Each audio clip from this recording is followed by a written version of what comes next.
the Seattle Sports app. KIRO AM Seattle. KIRO FM HD2 Tacoma. This hour is brought to you by Goldberg and Jones.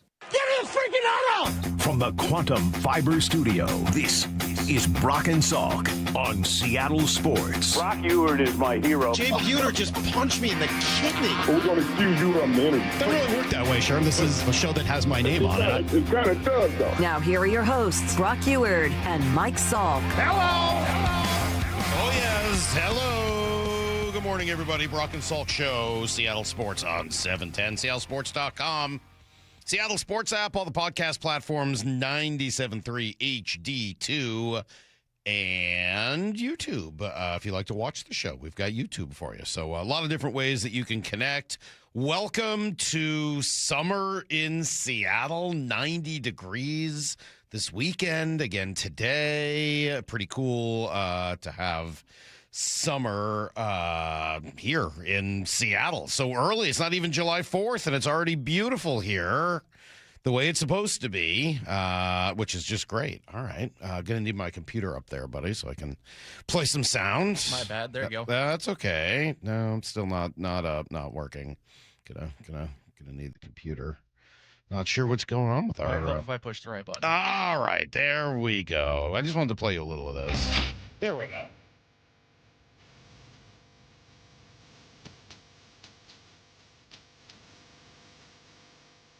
Just a moment of the love. I'm stunned that Rush is not the first thing you played for us today. Well, Maura, I'm glad you mentioned that because I had a pretty great weekend. I have so many things to talk about today. Today's going to be one of those days. I'm glad Brock's in so that you guys aren't just going to get like me being a complete lunatic for the entire 4 hours. All right. All right, I just learned so much. LA for the weekend and Rush on Saturday night. I didn't end up going on Thursday. Wish I did. The show on Thursday was awesome. They played moving pictures front to back. That was really cool. Saturday, I did go. There were so many old dorks. Oh, my God. There were so many old dorks. So Chris and I, my buddy Chris and I were there. I would say we were definitely in the lower half of the age range there, and I would say probably the lowest quarter and maybe even the lowest eighth. Like, there were a lot of older dudes. There were like 7 women, as per usual at a Rush show. There was a very long line for the men's room and nobody in the women's room. There was, but the guys were old, but they were standing more. They were into it. And unlike other shows, the coolest thing about a Rush show, or maybe I should put the word cool in quotes, is that at most shows, people kind of sit down for a while and then, during the big songs that are, the band's biggest hits, everyone comes to life and they're super excited. This is the opposite. The deeper the track, the more excited the Rush audience gets. So, when they brought out Camera Eye, when they played all of 2112, and certainly when they played Farewell to Kings for the first time since 1979, yes, the crowd lost it and went crazy as much as, guys in their 70s can. So it was great. It was awesome. I had a great time. Thank you, everyone, for indulging me. It was good to kind of refresh all of that. Now, I also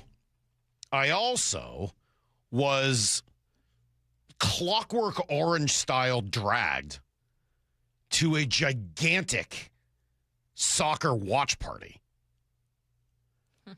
I have a lot of thoughts. I'm going to try to make them honest. I mean, I'll be clear. It was awful. I'm not going to lie. I'm not going to beat around the bush. I'm not going to pretend I liked it. It was terrible. But I will give you some thoughts, hopefully at least 1 or 2 of which are somewhat constructive. Here's the one thing I will tell you now, and I'll go into greater detail a little bit later. Fox is awful at this. Seriously. I mean, jokes aside, I'm not even kidding. Jokes aside about the soccer and whether or not it's fun to watch or not, they teach you nothing. They're giving you nothing. There is absolutely no attempt to educate anyone into this ridiculous sport.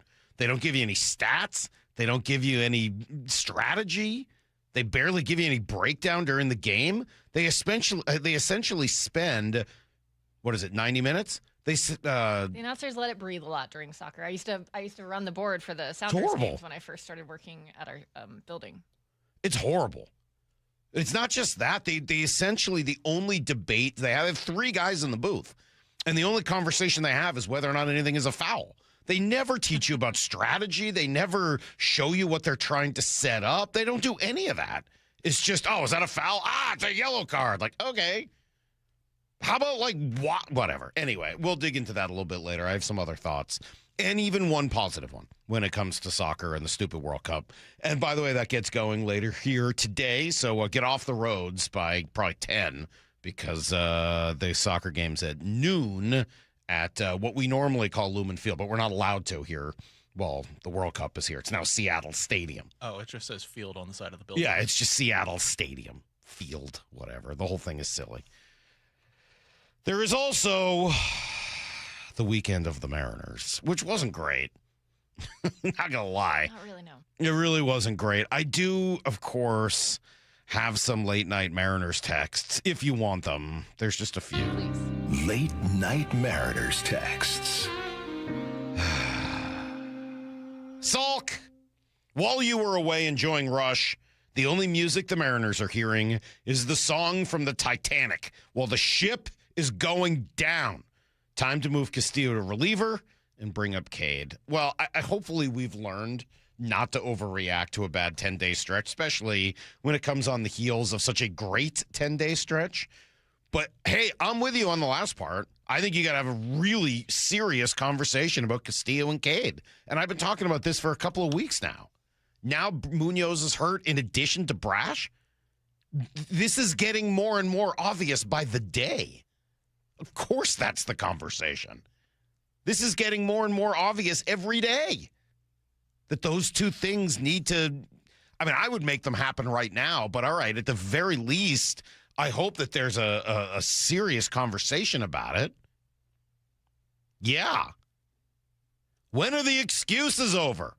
This is a bad team. They should sell at this point. They are not competitive against even bad teams. All right, well, you're right. They had a tough weekend, and they certainly had a tough road trip, 4-6. It's coming on the heels of, what, an 8-1 homestand? They're still in first place. Yeah. No one else in their division is even 500. I mean, like, I appreciate the frustration, and by all means, it's warranted. But come on. Not going to sell. If they, proceed now to go like 3-20, okay. But there's no evidence that's going to happen. And every time we've panicked like this, come right back and win a few more games. I'm not saying it's going to happen again, but history has certainly borne it out. And they are playing bad. They're playing bad baseball. There's no doubt. Pitching's been bad. Hitting's been bad. Fielding's been bad. Concentration's been bad.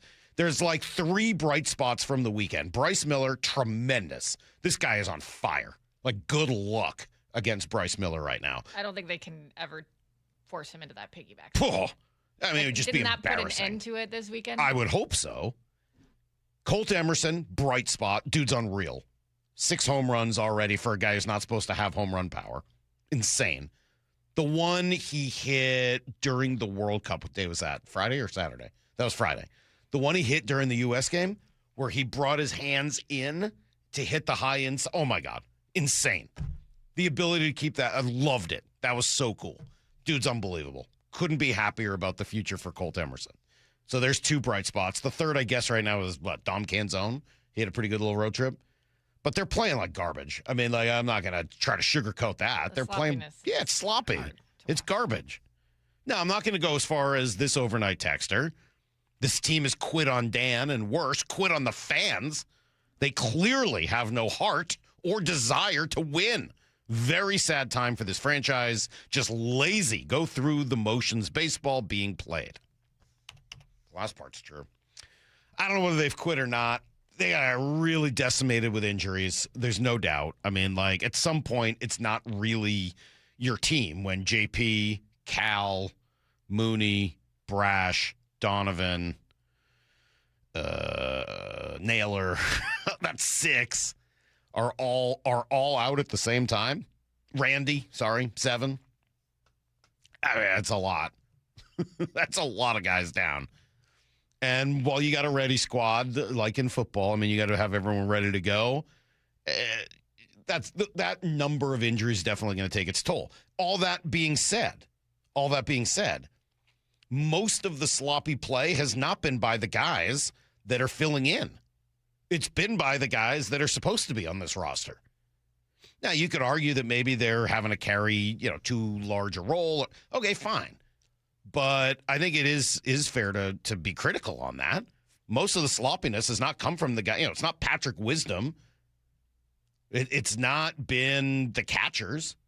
Well, it certainly hasn't been Johnny Pareda. So I don't know.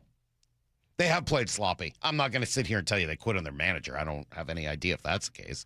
And I certainly am not going to tell you they've quit on the fans, because this team has gone above and beyond, each player on it, to talk about the fans and how much they care about them. But they're playing bad baseball right now, and they're going to figure it out. Yes, you can coast for a while in this bad division, in this bad American League, but at some point you got to figure it out. At some point you got to put it back together. And maybe that'll happen tomorrow when Cal comes back and JP comes back. Maybe that's the lift they need. We'll see. Also, anyway. All right, coming up next, as we haven't even hit on 2 championships. How crazy is that? That's how much is going on right now in the world of sports. The Knicks win, and last night the Hurricanes won. We'll get you a little sound from both and a whole lot more and everything you need to know next. Have you downloaded the Seattle Sports app? We're going to have a challenge right here. What are you waiting for? Listen to this. Every pitch. Here comes the 3-2. Every game. Swung on and missed. Got him. One app for free. How about that, folks? The Seattle Sports app. Every game. Julio racing back. Right in the palm of your hands. Makes a leap and makes the catch. Plus the latest Mariners news, insider access, video, and podcasts. They got it. Wow. The Seattle Sports app. Do you need a new roof? Visit 3treeroofing.com to schedule your free estimate and secure $500 off your project this summer. Our technicians build a custom plan to ensure a high-quality roof installation every time. 3 Tree Roofing, your Puget Sound roofing experts.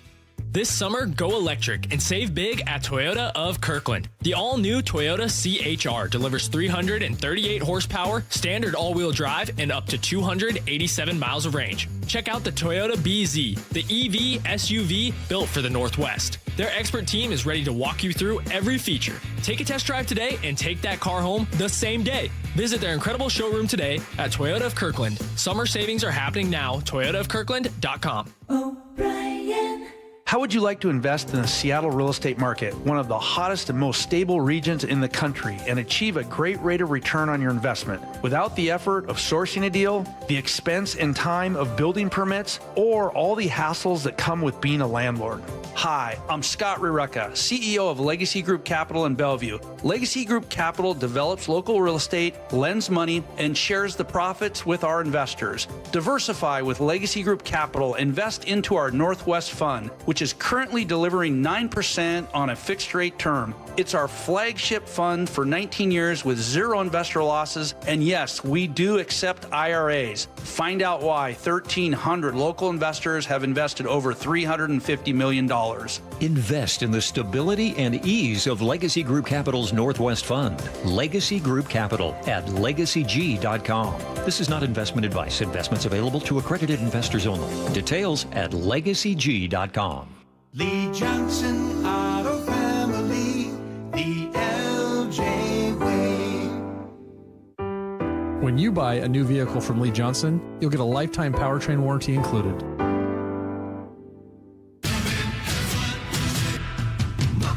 Step inside and let the excitement take you places. This is Muckleshoot Casino Resort, the ultimate spot for action that reaches incredible heights, luxury that knows no bounds, and live entertainment that always thrills. It's all at one incredible destination. So when you look for the best, look nowhere else. Muckleshoot Casino Resort, the biggest and best in the Northwest. Muckleshoot.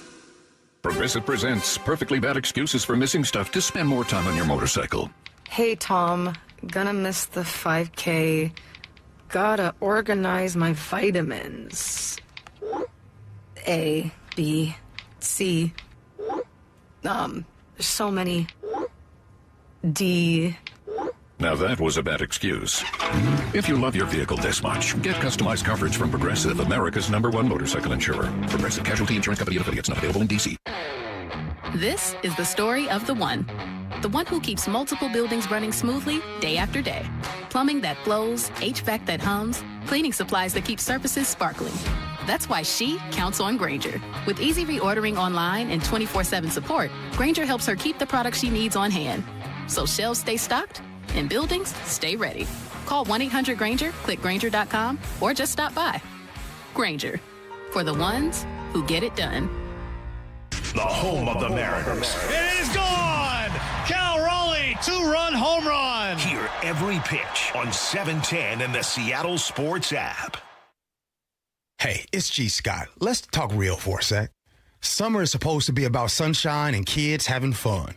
But when the kids are home all day, that grocery bill, yeah, it grows fast. That's why I want you to know about Sunbucks and why our friends at Safeway are helping get the word out. If your family qualifies, you can receive $120 per child to spend on groceries this summer, food in your cart, and a little less pressure on that budget. And let me be clear about this. There's no catch, no judgment. This program is simply about making sure kids have enough to eat when school is out. Here's the important part. Many families are enrolled automatically, and a card may already be headed to your mailbox. But some families do need to apply depending on income and where you live. So take a couple minutes and check. Visit freesummermeals.org. That's freesummermeals.org. Safeway, looking out for your family this summer. Once again, that's freesummermeals.org. Running a small business means juggling a lot. Your network has to handle it all. That's where a fiber-only provider falls short. You deserve a partner who gives you a greater advantage. Introducing the Total Solutions Advantage only from Comcast Business. A first-ever combination of the largest, fastest fiber-powered network, the most reliable Wi-Fi, gig speeds with equipment and security included, and a 5-year price lock. Plus, it's all backed by a 30-day money-back guarantee. The Total Solutions Advantage only from Comcast Business. A new standard for small business with reliability, security, and savings in one. When you add it all up, no one does business like Comcast Business. Switch today. Get started for $60 a month for 12 months when you add an advanced solution to a qualifying internet package. Limited time offer. New customers only. Requires 300 megabits per second internet, security edge, and additional qualifying service. 1-year agreement, paperless billing, and autopay with bank account required. Taxes and fees extra. Most reliable Wi-Fi based on Open Signal Awards USA Fixed Broadband Experience Report, May 2025. This hour is brought to you by Goldberg and Jones. Need to know. 15 minutes past every hour with Brock and Salk. Presented by Marquee Data. Here's what you need to know. Up first. Yeah, Mariners finish up a brutal road trip that was filled with problems. First off, they went 4-6 against 3 very beatable opponents. This after they dropped 2 straight, essentially non-competitive games this weekend against the Nationals. Luis Castillo bombed.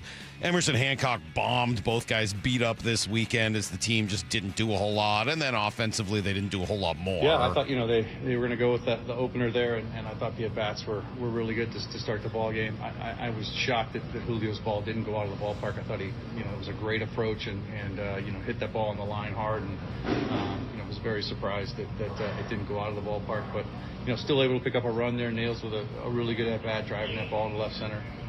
Some good at-bats there, but Nicholas was able just to keep us off stride. We just weren't able to kind of barrel him up and kept us guessing and just weren't able to get anything going offensively with him. Yeah, hopefully that gets better when they return home. The bigger problems, though, really are on the injury front. Randy Arozarena missed a couple games with a hamstring. Andres Munoz left yesterday's game with a lower back problem. Josh Naylor exited after fouling a ball off his leg. X-rays negative. But, yeah, obviously this is all becoming a trend. Now, on the other side of it, Cal caught again last night. He should be able to return to the team tomorrow. Here was what Dan said. He's playing again today, and all reports have been good. Obviously, the results have been good.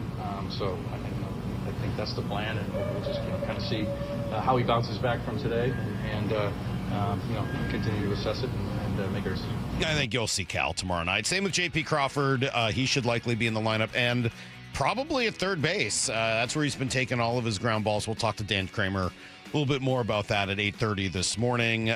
Baltimore comes in for 3 starting tomorrow, then Boston after that. And then they got to go right back to the East Coast. They go to Pittsburgh and I think Cleveland after that.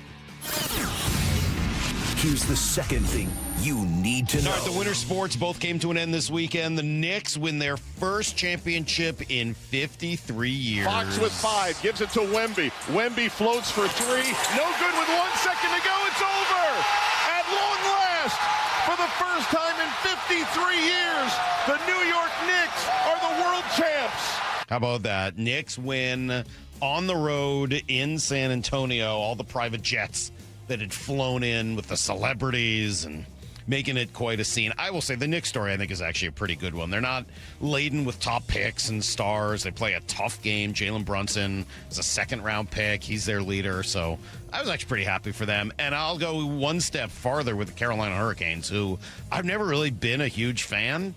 Man, they won me over the course of these playoffs. They were phenomenal. They win the cup last night. We're going to clinch it appropriately with a total team effort and a shutout. The Carolina Hurricanes have won the Stanley Cup for the second time. I don't know about you, but I was watching last night, and then my whole family, we were around the TV. I mean, we were glued to it last night. And we sat and watched the entire cup presentation and all the guys skating around, each with the cup and the whole order. Everything about it is just incredible. It is such a great trophy and such a great presentation. And then cool that Captain Jordan Stahl, if you remember, 20 years old as a rookie, when their now coach Rod Brindamore was the captain of that team, and they won their last Stanley Cup. So pretty cool story all the way around. And I actually think there's some stuff in there to learn for the Mariners. We'll discuss that. I don't know, probably tomorrow we'll have a little bit more of a chance to get into it. Their GM was a blogger and a scientist like 10 years ago. And now he's the GM of the team that just won the cup. Pretty cool. Here's the third thing you need to know. World Cup soccer coming to Seattle today. Belgium and Egypt. Big rivalry. They play the first match at noon. U.S. team, of course, plays its second match on Friday here against Australia. Perhaps you heard they won 4-1 in L.A. on Friday. Seahawks, though. Seahawks got their rings. That was pretty cool. Leonard Williams was excited about it beforehand. I mean, honestly, I think that's we're excited, but I think that's just our culture. And I think that's what I love about us. I think regardless of the situation, regardless if we were getting our rings today or if, you know, it's the last day of practice for breaking for OTAs, I think we just play with passion and energy. We love each other. We love coming to work. So I think, you know, any given day, it's like we're having those type of practices. More, did you get to see any of the video from the ring ceremony? That whole thing of the rings coming down from the ceiling? That was amazing. What a cool way of doing it. I don't think they spared any expense on that party. No, they're just going to roll it into the sale. The rings are pretty insane too. They have something something you push to open it up, and then the sides of it pop open, and it looks like Lumen Field. They're like James Bond rings. Yeah. Like they have a special way to open them further. It's crazy. And I guess the top can come off entirely, so it can be a pendant. And there's a piece of football from the season in there. Yeah. You think they use, when they're getting the piece of football, do you think they use like a peeler? Like that you might use for a lemon or a potato or something? Probably not. You think they just peel, use the little peeler? Like an X-Acto knife. Oh, all right. I guess that makes sense too. That's everything you need to know. 15:15 every hour here on the Brock and Salk Show. I'm going to go home and see if I could peel with get a little bit of rind off of the football or something like that. I'm sure they have a specialized tool for that. You think so? I think a special football scraper? Yes. I don't know. You think they got to use it to cut the. It's probably, honestly, it's probably laser. It's probably a laser technology would be my guess. Something along Everything's those lines. laser. All right. Coming up, more is going to take us through the weekend. As I told you, was very busy I was down in L.A. I got to see a bunch of my buddies, which was great. Got to walk around Santa Monica Beach, which was just incredible. Great food. Rush on Saturday night. Popeye's Chicken at midnight. Unbelievable scene, as you might imagine. So if you missed anything like I did, if you were just out hanging out in the warm weather, don't worry. Maura watched every single thing that happened this weekend, and she's going to tell us all about it next.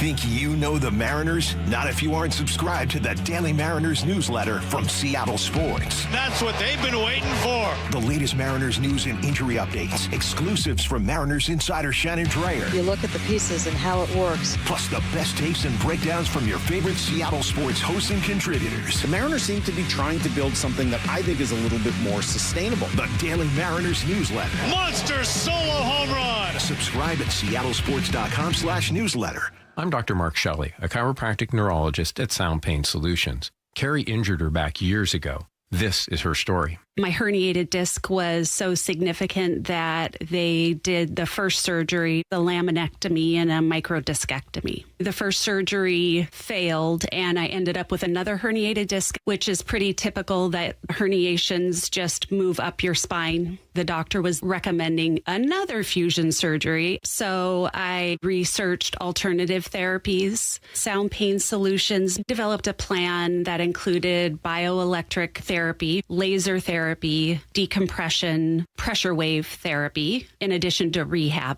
Once we started that comprehensive approach, it went phenomenally. They honestly have given me my life back, and I'm happy to help other patients find Sound Pain Solutions sooner. Schedule a free consultation to learn if you qualify for our non-surgical and drug-free treatments at soundpainsolutions.com. The sun is shining. It's a beautiful day for baseball. At T-Mobile Park, you've always got the best seat in the house. Case in point, your ticket might be for the view level, but it's more like Skyline City. Up here, it's hard to say what'll take your breath away first. The gorgeous Seattle sunsets or the spectacular views of every incredible play.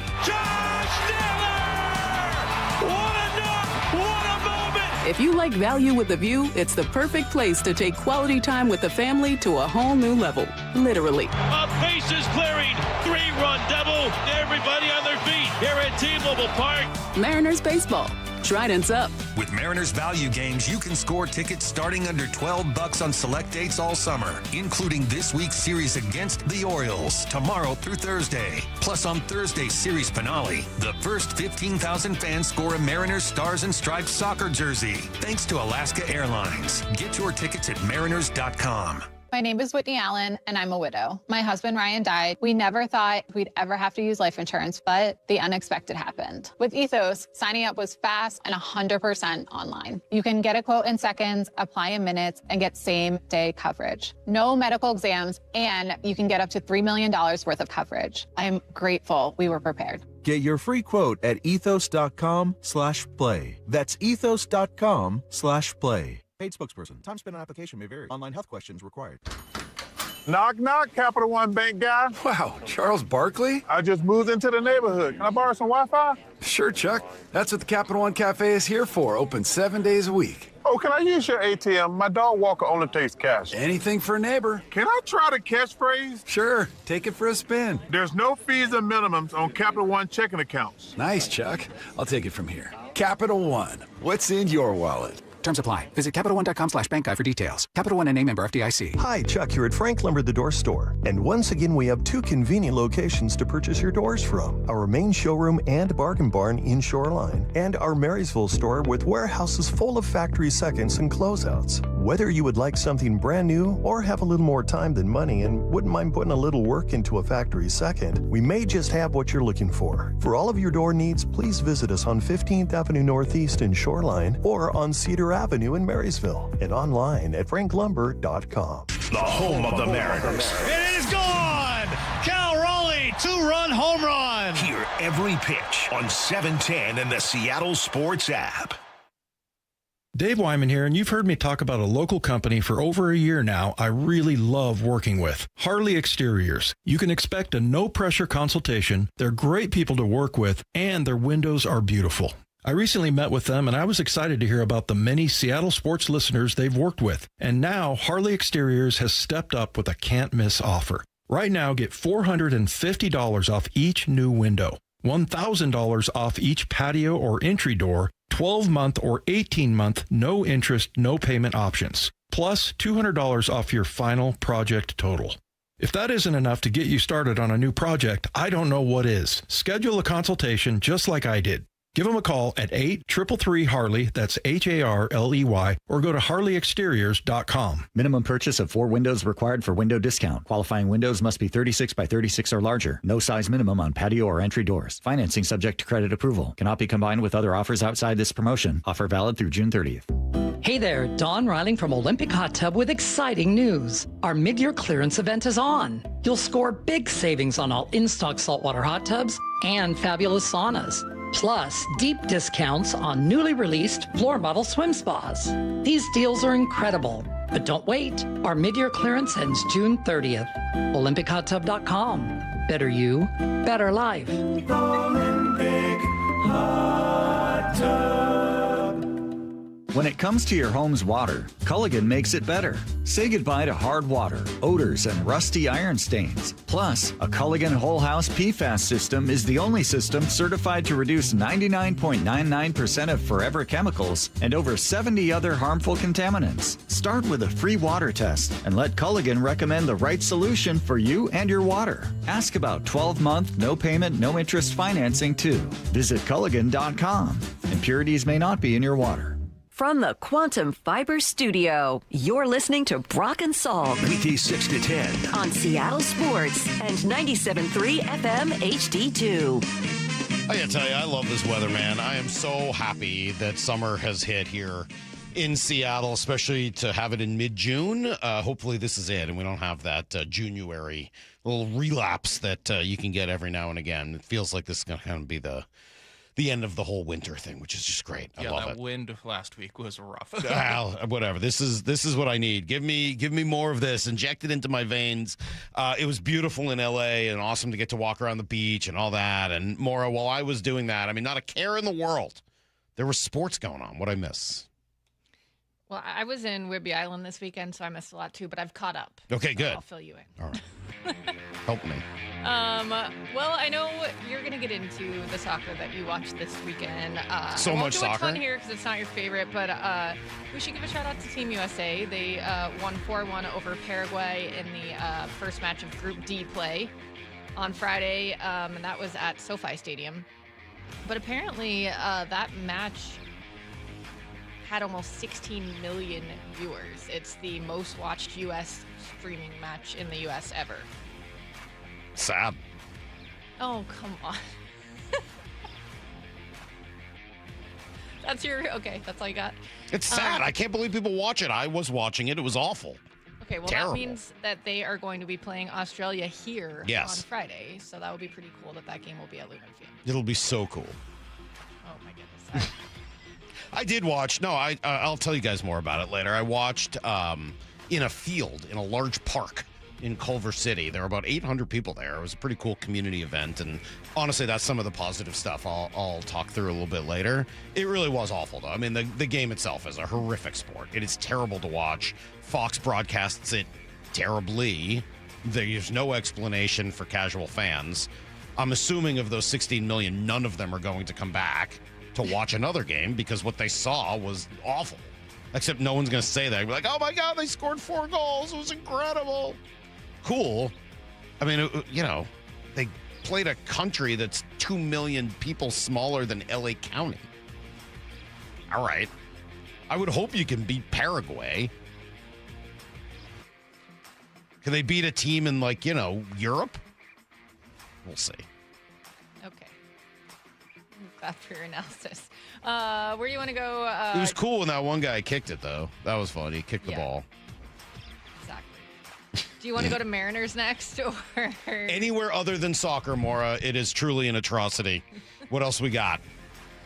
All right. Well, I guess we'll start with the championships. The New York Knicks are champs for the first time since 1973.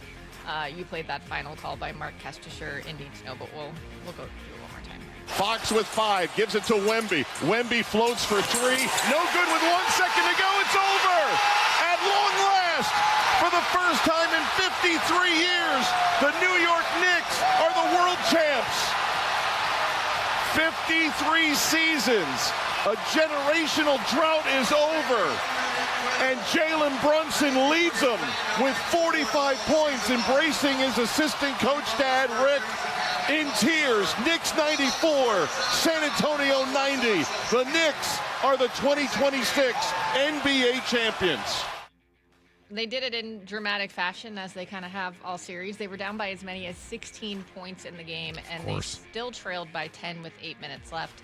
They fought their way back in on the back of Jalen Brunson's 45 points. He had 15 of those in the fourth quarter, and they outscored the Spurs 29-18 in that time span. San Antonio couldn't produce on offense and had no answers for Jalen Brunson on defense. I saw a stat from SI that said the Spurs led for 72% of this series and still lost in 5 games. Victor Wembanyama was asked about blowing so many leads after the game. It surprised me that every game has the same scenario. Every 5 games of this series had the same scenario. And how relentless we were in our mistakes and they were in punishing them. Yeah, I was talking about it with my friend Chris. We were watching the beginning of that before the show on Saturday, and I saw San Antonio get out to what at the time was like a 10-point lead, and I'm like, man, I don't know if that's good for them.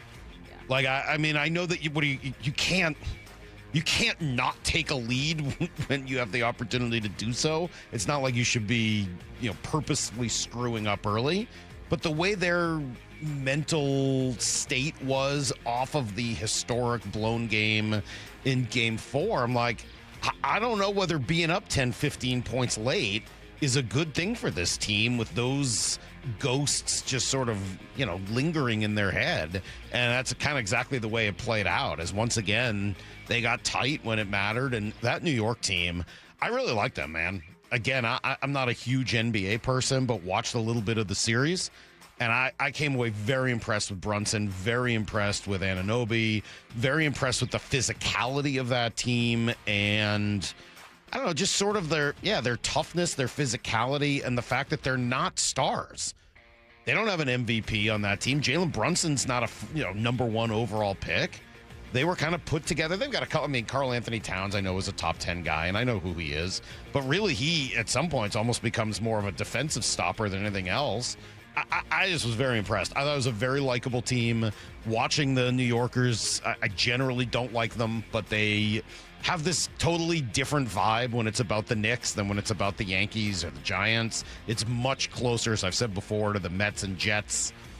Not necessarily that the fan base is all overlapped, but the attitude of the fan base feels much more Metsy, Jetsy, exactly, than Yankee Giantsy. And I was great. I was happy for them. I don't, Wembanyama's going to win some championships. Assuming that guy stays healthy, he's going to be a beast. I mean, I think their average age on that team is like 25 years old. The Knicks just seemed a lot more veteran savvy. Even the coach for the Spurs, Mitch Johnson, I think this is his first head coaching job. He transitioned after Greg Popovich kind of stepped out of that role and more in the front office. So I think that there didn't seem to be a plan B when things were slipping away from them. They just kind of stuck to their game.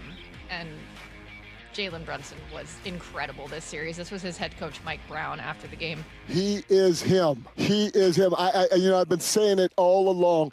He's an MVP candidate, not the 5th, 6th, 7th guy.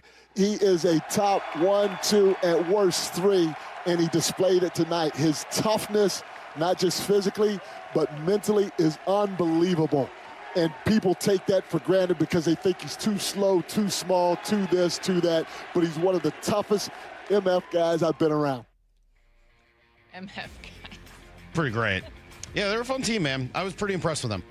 Congrats. Congrats to the Knicks and to all their fans. Now, though, by the way, if they stay good for the next few years, the Knicks fans will be awful. Let me just tell you that now. I mean, you could kind of say that about any franchise, though, once they start winning and become dominant. Come on, but look at this franchise for sure. Yeah. If the Knicks get good over the next few years and this continues, mark my words, you'll hate everything about them within 3 years. 3 years. Within 3 years, you will hate everything about this franchise. I did enjoy the videos of... Mark it down today. Cut that. I mean, that's how you feel about New York in general. So but I mean, like, their true nature will come out. Okay. Their true nature will come out. Yeah, I mean, there was some debauchery going on in the streets, but there were some fun videos that I saw, too, of, like, where someone was posting from, like, a high-rise apartment, and you could just, for blocks, all you could see was people in the streets, and they were all singing Empire State of Mind. Yo, that's cool. Yeah. It was there were some pretty cool celebrations, but also it got a little out of hand, of course, as it does sometimes when people are partying into the streets into the wee hours of the morning. Yeah, I'm not gonna hold the entire fan base or the franchise responsible for the acts of the lunatic fringe, but get it together. Did they have to grease the poles like they do in Philly? I believe they did. I like when they grease the poles. I think that's hilarious. It's like heathens. We know you're gonna get out of hand. We know you're gonna climb these poles, so we're gonna grease them. So weird. Just seems like in this day and age we'd have a better solution. That seems very Then old greasing school. the poles, just Yeah. get out the Crisco. Let's go. All right, in the Stanley Cup Finals, the Carolina Hurricanes won it all last night with a 3-0 Game 6 victory over the Vegas Golden Knights. They won the series 4-2, and this is their first championship since 2006. Taylor Hall opened the scoring early in the first period, giving Carolina the lead, and that kind of set the tone. From there, it just really didn't feel like the Golden Knights were in that game. Their goaltender Brandon Bussi was outstanding, stopping all 22 shots he faced for a shutout. He's an interesting story because he was undrafted, spent several years in the minors, and then was claimed off waivers just before the season. I don't think they really expected much from him. He replaced their regular goalie, Frederik Andersen, who was injured and won his first 3 playoff games. Well, injured is iffy too. We don't really know whether he was injured. It is a great story. So, Frederik Andersen has been their top goalie. He's a pretty good goalie at 3 shutouts in the first 3 rounds of the playoffs. And then you get to that one kind of crazy back and forth game where they came back from the 4-0 deficit and still lost in overtime. And Anderson just wasn't effective, right? So he pulls him after the second period. He goes to Brandon Bussi, who's essentially an unknown, hasn't played in the playoffs, nobody knows who Brandon Bussi is. As you said, his story is one of he's like he's like Bull Durham. He's like Crash Davis. He's not supposed to be there. And instead, he's unbelievable. He just totally rose to the occasion. And then Frederik Andersen, meanwhile, goes from starter to not even dressing. And Rod Brind'Amour keeps saying, oh, no, he's healthy.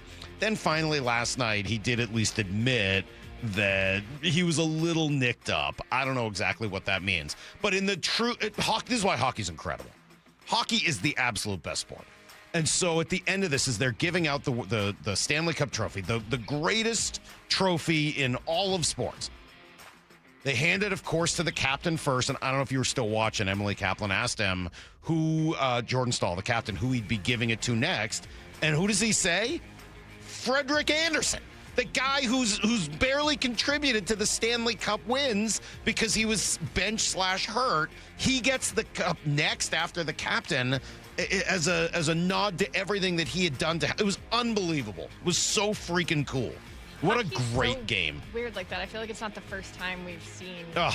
A goalie could be so hot and then have to get benched in the playoffs, and there have been other random guys step up like that. It was too. incredible. Yeah, seeing him do that. And by the way, I loved watching that team. Now, I don't know whether anybody's had the opportunity. It probably helps that you had a bet on it, right? It did help. I did have a bottle of booze bet with a friend, which I'll be collecting on.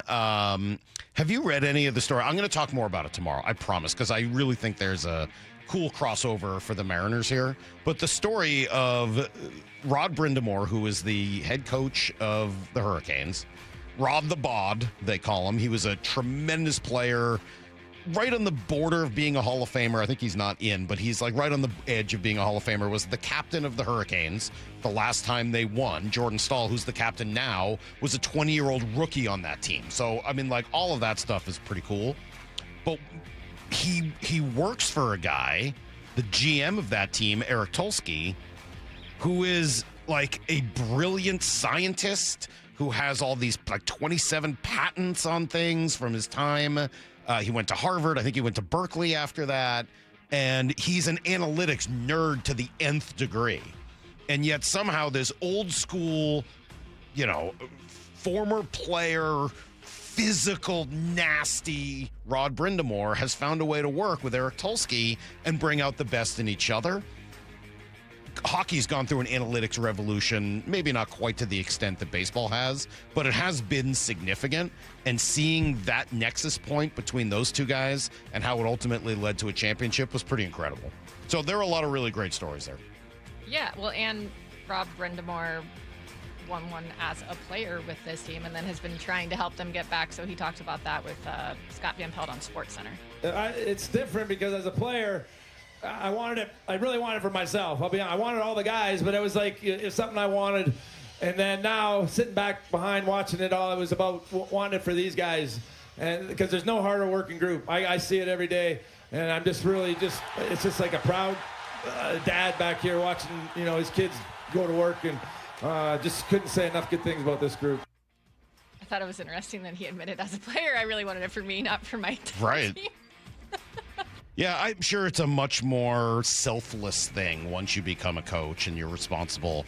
There have been some really great stories about him. One of the other cool things about hockey, if you read through that story Greg Wyshynski has, it's right now the front page of ESPN.com. It's the one sport where the players are still afraid of the coach. You just don't get that in sports really anymore. Maybe a little bit occasionally in football because they have the power to cut you. But nobody's afraid of their baseball manager. Well, it's just not the way the game works. Nobody's afraid of the basketball coach. He's a puppet for the best player on the team. Like, nobody's afraid of those guys. Hockey coaches? Oh, they're afraid of him. I mean, and they talk through it here. They're like, hey, any of you guys call him Rod the Bod? They're like, no, I'm terrified of him. I'm not calling him Rod the Bod. Like, just a game where there's still that kind of culture. And I don't need that in baseball. I'm not, like, upset that it doesn't exist anywhere else. But it's cool that hockey has maintained that element of its culture.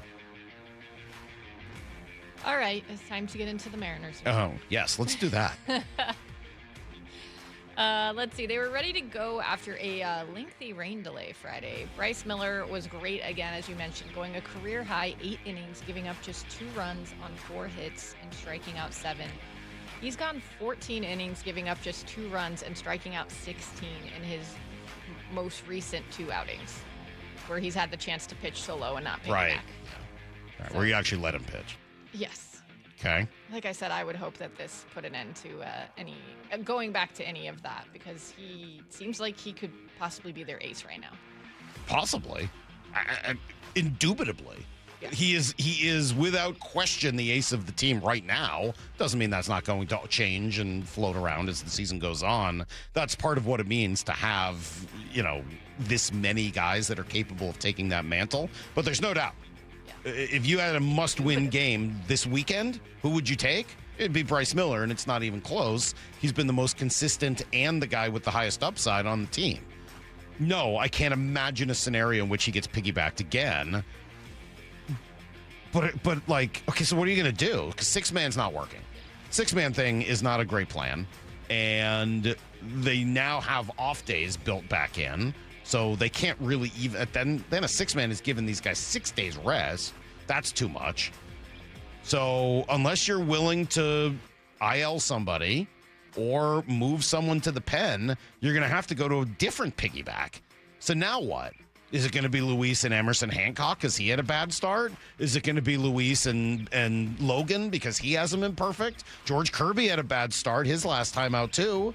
So like now are we going to it feels like you're setting yourself up for an ugly conversation with someone. And I think the easier bit is to turn somebody into a reliever. Have another conversation about Cade. You're losing relievers right now like flies. Well, that's the other part of it. Like, it feels like this is setting up perfectly for them to be able to do that and to be able to talk to Luis and just say, hey man, we need you. Yeah. Like, look what's happening. We need you over there. This is the best way to help the team. So I'm curious to see how that goes. All right, the offense showed up early in this one with Dom Canzone hitting a 2-run triple in the second. A Mastroboni sac fly drove him in, and then Colt Emerson did this. Here's the 1-2 to Colt. Swung on, blasted deep, right center field. It's gonna go. It is gone. Sail away. Colt Emerson slugs a massive 2-run home run, and the Mariners all over the Nationals 5-0. Colt has gone deep again, his 5th already in his young career. That was the one you were talking about. Yeah, there was one on Friday, right? Yeah, pitch up and in. He just finds a way to get his hands inside.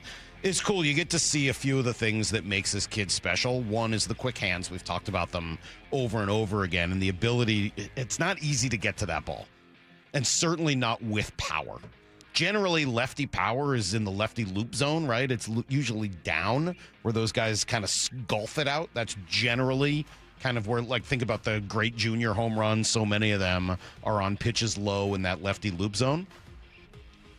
For him to pull the hands in, and then the second part of it is just his strength to get that ball out at that point, and not just out, way out. It's pretty impressive, man. He is a fascinating hitter to watch.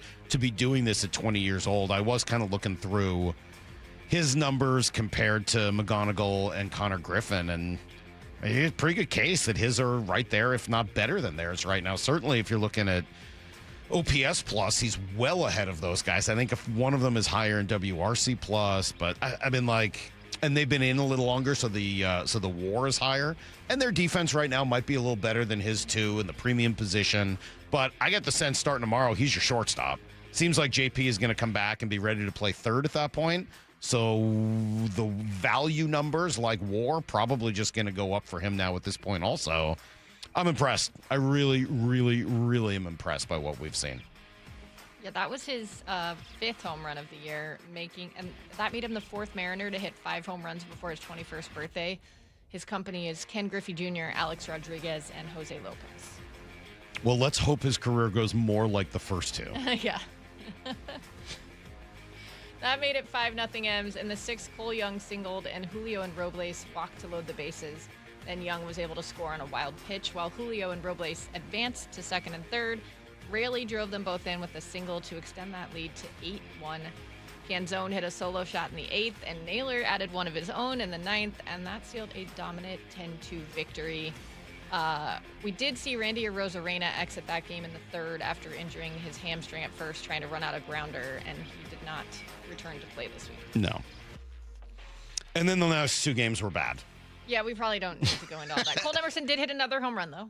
A 2-run home run. I think it's what you see on Friday, though, that is the reason, I think it's hard to see some of those texts of they've quit, they're awful, they should be set. Like, I know you're frustrated in the moment, and certainly it was a bad road trip and a bad series for them. And when you're watching them get their butts handed to them the way they did on Saturday and Sunday, it is very tempting to jump to that conclusion. But then you also remember the kind of talent they have, and I don't know what's going to kind of knock the sleep out of this team. I don't know what it is. I don't think that there's going to be a firing. I don't think that there's going to be a shakeup of any sort. So they're going to have to figure it out on their own. They're going to have to figure out how to, wake themselves up. Give this team some coffee. Give this team a 5-hour energy drink or something, because they have the talent. You see it there. Stop playing so sloppy, focus in, and just kind of come out of this lull that we've seen them fall back into over and over throughout the season. They're not a bad team. They're just, and I don't want to call them a lazy team, because I think that sort of brings up their work ethic isn't where it's supposed to be. But they're just a sleepy team. Wake up. Yeah. That's kind of what it feels like to me. Just wake up. You keep thinking, because most of these injuries are short term too, that they're going to get everyone healthy and then we're going to see it. But it was disturbing to see Munoz exit yesterday's game early when you've already got Brash out. Yeah, he's fine. It's just day to day. It was his back, right? He's going to be fine. We have seen that with him before. It's fine. Yeah. Everyone, they're always fine at first.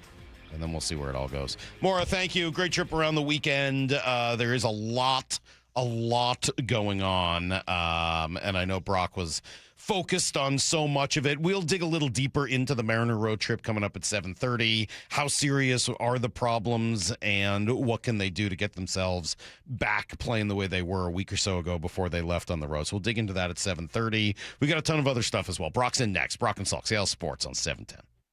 Have you downloaded the Seattle Sports app? We're going to have a challenge right here. What are you waiting for? Listen to this. Every pitch. Here comes the 3-2. Every game. Swung on and missed. Got him. One app for free. How about that, folks? The Seattle Sports app. Every game. Julio racing back. Right in the palm of your hands. Makes a leap and makes the catch. Plus the latest Mariners news, insider access, video, and podcasts. They got it. Wow. The Seattle Sports app. What if you could have the most reliable fiber-powered Wi-Fi? And get this, what if you could keep it at the same price for 5 years? During the Xfinity Summer Savings Event, now through June 22nd, new customers can get our best price on gig Wi-Fi, just $50 a month for 5 years. And get online in minutes with same-day Wi-Fi. It's Wi-Fi that finds and fixes problems before you even notice them, like super intelligent Wi-Fi with a sixth sense. Plus, add one line of Xfinity Mobile Select and you can save an average of $60 a month over Verizon and AT&T. You can even try it free for a year. Lock in your price and unlock the possibilities during the Xfinity Summer Savings Event. Get it now at Xfinity.com. Xfinity. Imagine that. Restrictions apply. Requires paperless billing and auto pay with stored bank account. Taxes and fees extra. Savings based on 1 gig internet and 1 mobile select line compared to similar Verizon and AT&T plans over 5 years. After 12 months, regular rates apply to mobile select. Xfinity internet required. Speeds vary. Use of fiber coaxial cable. In 2026, Bay Alarm celebrates 80 years of security. For the Puget Sound, that means local service including burglar and fire alarm systems, 24/7 in-house monitoring, and custom security designed to work with business operations. Bay Alarm has real people rooted in your community looking out for your business. After 8 decades and 3 generations of family ownership, our promise is still the same. We got you. Learn more at bayalarm.com. These days, everyday savings add up. Get more for your restaurant, food truck, or big event at Chef Store with warehouse savings on the food and supplies you use most. No membership required. Plus, we're open to the public. Visit Chef Store today. Hey baseball fans, Rick Witters with Cressy Door. At Cressy Door, we offer top-of-the-line garage doors, garage door service, and garage door repairs. Residential or commercial, please consider Cressy Door for all of your garage door needs. Cressy Door. Do Crohn's disease or ulcerative colitis symptoms keep coming back? Tremfya, guselkumab, may help, with rapid remission achieved at 12 weeks and lasting clinical remission at 1 year. Some even saw visible improvement of their intestinal lining at 12 weeks and 1 year. Tremfya is a prescription medicine used to treat adults with moderately to severely active Crohn's disease and adults with moderately to severely active ulcerative colitis. Serious allergic reactions and increased risk of infections and liver problems may occur. Before treatment, your doctor should check you for infections and tuberculosis. Tell your doctor if you have an infection, flu-like symptoms, or if you need a vaccine. Healing is possible with Tremfya. Approximately 3 out of 10 patients were in endoscopic remission at 1 year, based on areas visualized on colonoscopy, which may not represent the deeper bowel layer or entire GI tract. Individual results may vary. Ask your doctor about Tremfya today. Call 1-800-526-7736 to learn more or visit tremfyaradio.com. Progressive's accident response can detect and send help when you need it most, after a major car accident. But other accidents, you're on your own. Like when you accidentally call your wife Mom. When you accidentally say Happy Holidays on someone's birthday. When you accidentally wave at someone you thought was waving at you.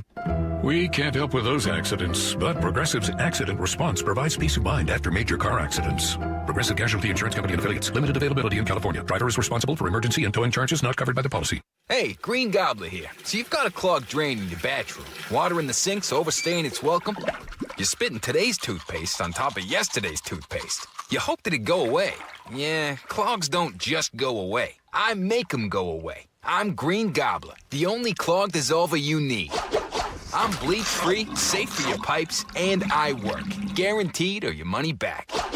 Because I never met a clog that was gonna unclog itself. Green Gobbler. Let the gobbler get it. This is an important notice to all U.S. taxpayers. The IRS is giving away billions of dollars in tax savings through a federal program called the Fresh Start Initiative to aid delinquent taxpayers. This initiative was established for anyone facing financial hardship and unable to pay their back taxes. Qualifying and enrolling in this program will stop all collections, settle your delinquent tax problem, and even reduce what you owe by thousands of dollars. Call the hotline at People's Tax Relief to see if you qualify and get this free information by dialing 800-375-8936. If you have unfiled tax returns or cannot afford to pay your personal or business back taxes, you can now get the help you need. One simple phone call can resolve your tax problem and save you thousands of dollars. To see if you qualify and to get this important free information, call 800-375-8936, 800-375-8936, 800-375-8936.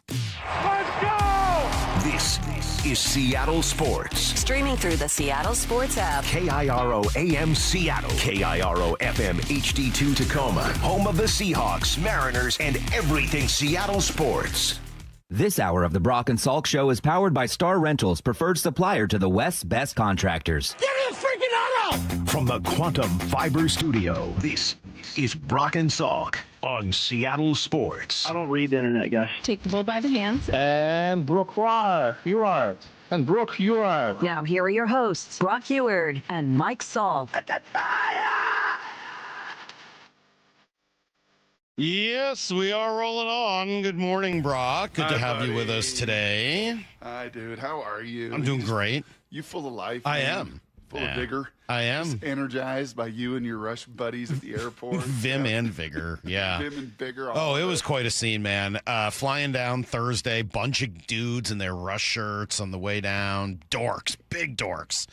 So talk to them for a little bit about what we were expecting, and then couple great days in LA, and then the show Saturday night. A lot of old guys, a lot of big dorks, like big dorks. You could see it just as you were like driving. We've taken an Uber there, and like you could see them on the sidewalk walking in with their canes, and like it's cargo jean shorts. No, it's not that kind of dorks. Sandals. No, wrong kind of dork. No. Oh, interesting. Oh, what kind of dork are we talking about? It's hard to describe. It's not what you just said. Really? I mean, mostly people are wearing their old Rush T-shirts. I mean, you've got concert shirts from like the 70s, 80s, 90s, 2000s, like, and then everyone's commenting, "Oh man, I love that. That tour was so good." Like, it's so hilarious. We were among the younger people there, which is also fun. What were you wearing? I think I was actually wearing that Jimi Hendrix Sonic shirt that someone gave us. Yeah, which got a couple nice compliments. Yeah, that's pretty cool. And I bought a shirt while I was there, but I wasn't going to wear two shirts at once. That's too much. I did wear it on the way home though, yesterday at the airport.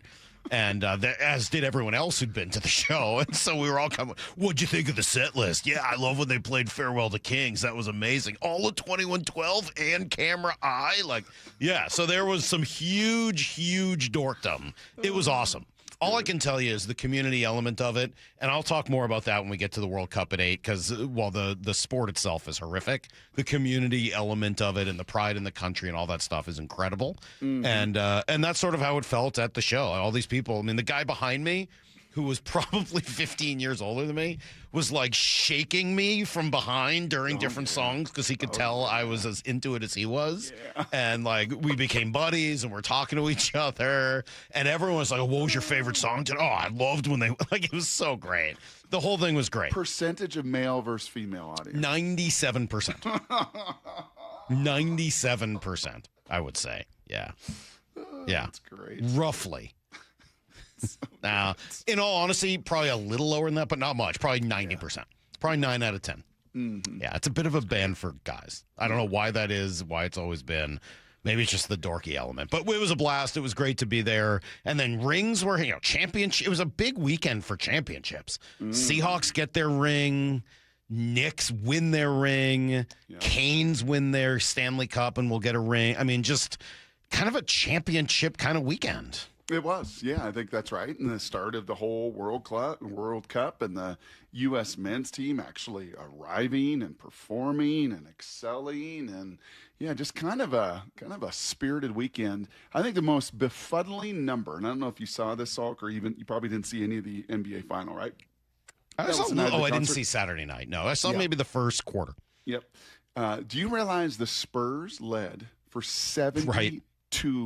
More just told me that. Isn't that crazy? It's unbelievable. Yeah, I was saying to Chris when the Spurs went up early in that game, I was like, I don't know if this is good for them. They've had a double-digit lead in every first quarter. I think it actually might be bad for them. Right. Like to go up again and start to feel that pressure again.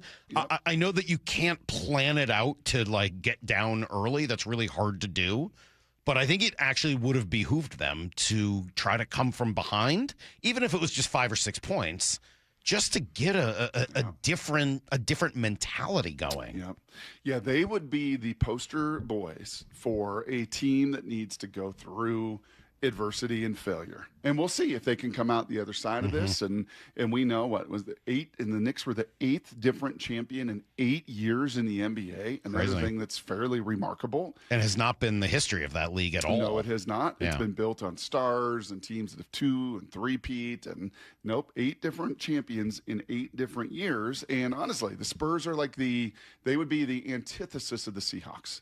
Right, the Seahawks did not need scars. They did not need to go through and climb any mountain. They got right to the top. They had all the oxygen they needed to get on top of Everest and get it done. The weather was right. The skies were right. They planted their flag, and they win their Super Bowl. The Spurs, we'll keep an eye on this. Right, because this thing has been building. It's been building, and here's Wemby, and here's our young guys, and here's our young coach. But Wemby's so young. I mean, don't you get the sense they will kind of get it going? Yeah, he's going to get a little better and a little more mature and all that. But as long as he stays healthy. The lifespan of 7'5" guys in the NBA. Yep. I'm sure they said the same thing about Yao Ming and some of these other But they've never had a 7'5" guy look like this and play. I don't know. I'm curious to see if that happens. And then on the other side of it, obviously the Knicks are star free.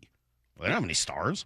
Jalen Brunson's a second-round pick who's kind of, working. Left $100 million on the table, man. You left $100 million on the table to make sure you can surround the rest of the team and bet on myself, and I'll make it up on the backside of it. And he's going to be the king of New York for the rest of his life. I mean, winning their first title in 50-something years. So, yeah, pretty sporty weekend. That was great. And I don't know if you got the chance to watch any of last night. I mean, the whole Hurricanes thing has been incredible. Not just winning, but, then obviously you get the presentation of the cup, and you've watched this before, right? First you get the handshake line, and then they give the captain the cup, and then he gives it to the next player, and he gives it to the next player. And for them to give it to Frederick Anderson after the captain was just amazing. Their starting goalie, who hasn't played since Game 3, right, has just been down and out and was not a part of this thing, essentially. And he's still the guy that they turn to in that moment to give the cup to. It's just awesome. It's such a cool sport, man. So the fabric of team, is that the takeaway? Because the Knicks were a team. Certainly Brunson was clutch, and he was a difference maker, and he's an absolute stud, and he's the tip of the spear of the team. And Carolina just ultimately kind of built that thing up, and a 37-year-old captain and everything. Are they in essence of a team as well, or are they just loaded with front-end talented young stars? Yeah, I mean, I don't know that. I would say all the teams in the playoffs were real teams. That's it's sort of impossible to play in the NHL and be successful without that element. So I don't know if that's necessarily my biggest takeaway on the NHL, but I think it's a fair one on the NBA, and that's now a couple of years in a row, right, where that's been the case, where you've had now last year, Oklahoma City does have the MVP. I mean, they've got one huge star, but they were really all about everybody else. Right. Everything they did was as a group. And, let's throw Rush into the concert. 97% men, talking at the airport before and after. Just a community element. Salk getting shaken by a total stranger. And he's down, totally down. It's awesome. Right? It's pretty great. That was definitely a highlight. Not to mention, Brock. What was his name? No idea. Never asked. Richard? I think there were probably a lot of Richards that were there. Yeah, that feels pretty accurate. This won't help the rest of the audience, but it'll at least help you understand, Raj. Help me. I'm glad you said Richard. You know the guy Richard White, who we see down in Arizona now and again? Who the engineer who sets up the broadcast? Yes. Who has a bunker in the middle of the desert where he's got old ISDN lines? That's a Rush guy. That's what most of the concert looked like. Guy? Yes. Ooh, okay. Does that make sense now? Does that kind of come around? Now that's kind of what the entire. It's not a Grateful was. Dead crew. No, very different. It's not the classic rock kind of crew, Led Zeppelin, Stones, but maybe a little more that way. Yeah, there's some of the. Yeah, there's some of that, but it is its own unique element. Mostly retired software engineers. There were probably a lot of those, to be honest. A lot of Boeing employees. Well, down in Los Angeles, I don't know. Anyway, it was a lot of fun, and that was definitely a highlight for me. Thank you for indulging me last week as I got ready. All right, we are going to talk tomorrow, Brock. I actually want to talk a little bit more about the Hurricanes as they relate to the Mariners, because this whole idea of having, I mean, did you read that article? I did not read it yet. Dude, their GM is a top-tier scientist with 27 patents. Like, he was a scientist at Harvard and at UC Berkeley, and then was a blogger, and now is the GM of that team. He's as analytically driven as anyone in sports, and his head coach is the polar opposite. Rod Brindamore is Rod the Bod. I mean, he's ripped. Oh, he's insane. And he's as old school as it comes. So finding that balance point between those two guys and having it lead to a championship, to me, there's a great Mariner conversation there between, how the front office operates and what the manager can do to, kind of offset / enhance that. I think there's a really cool conversation. We'll probably do some of that tomorrow. Coming up in 20, we'll tell you essentially how serious the problems were on this road trip for the Mariners, because it wasn't great. 4-6 against 3 mediocre teams. Not what you're looking for. More on that coming up on Brock and Salk. Think you know the Mariners? Not if you aren't subscribed to the Daily Mariners newsletter from Seattle Sports. That's what they've been waiting for. The latest Mariners news and injury updates. Exclusives from Mariners insider Shannon Dreyer. You look at the pieces and how it works. Plus the best takes and breakdowns from your favorite Seattle Sports hosts and contributors. The Mariners seem to be trying to build something that I think is a little bit more sustainable. The Daily Mariners newsletter. Monster solo home run. Subscribe at seattlesports.com/newsletter. At Uline, they know going the extra mile takes hard work. For companies pushing to go further, Uline will go the distance with you. 24/7, they answer the phone to get you the shipping and industrial supplies you need. Business can move fast. Unexpected large orders, adverse weather, new safety guidelines, and changing economic trends. Uline works hard keeping 41,000 items ready to ship, minimizing detours on your way to the extra mile. Visit uline.com. Hey there, Dawn Riling from Olympic Hot Tub with exciting news. Our mid-year clearance event is on. You'll score big savings on all in-stock saltwater hot tubs and fabulous saunas. Plus, deep discounts on newly released floor model swim spas. These deals are incredible. But don't wait. Our mid-year clearance ends June 30th. OlympicHotTub.com. Better you, better life. Olympic Hot Tub. What if I told you a local credit union is giving members up to $30 per month just to make everyday purchases? Dave Wyman here, and when I heard about the offer from Harborstone Credit Union, I said, sign me up. And that's what I did at harborstone.com/cash. You know, I'm not a tech-savvy guy, but opening a checking account was easy enough for me to figure out. I got my PNW Cashback checking account for free, no fees or minimums, and when I make everyday purchases with my Harborstone PNW Cashback debit card, I earn up to $30 each month. My wife loves it when I get cash back on gas, groceries, coffee, travel, and lunch. All categories count towards your cash back. You can even tap to pay. If you live, work, or worship in the state of Washington, sign up for a membership with Harborstone Credit Union and get the PNW Cashback free checking account. Open your free account online like I did at harborstone.com/cash or visit one of their 29 branches across the Northwest. Insured by NCUA. Terms and conditions apply. Everything that matters is at stake in a divorce. Your home, your savings, your children. For many of our clients, a divorce was unwanted. This is Rick Jones. At Goldberg Jones Divorce for Men, our team of experienced attorneys handle every aspect of a divorce and custody case. When stakes are high, you need a lawyer you can trust. Husbands and fathers trust Goldberg Jones. Visit us at goldbergjones.com to get your questions answered at no charge. That's goldbergjones.com. How you do one thing is how you do everything. And for 104 years, Wayscarf Ford has treated their customers a very special way, the Wayscarf way. At the end of this ad, I'll share what might be the best offer they've ever opened up to customers. But first, it's important to understand the way they do it and why.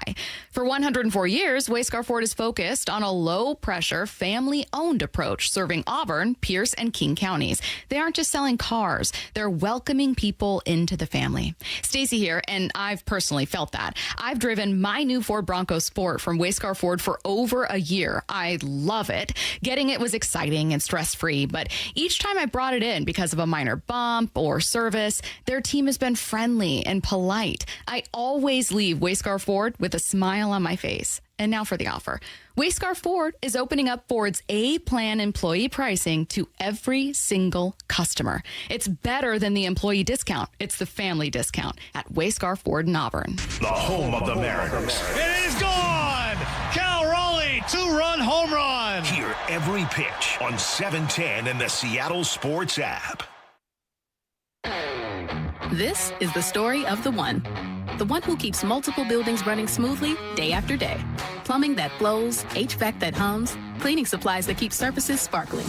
That's why she counts on Grainger. With easy reordering online and 24/7 support, Grainger helps her keep the products she needs on hand. So shelves stay stocked and buildings stay ready. Call 1-800-GRAINGER, click Grainger.com, or just stop by.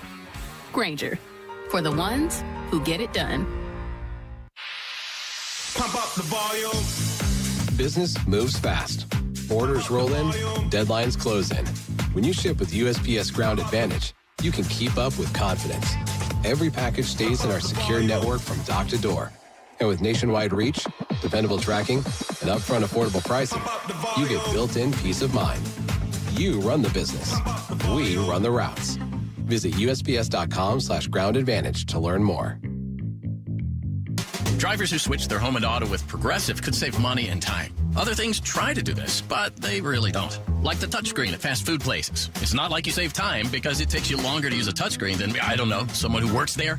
And another thing, you'd think it would save money because they're not paying a cashier, right? But no, same price. Also, why is there an option to tip? Who am I tipping? Exactly. Anyway, even if you can't save money and time with some things, you could with a Progressive home and auto bundle. Progressive Casualty Insurance Company, affiliates, and other insurers, not available in all states or situations. If the world were like a Sleep Number mattress, everything would adapt for your comfort. Because as your life changes and your body changes, Sleep Number mattresses adapt and shift to give you personalized comfort night after night. And right now, new mattresses start at $1,500 during our 4th of July sale. To experience a whole new world of comfort, visit a Sleep Number store or go to sleepnumber.com. Sleep Number. To a good life sleep. Need to know. 15 minutes past every hour with Brock and Salk. Presented by Marquee Data. Here's what you need to know. Up first. Not a good weekend, not a good road trip for the Mariners, Brock, who end up going 4-6 against 3 very beatable opponents, dropping 2 straight, really non-competitive games this weekend. Luis Castillo and Emerson Hancock both getting beat up on the mound. The bats didn't do a whole lot more. It was just kind of ugly baseball. It was 10 games in 10 days in some really oppressive heat and humidity, and you lose this guy and that guy, and then that guy, and we lose that guy. And let's just throw him in for fun with Mooney at the end of the whole deal. The sheepers, creepers. Like, what? Seriously, what's next? Like, who's next? Like, Julio and Cole are the only ones that kind of withstood the brunt of all of this over the last 30 to 60 days. Now, reinforcements will come, but that doesn't help. And those are all excuses. I was really hoping like somebody would just stand on their head. That either Luis or Emerson could just have one of those outings that it's like, you have double-digit strikeouts, ball's not in play much, don't put much pressure, we can get a lead. We're the ones that hits the 3-run home run. We're the one that gets a crooked number like they did on Friday night. But that was not to be. And that Washington team, you realize they're right there with the Dodgers, the most runs scored in the league. They are. But again, I mean, that's a team that is couple games above 500. I mean, like, these are all very winnable games. Doesn't mean you're going to win all of them. 4-6 is definitely a disappointing road trip, and we can talk through more of that. You mentioned getting reinforcements back. Cal Raleigh could be as soon as tomorrow. He's playing again today, and all reports have been good. Obviously, the results have been good. So I think that's the plan, and we'll just kind of see how he bounces back from today, and continue to assess it and make our decision. I think it'd be pretty shocking if Cal wasn't playing tomorrow night. Yes. I'd have some real questions as to why not. This will be an interesting Monday, right? Off days or sometimes action days, and there's kind of a lot of action on this roster, like this 6-man thing. You begin to question. We'll do all this. We're going to talk through it in greater detail at 7:30. And Dan Kramer's going to join us at 8:30 this morning. JP should be ready to return as well. So yeah, there's some very real questions, and some possibilities of ways you could solve some of these problems. Baltimore comes in tomorrow for 3, then Boston, and then they fly right back to the East Coast to go right back to Pittsburgh and come through Cleveland on the way home. Here's the second thing you need to know. All right, we mentioned the winter sports, Brock. They had their moments this weekend, first on Saturday. Fox with 5, gives it to Wemby. Wemby floats for 3. No good with 1 second to go. It's over. At long last, for the first time in 53 years, the New York Knicks are the world champs. 53 seasons. A generational drought is over. And Jalen Brunson leads them with 45 points, embracing his assistant coach, Dad Rick, in tears. Knicks 94, San Antonio 90. The Knicks are the 2026 NBA champions. So much of the conversation, naturally, with it being that market and that team and all the history and the lack thereof and how dormant they've been, so much of it, the conversation is about the Knicks. Mm-hmm. But if you're on the other side of that, that had to be like maddening. If you were a fan of the Spurs, like you've got to lead double digit in every game. You had to lead in almost 3/4 of the minutes of every game. But you were just not mentally, physically, emotionally as tough. You just, I mean, it was just so expressed. Physically bullied, mentally and emotionally crumbled to those leads, and they, you know, those guys, to a man, like if you were to pick teams like on the playground, you're picking more Spurs than you are Knicks. Yeah. But those dudes rose to the occasion, led by their little William Wallace, who was just a monster and a menace to the Spurs at the end of that deal, and pretty cool. I love it. Meanwhile, the Hurricanes won last night. And they're going to clinch it appropriately with a total team effort and a shutout. The Carolina Hurricanes have won the Stanley Cup for the second time. That was pretty tremendous. Great effort. Sean McDonough was awesome all throughout the series, just making it even better. Did I read that goalie was working at Chipotle 2 years ago? Essentially. So No, like literally. I mean, he was in the minors. I don't know if he was actually working at Chipotle or not while he was. I'm pretty sure he was working at Chipotle. I'm not doubting you. I don't know. I didn't read that part of it, but I'm pretty sure when I was in Charlotte, Salk, that guy served me at Chipotle. he very well might my double chicken bowl. It's pretty crazy, though. I mean, he was not their goalie. He was the backup very clearly, and guy doesn't have some success, and the next thing you know, he's thrust into it, and boy, did he ever play well. And that team was just... They're tough, man. They play a really relentless style. Rod Brindamore, their coach, who's now won it as both a coach and as a player. It's different because as a player, I wanted it. I really wanted it for myself. I'll be honest. I wanted all the guys, but it was like it's something I wanted. And then now, sitting back behind watching it all, it was about wanting it for these guys. And because there's no harder working group. I see it every day, and I'm just really it's just like a proud dad back here watching his kids go to work, and just couldn't say enough good things about this group. Okay, so if team is not necessarily the through line for both of them, because you're right, like you've got to be rather selfless typically to get to that stage. How about just toughness? How about the toughness of the Super Bowl champs? For sure. Right, who were just bullies and just so tough. The toughness of New York, bullies. Mental toughness and physical toughness in both cases. Absolutely. Huge part of it. Here's the third thing you need to know. World Cup soccer, Brock, coming to Seattle later today. Belgium and Egypt have the first match here at noon.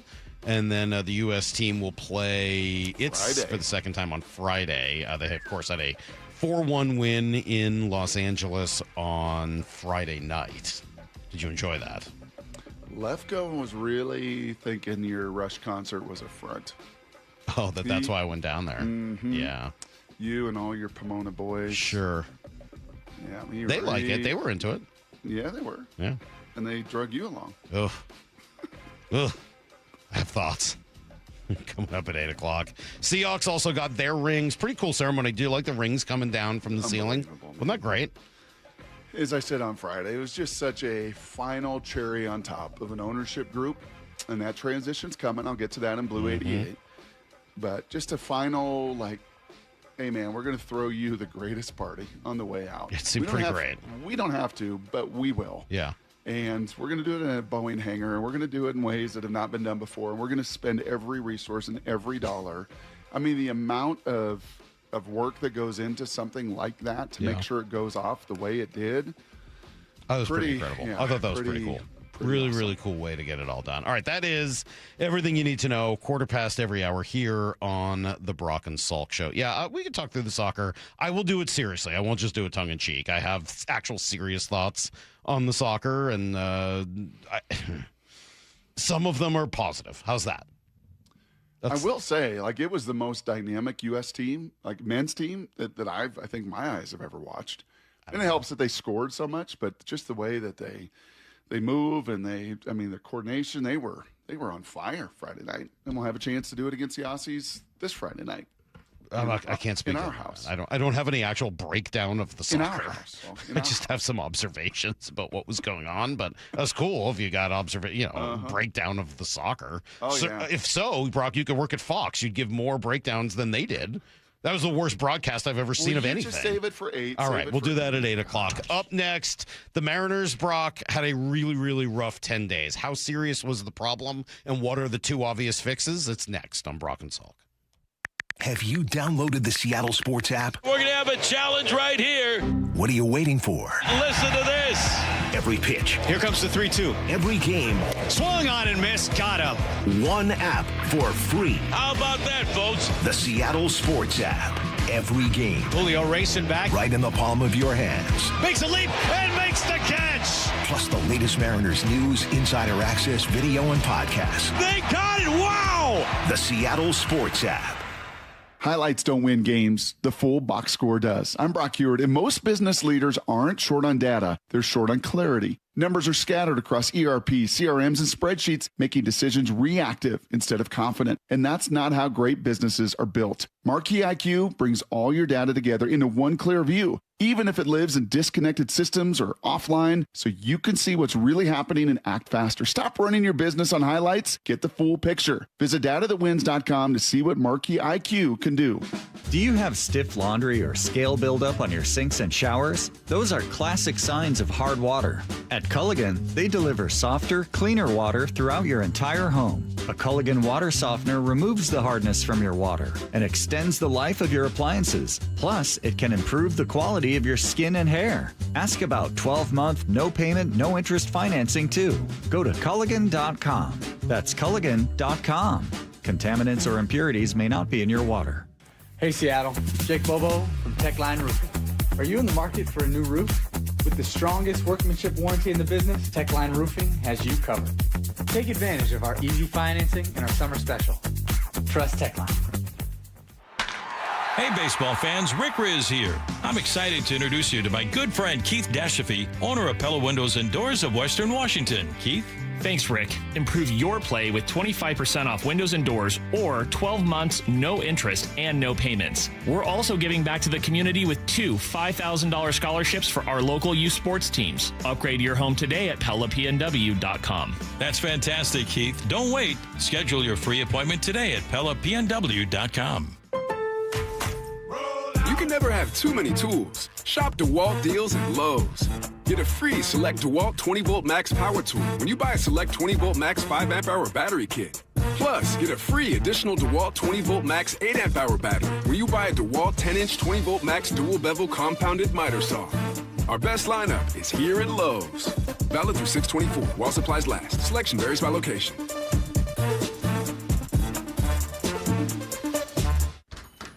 Knock, knock, Capital One Bank guy. Wow, Charles Barkley? I just moved into the neighborhood. Can I borrow some Wi-Fi? Sure, Chuck. That's what the Capital One Cafe is here for. Open 7 days a week. Oh, can I use your ATM? My dog walker only takes cash. Anything for a neighbor. Can I try the catchphrase? Sure. Take it for a spin. There's no fees or minimums on Capital One checking accounts. Nice, Chuck. I'll take it from here. Capital One. What's in your wallet? Terms apply. Visit CapitalOne.com/bank guide for details. Capital One and a member FDIC. Get ready for soccer's biggest stage. Join Dick's Sporting Goods for a pep rally at Northgate Mall June 19th, featuring a live DJ, activities, and more. Bring the energy and rep the red, white, and blue before kickoff. Dick's Sporting Goods at Northgate Mall, 9 a.m. to noon. Summer's here, and Toyota of Kirkland and Toyota of Renton have the all-new 2026 Toyota Tacoma SR5, ready for every adventure you've got planned. Right now, during summer savings, lease a new Tacoma for just $299 a month for 30 36 months or finance at 3.99% APR for 48 months plus $500 TFS finance cash. Whether you're in the North or the South, they got you covered. Visit ToyotaKirkland.com and ToyotaVrenton.com. Offers valid through June 30th, 2026 on approved credit through TFS. Excludes taxes, titles, license, dealer accessories, and a $200 negotiable dealer documentation fee. The home of the Mariners. It is gone! Cal Raleigh, 2-run home run! Hear every pitch on 710 and the Seattle Sports app.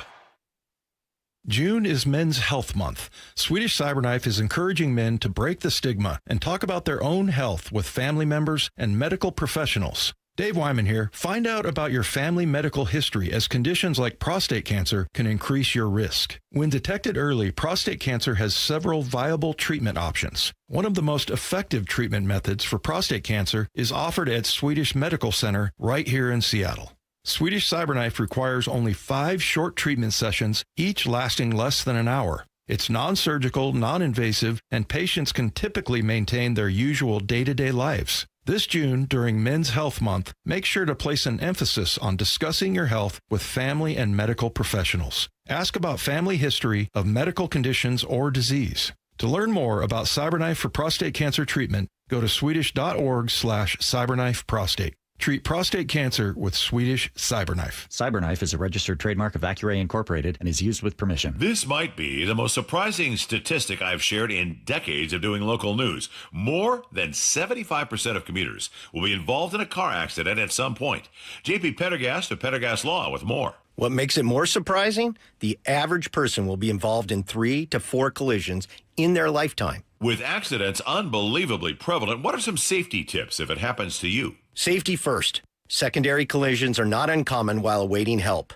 Turn on those hazards and remain in a safe place. If a bystander witnessed the accident, capture their information and encourage them to remain at the scene. Seek medical attention immediately if needed, as delaying can be a costly mistake. Lastly, remember that statements made to police and insurance adjusters can affect your case. Collisions are more common than we'd like to think. If you find yourself in one, follow these helpful tips and then call my friends at Pendergast Law. If you or a loved one's injured in a car accident, call Pendergast Law. We can help. PendergastLaw.com. From the Quantum Fiber Studio, you're listening to Brock and Salk. Weekdays 6 to 10. On Seattle Sports and 97.3 FM HD2.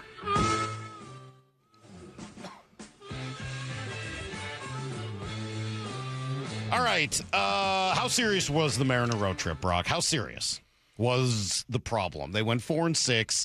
They didn't play particularly great baseball. Now, there were some real positives. I mean, we could talk about Colt Emerson, who's a huge positive, and the home run he hit, especially Friday night, is ridiculous. Oh, my God. So fun. That was up and in 98. Unbelievable. To keep that fair, to hit it as far as he did, the hands, the strength. Was it Friday or Saturday? That was Friday. It was during the World Cup. Friday? Okay. It was amazing. Well, his one Saturday was amazing, too. He just back to life. Unbelievable. Yep. And then, Bryce Miller is a huge bright spot. Dominic Canzone's continued to hit the ball. It's not like everything is awful. But you go 4-6 on the road, play pretty lifeless this weekend. I think that there's, obviously a conversation to be had. There were errors. There were base running issues. There were some bad at-bats. There were some pitching challenges, right? And some of that is because of the injury issues. There's no doubt. I mean, you're missing, what do we come up with? Roughly 7 guys right now that are contributors. I mean, not all of them are going to be out for very long, but Randy, Naylor, Donovan, obviously, your 2 relievers, Brash and Munoz, plus, Cal. Yeah. That's 6, and JP is 7.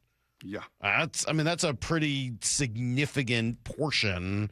I mean, you could throw Carlos Vargas on there as well, whether you love him or not. That guy's supposed to be on the big league roster. That's 8 guys. Mm-hmm. I mean, that's essentially a third of a big league roster, or very close to it. So Hoppy. Yeah, I mean, it's a lot. Criswell, I mean, you're talking about roughly a third of your team that is injured in some way, right? Yes. If you were to get to 9, that's a third of your team.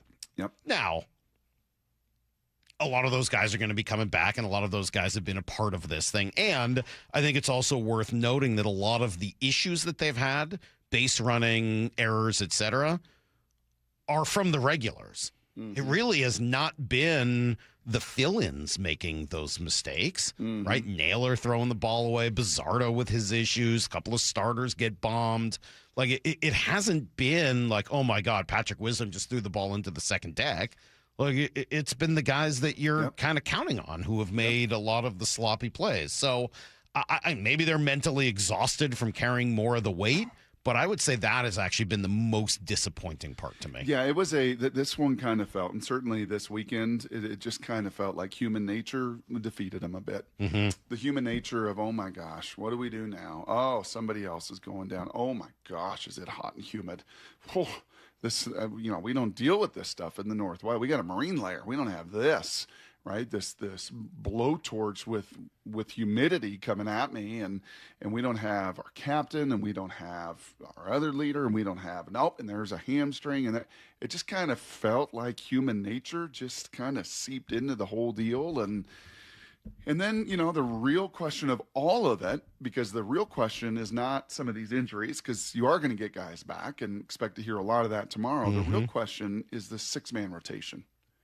And I don't know if there's a definitive answer to it, nor can you point to it and say definitively that's caused some of these home road splits or caused some of the issues. I don't. But it is something you're going to have to address. Well, it's about to become a major problem, right? I mean, like now, this is now the thing. It's why we're going to talk to Dan Kramer, Mariners.com. Like you did the piggyback thing for a couple weeks. You're not going to do that now. You did the 6-man rotation for a couple weeks, so you kind of did this to bide your time for about a month. Yeah. And now we're almost to the halfway point of the season. We're nearing 81 games. The answer seems pretty obvious, right? Like it's the same answer that I feel like I've been saying for that entire month. Put Luis in the bullpen. There's no other answer here. Yes. You're sure? Do you want to go back? Would you like to piggyback Bryce some more? No. I mean, only went 8 shutout innings the other day. You're probably going to piggyback Emerson. Okay. That at least I could understand. At least that I could fathom.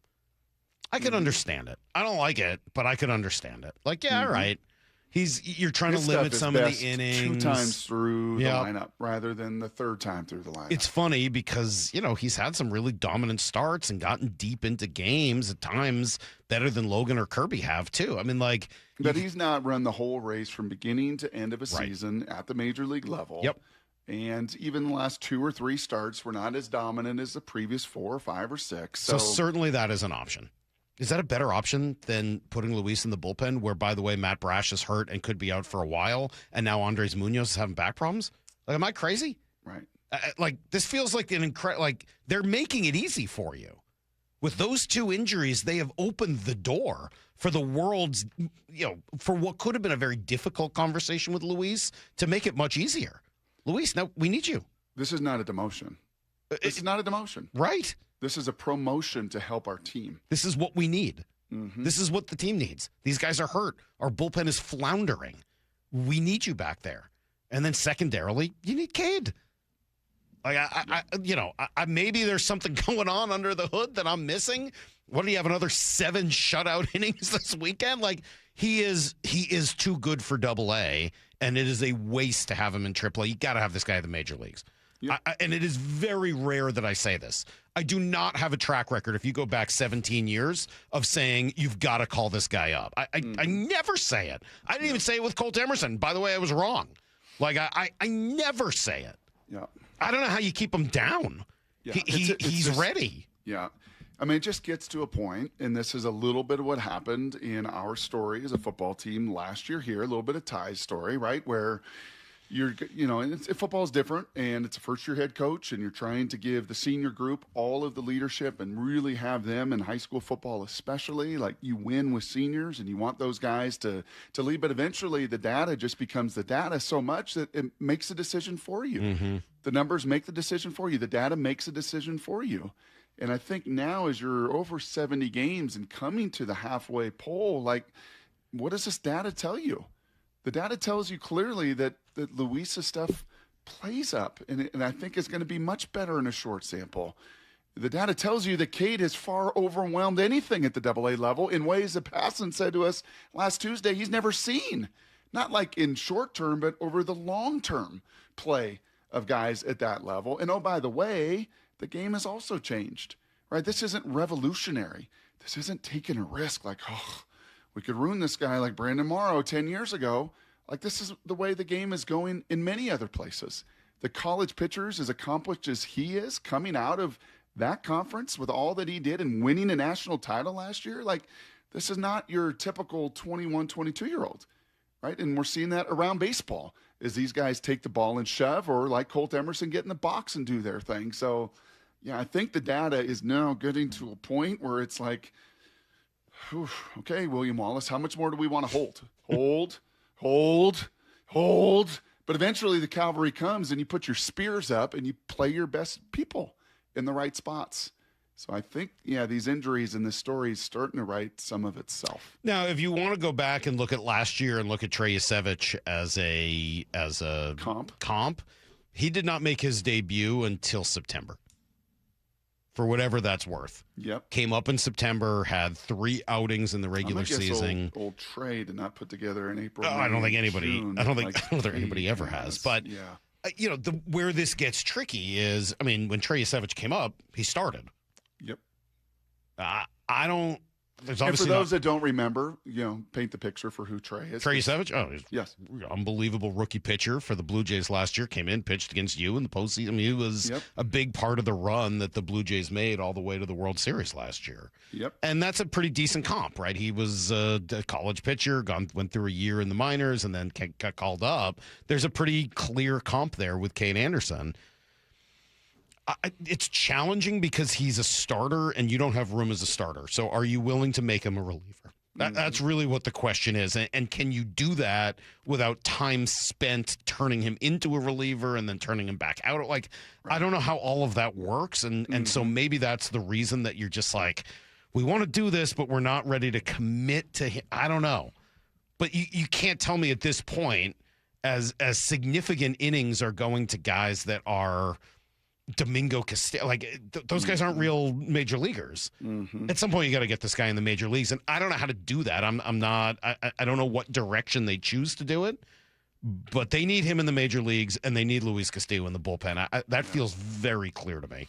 Yeah, and they also need to get and I think kind of figure out. We'll ask Daniel Kramer about some of this.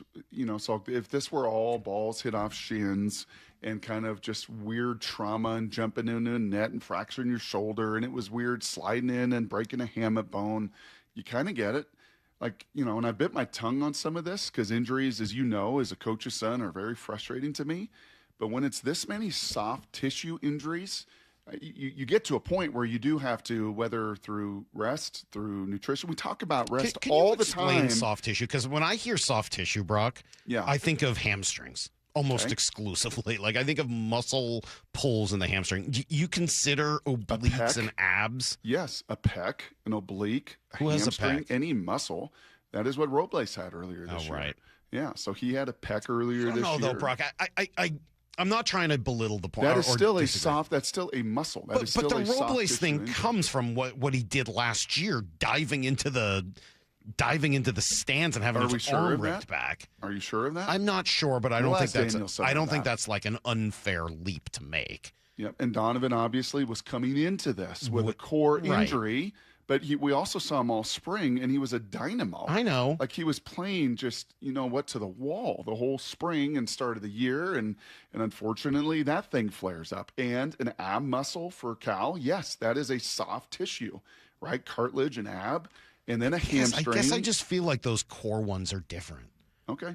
Maybe I'm crazy. Maybe you're right. Maybe like I get it when you sit there and say, "Hey, soft tissue, hamstrings, and those types of things, they're different from twisting a knee or something like that." Yeah. I'm right there with you, and I get it. I believe, like, hey, that's probably something that you needed to do differently in your workout. Drink more water, whatever the case may be, more rest. Something about the core, the ab, the oblique specifically, like. It's a twisting and turning It's injury. a rotational sport, and it feels and you do different see to some me. of that. I understand that. And again, this is not to rip a training staff. It's the same. It's going to be the same training staff, the strength and conditioning. This is not in any way an indictment on them. I think it is a conversation, though, about rest and recovery and what this looks like. And, hey, what are we doing? And are we doing anything differently? And do we need to evaluate all of this? Because this is not a one-off anymore. No, I was looking at sort of the options of what it could be, because whether I believe they're all the same or not, like, okay, there's a lot of injuries. So what are the possibilities? One is there's no connection. It's just bad luck, and it happens to teams. What are you going to do? Yep. Two is they did play an extra month of baseball last year, and a lot of these guys were used quite a bit. Cal Raleigh, certainly, we talked about it last year. Andres Munoz, right? I mean, like, a lot was asked of those guys, and, you know, maybe you're getting the downside, the backside of that trade-off now. They didn't get their full extra month in the offseason. Some of them had the WBC, and maybe that changed the way they got ready for the year. Yep. We have A.J. Przinsky telling us a few weeks ago that, you know, they need more rest in the offseason. They work too hard. A lot and of then guys maybe playing a lot of games, by the way, a lot of innings. Randy plays and posts, and it's awesome. They do all of that, but they're playing, those guys, and a bunch of them have been I guess that's the other one that makes it a little hard for me to, like, say, okay, is this okay, Randy has played more innings than anybody this year. Iron Man. So when he finally does get hurt, is that a training issue, or is it like, yeah, right, like he's been fine until now, and then something happened. He just caught it wrong. Like, I don't know. I think that makes it, I can kind of see that one both ways a little bit. Like, for sure. On the other hand, should Randy have had a day off or two mixed in there? Yeah, maybe. Maybe you should. I mean, that's kind of the modern game where not that many people play 162 anymore. Certainly not in the outfield where they're running around and playing the style that Randy plays, where he, you know, is sliding and diving and getting them. Stealing bases, very active on the base pass. And he is aging And was this their first kind of like heat and humidity, like real, like, oof. Yeah, this is some real environment and conditions that are real that we just don't say, oh, it's not a big deal. That, you know, like it's they should have given him a hydration break, Brock. That would have solved everything. All they needed was a hydration break. What is that? What do you mean, what is that? What's you know all about the hydration break. So what is a hydration It's where you sell commercials under the guise of telling people they need to eat some orange slices and drink some water. Let's do some Blue 88. This is Brock and Salk's Blue 88. We're going to go red, right, tight, close, sprint left, G, U corner, halfback, flat, on one. Ready? Brock Heward tackles 3 football questions as only he can. Blue 88. Now here's your hosts, Brock Heward and Mike Salk. What are you laughing at? I just set that up perfectly. I mean, you couldn't have said it. And I'm laughing better. Just picturing you wherever you were. Hands up in the air, Jim Morris, just huffing and puffing until the soccer walls blow down. You were just done. That was the funniest thing was one of the people I was with is my buddy Greg, who played soccer in college, is like obsessed with the sport. He knew when he brought me what he was going to get, and he brought me anyway, which really I would say is on him. That's a good anyway. All right, 3 good football questions, Brock. Let's start here. All right, a lot of murmurs, a lot of rumblings about what's going on with the Seahawks sale. Mike Florio said this weekend it should get done by the start of the season. Is he right? Yeah, this was Florio's quote. The Seahawks got their latest Super Bowl rings on Thursday night. By the time the next season starts, the franchise should have a new owner in place. A source with knowledge of the situation tells Pro Football Talk that a new owner is expected to be in place by September. Some rumblings and murmurs, and I was trying to get some scoop and some details, and it was pretty tight-lipped. But there were enough things said and just kind of, again, rumblings that I would co-sign on that.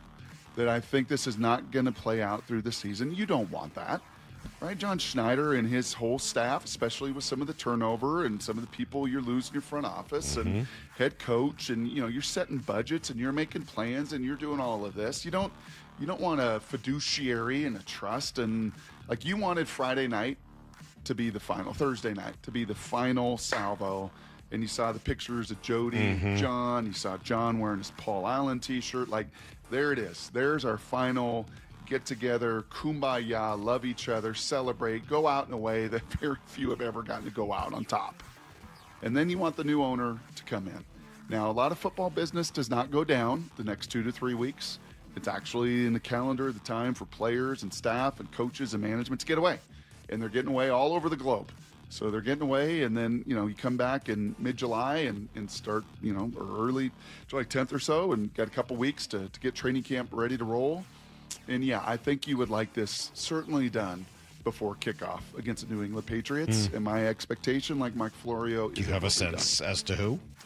I don't. G was in here the other day talking about, the cool thing of an NBA owner is they kind of get their taste of it, and you've seen that done, and some of the other owners, and he's still pointing to Ballmer, and he's kind of hinted at that with us on and off the air. Not the only NBA owner involved, though. A bunch of these guys are involved in the NBA. Certainly the Wick Grossbeck group is heavily into the NBA. That's exactly right. Fascinating. All right, question number 2. So we hadn't really mentioned this yet today. Nolan Teasley, we know that he left the Seahawks. He was the assistant GM, went to Minnesota to become the general manager. But now we got some brain drain because he's taken Trent Kirshner with him. Trent's been here forever as one of the right-hand men of John Schneider. And he's going to go there. How serious is that? Where are we going to feel it? Yeah, this is your old John Clayton, rest in peace, professor, where you lose one lineman, not that big a deal. You lose 2 linemen or in any position group, it starts to be a little bit of a more formidable conversation or task. You lose, as you just mentioned there, so much time on task together. And my life experience and relationships is the more time together, the harder conversations you can have, right? You can just hold each other accountable and really, put it all out there. And when a change needed to be made a few years ago, when their board was too big, Mike, it's Nolan Teasley and Trent Kirshner probably right there with John. Like, okay, we got to remedy this. Like, this board is too big. Like, we got to zero in on really what a Seahawk is. And so that's, I think, a lot of what you're losing is that experience. Now, for Trent, he's going home. He's a Minnesota guy. Family's there. Friends are there. His kids are going to get to play high school sports in front of so much of his family and friends, and that's awesome for him. For Nolan Teasley, he gets a guy in Trent that he's been with for 10, 12 years, walking through these battles with John to help implement all of their new philosophy there in Minnesota. So I can't pretend to say, this one won't hurt. Nolan Teasley, totally understand. This one, stings a little bit, and you're probably going to elevate from within. You got a lot of personnel that's done the job too, but there will be some brain drain on this one. No doubt. All right. Question number 3. I'm just trying to think of all of the guys that have been kind of a big part of the John Schneider. Dan Campbell was a big part of that. He's now in Carolina doing some good things and getting them to the playoffs. And there's Trent, there was Nolan. Isn't there one other guy who was a big part of it? Well, Jim Nagy was on early on. There have been other names that have been here and around it. I mean, really cool for John's tree. Like, this is the final deal in a Hall of Fame career. Is not just to win Super Bowls, but the branches of your tree go on and bear fruit other places. All right, question number 3, Brock. Money. How's it getting in the way of quarterback development these days? Yeah, I'm curious what you. I mentioned this to you a couple weeks ago about the UFL and the difference between NFL Europe and the UFL. NFL Europe was tied to the NFL.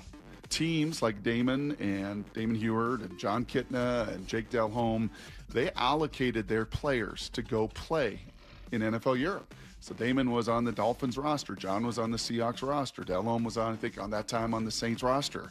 And they would then allocate them, no, you go play. You need to go play. And you need to see the game, and you need to get these reps that you're not getting even more now. In these NFL off seasons, you don't get reps. Poor Jalen Milroe, Salk, if you were out there on Thursday watching practice with me and Hawkblogger and Brady, it was a rough day. I mean, it was a pick 6 here. It was another near pick there in the red zone. It's just a little hesitant. But he's a third stringer, playing with third stringers and getting kind of the last crumbs of reps versus, no, man, you go play in the UFL. And I was looking at a list of NFL QBs that teams could allocate.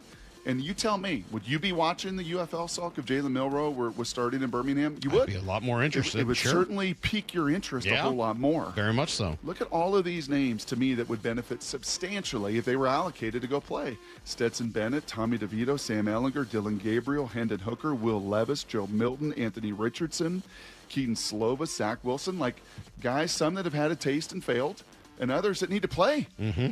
And you know how much it would benefit them and for a league that loves eyeballs. And now, granted, it would be a UFL, a different league. Well, but you'd have to buy into that league. Absolutely. You'd have to buy in and have a relationship Which is what with we them, always thought might happen. Which is what Fox and these people have bet on. And Right. it's not happened yet. And they've lost a lot of money. Still kind of hedging that bet. And can it happen and will it happen? Ultimately, it should happen. Mm-hmm. If the most important position in sports is not getting as much development as it could, and you watched it 20-some years ago. Now, granted, you realize what quarterbacks were making back in 97 and 98. Yeah. A little Brett easier Favre, to do. Yeah. He was making like... oh gosh, let's see. The top paid quarterback, Steve Young, signed a 6-year, $45 million. He's making about $7 million a year. Now on the cap, it was still 15 to 18% on the cap then. So it was still some significant dollars, but yeah, money a big reason and risk why we're not seeing that same pipeline being developed. All right, there you go. That is today's version of Blue 88. I'm glad you mentioned Fox, Brock, and some of the bets they've made, because that's going to come up in our next section. I did. Yes, I did something I didn't want to do, and I came away with a whole bunch of takeaways. Next on Brock and Salk. Think you know the Mariners? Not if you aren't subscribed to the Daily Mariners newsletter from Seattle Sports. That's what they've been waiting for. The latest Mariners news and injury updates, exclusives from Mariners insider Shannon Dreyer. You look at the pieces and how it works. Plus the best takes and breakdowns from your favorite Seattle Sports hosts and contributors. The Mariners seem to be trying to build something that I think is a little bit more sustainable. The Daily Mariners newsletter. Monster solo home run. Subscribe at seattlesports.com/newsletter. Hey, it's Mike Salk here. I'm going to guess it's been a while since you inspected your crawl space and attic, right?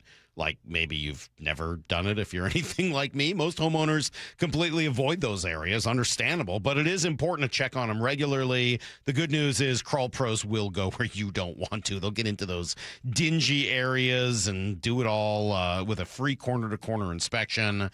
They can show you pictures of what's going on in there, and if you have problems, maybe it's rodents, maybe it's toxic mold, water issues from the winter, insulation problems, they can help with all of that stuff. Hey, speaking of the insulation, with the 90-degree heat, you may be feeling it, right? You may be feeling that your house is probably even hotter than it should be. That could be a problem with your insulation, and getting Crawl Pros to come out and get that stuff fixed could save you a lot of money in the long run. So don't just assume that everything is okay in your crawl space or your attic. Do what I did. Call Crawl Pros today and schedule that free corner-to-corner inspection at crawlpros.com.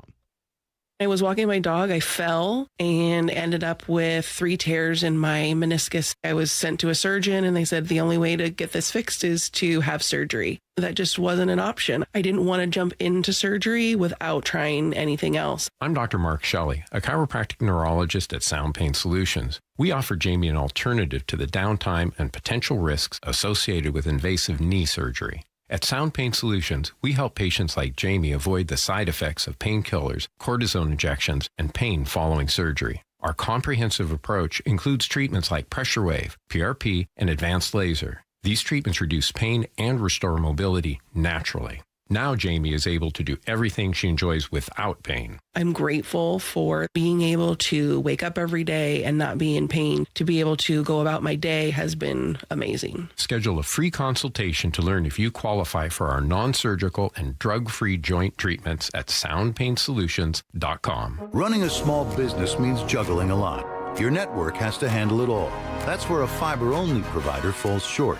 You deserve a partner who gives you a greater advantage. Introducing the Total Solutions Advantage only from Comcast Business. A first ever combination of the largest, fastest fiber-powered network, the most reliable Wi-Fi, gig speeds with equipment and security included, and a 5-year price lock.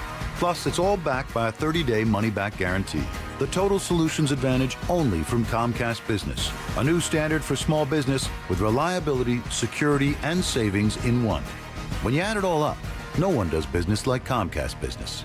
Switch today. Get started for $60 a month for 12 months when you add an advanced solution to a qualifying internet package. Limited time offer. New customers only. Requires 300 megabits per second internet, security edge, and additional qualifying service. 1-year agreement, paperless billing, and autopay with bank account required. Taxes and fees extra. Most reliable Wi-Fi based on Open Signal Awards USA Fixed Broadband Experience Report, May 2025. Eric Johnson here. I covered a lot of accidents over the past 30 years or so, but I never got to say much about what to do after a crash. Be honest, do you know what evidence to collect, what pictures to take, what documents to request, or what you shouldn't say to your insurance company? The Washington Accident Book Series is a must-have for drivers who want to be prepared for whatever the roads throw at them. Know your rights and how to avoid common mistakes after an accident by getting your free copy at WashingtonAccidentBooks.com.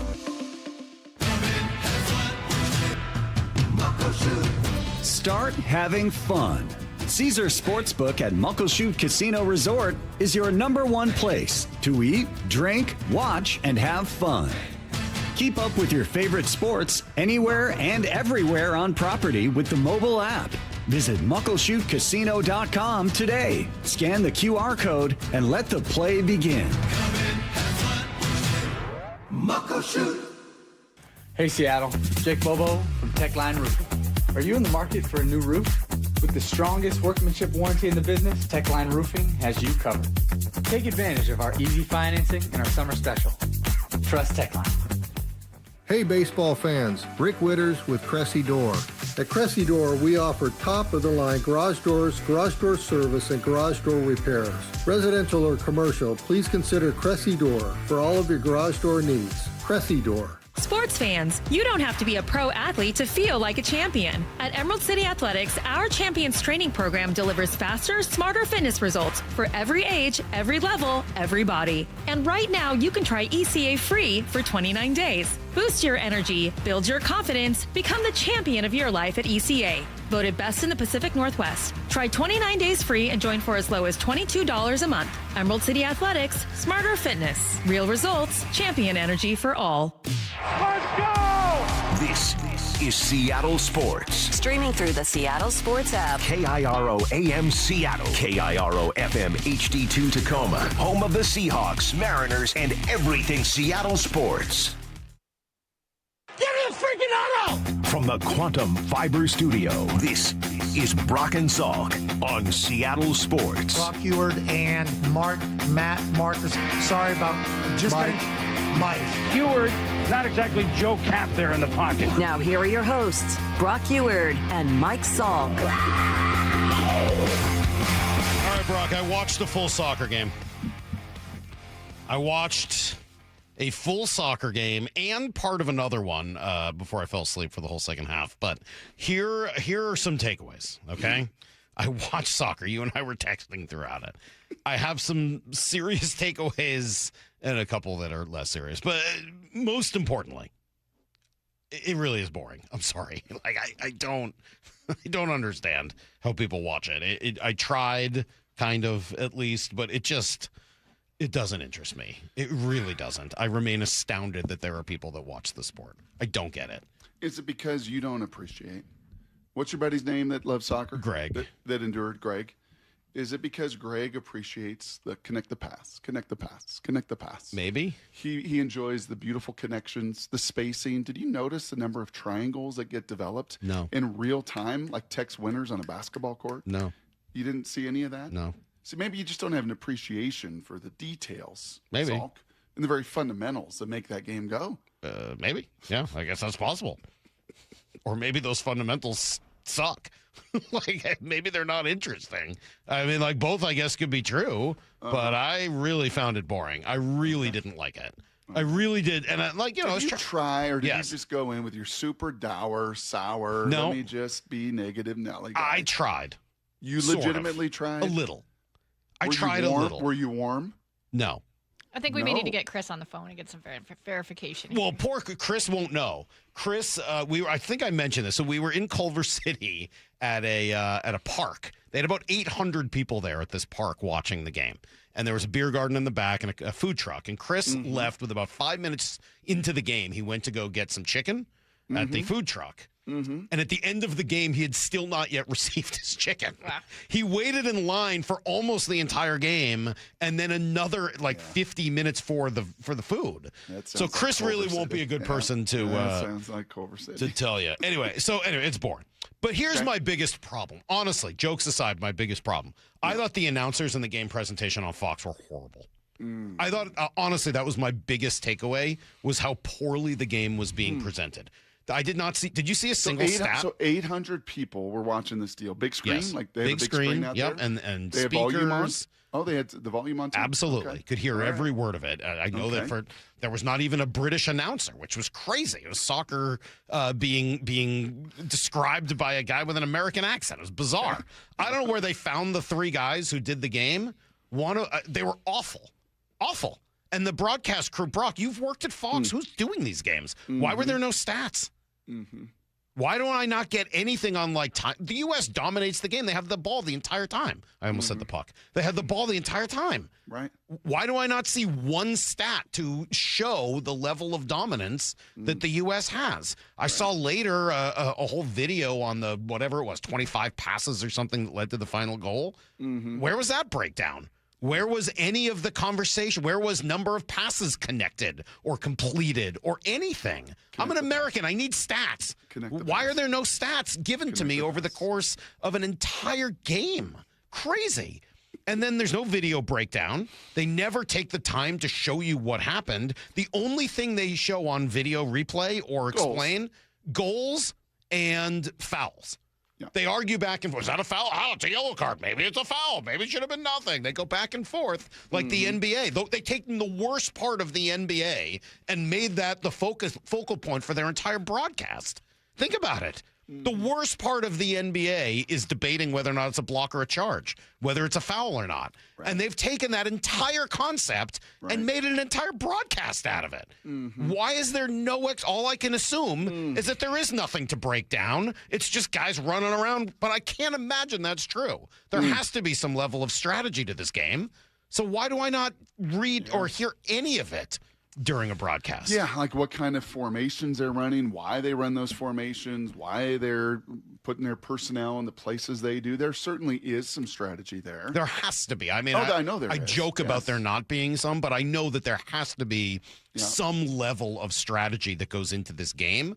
I learned zero of it by watching. I would think then there's a very strategic, honestly, to speak on Fox's behalf, I think there is a very strategic play there, is we're not going to use this stage and this platform to teach the Mike Salks of the world soccer.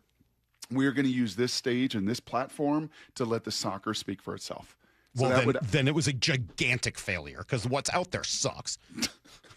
Because the game itself is awful.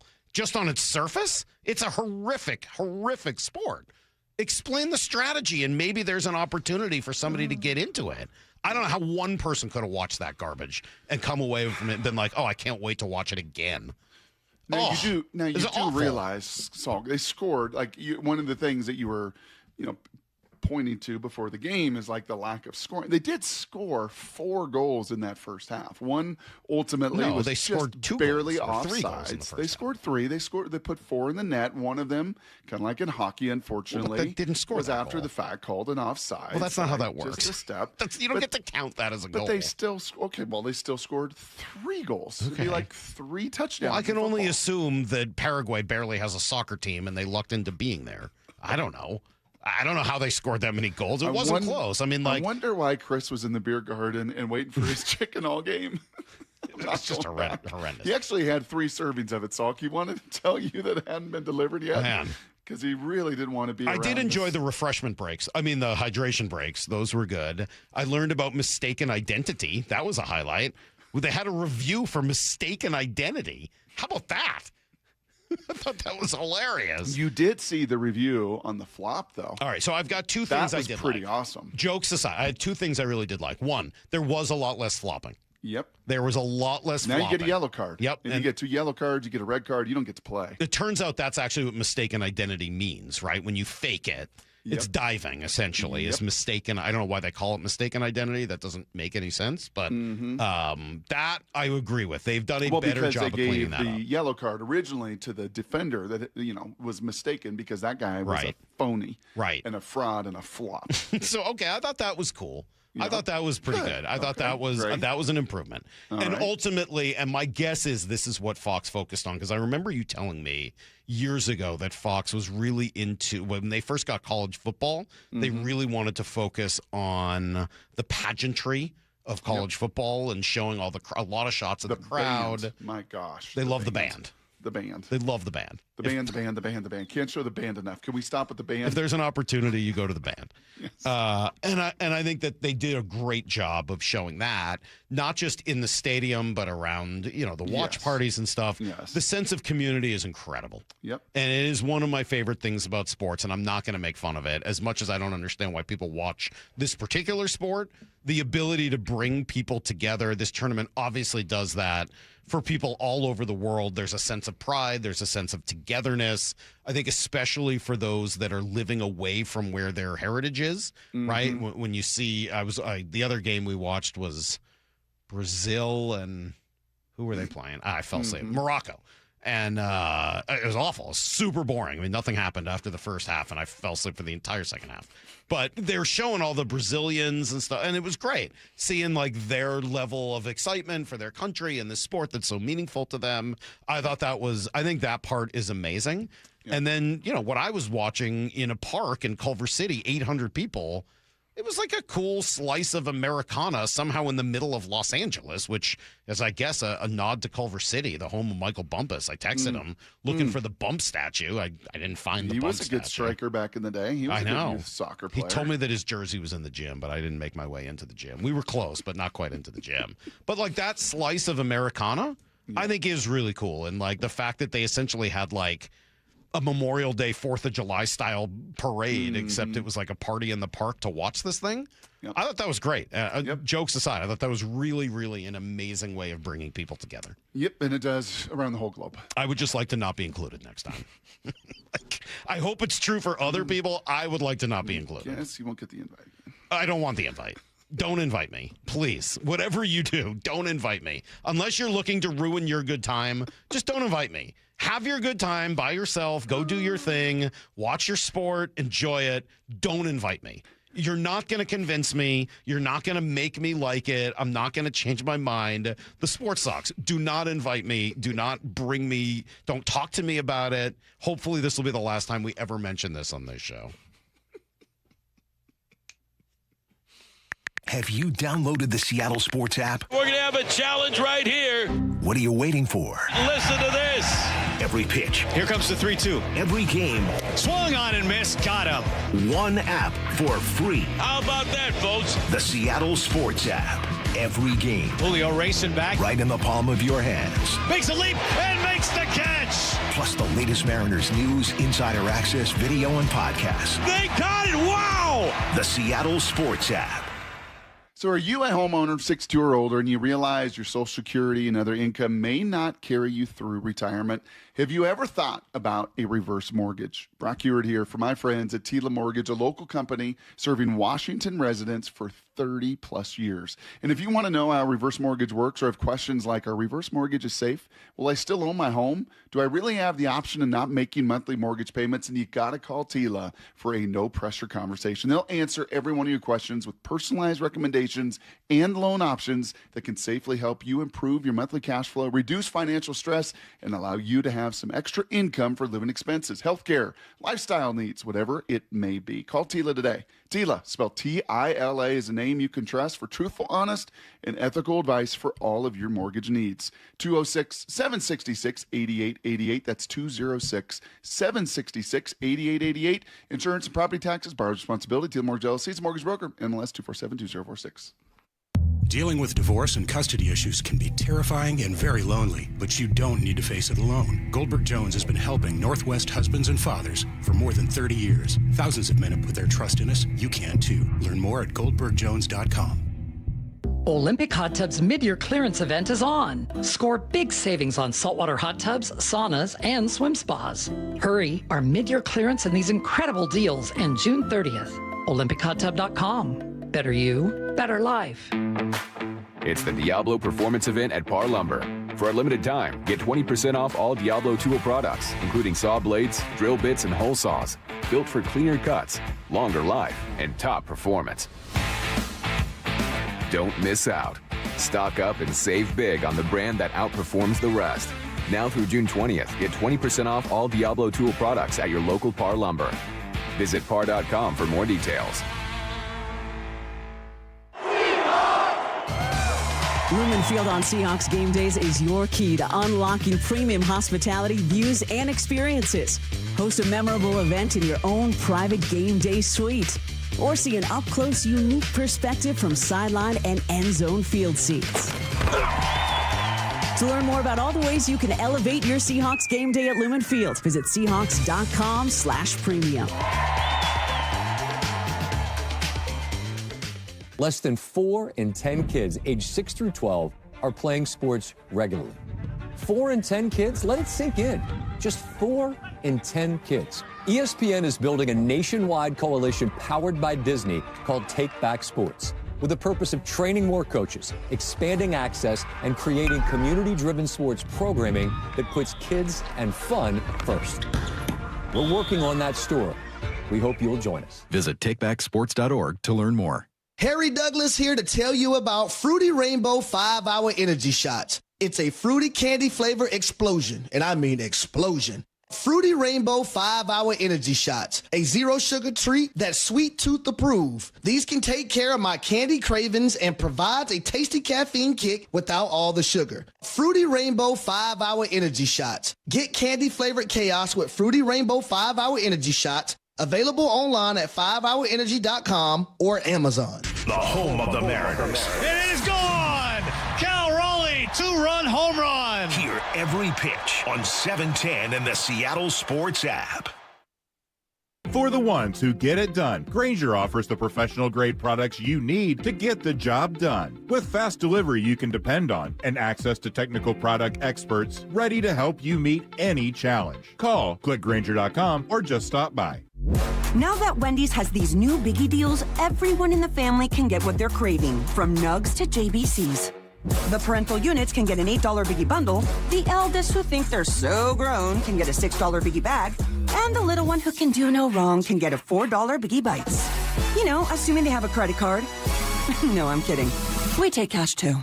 4, 6, and $8 biggie deals for the whole family. Only at Wendy's. Price and participation may vary. Single items at regular price. Prices may be higher in Alaska, California, and Hawaii. Check engine or ABS light on? Take the guesswork out of your warning lights with O'Reilly Veriscan. It's free. Ask for O'Reilly Veriscan. O'Reilly Auto Parts. I know that hiring can be challenging. You need someone to match your role perfectly. Well, now you can meet them fast on ZipRecruiter. Build your team, build it sooner. Meet your match on ZipRecruiter. Just head to ZipRecruiter.com/free right now to try it for free. That's ZipRecruiter.com/free. Meet your match on ZipRecruiter. Try it free. This is the story of the one. As a maintenance engineer at a beverage manufacturing plant, he starts his day knowing every line is ready to run because Grainger delivers the industrial-grade products he needs to keep mixers, conveyors, and packaging equipment moving. With Grainger's vast selection of bearings, belts, and motors, he keeps operations running smoothly, so nothing grinds to a halt. Call 1-800-GRAINGER, click Grainger.com, or just stop by. Grainger, for the ones who get it done. Need to know. 15 minutes past every hour with Brock and Salk. Presented by Marquee Data. Here's what you need to know. Up first. It's a pretty good text coming in about the soccer.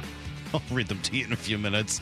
Mariners, Brock, finish up really a bad road trip. It's too bad. 4-6 against. No, you're right. Washington's a decent team, a good team. They got a good offense. They would be a fun team to actually watch. I think that's night in and night out. They can score more runs than anybody and give up more runs than anybody. Yeah, the pitching is pretty iffy, and the Mariners just took advantage one night and did not the other two, and so you end up 4-6 on the road trip. Yeah, yesterday they got shut down. Yeah, I thought they were going to go with the opener there, and I thought the at bats were really good to start the ball game. I was shocked that Julio's ball didn't go out of the ballpark. I thought it was a great approach and hit that ball on the line hard, and was very surprised that it didn't go out of the ballpark. But still able to pick up a run there. Nails with a really good at bat, driving that ball to left center. So some good at bats there, but Nicholas was able just to keep us off stride. We just weren't able to kind of barrel him up and kept us guessing and just weren't able to get anything going offensively with him. So two things. number one, that was a home run in 16 other parks. So Danny's right. The majority of parks, that ball would have been a home run. Number two, just a little like coaching point, teaching point, communication point. You don't have to replay the game. Right? As Dan's kind of talking through all of that. You know, I love the other day. Dan gave, I thought, one of his greatest little pieces of analysis talking about Cole Young. And he's like, yep, we shorten the swing up, short to the ball. Like, that's the awesome stuff. That's a little just, you don't even have to go crazy with it. Just a little analysis of what you are seeing, just letting a little bit of that out, that wisdom that you do have that we don't hear, you know, very much of. So less on the play-by-play, more on a little bit of that analysis, and I think it'd be a win for all. All right. Well, also winning more would be helpful, winning would help, right? too. Like hit more and pitch better and all that. And maybe that's coming. It does sound like Cal Raleigh and J.P. Crawford could both return tomorrow. We got the latest on both Naylor and Munoz. Nails just, fouling it off his shin there, got him pretty good, and just wanted to get him out of there. I think, he's checked out fine. The X-rays are negative, so I think, just a chance for him to make sure he was okay and get him off of his feet for the rest of that one. And Mooney with a little bit of lower back tightness there, kind of started to tighten up on him in that when he came out there to get started. So, day to day on that as well. I don't know what that means. I mean, again, I now know nothing based on. Do you not remember Gaylord Fokker's prayer, day by day, by day by day? Do you not remember that? Very careful the way I say that name. Yeah. By day by day. By day by day, yes. By day by day. But we had a lot of day to day. I don't know what any of that means, but I really hope Munoz is not too badly hurt because with Brash already on the shelf, kind of a rough spot. Here's the second thing you need to know. Congratulations to the fans of the New York Knicks and the Carolina Hurricanes, as both teams won championships this weekend. One Saturday, one Sunday. The Knicks, pretty incredible story, I think. Breaking the 53-year drought, but also the way they did it, coming from behind as often as they did, and with a kind of a cast of characters that feels very New York Knicks. Mm-hmm.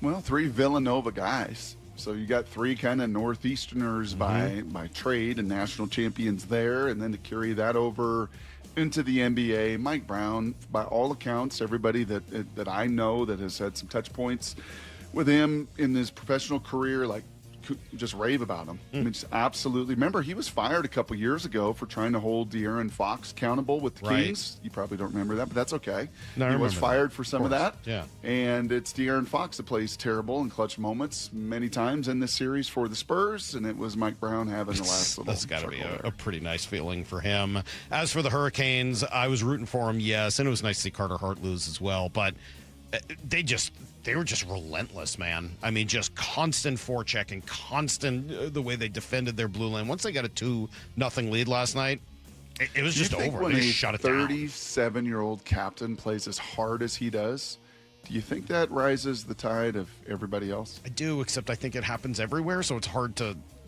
I don't think it's unique. Well, that's unique to be that old and doing to be that good and that old, but good. Not to be that old and play that hard. Right. Do you know what I mean? That's the thing. Like, I mean, all these guys play that hard in the playoffs. Understood. That's the creed in hockey.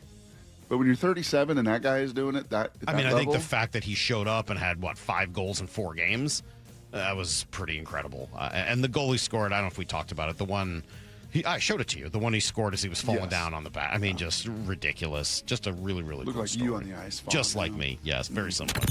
Here's the third thing you need to know. All right, Seahawks got their rings, Brock. Cool ceremony as the rings descended from the ceiling. And there was great rejoicing, as there should be. It was awesome.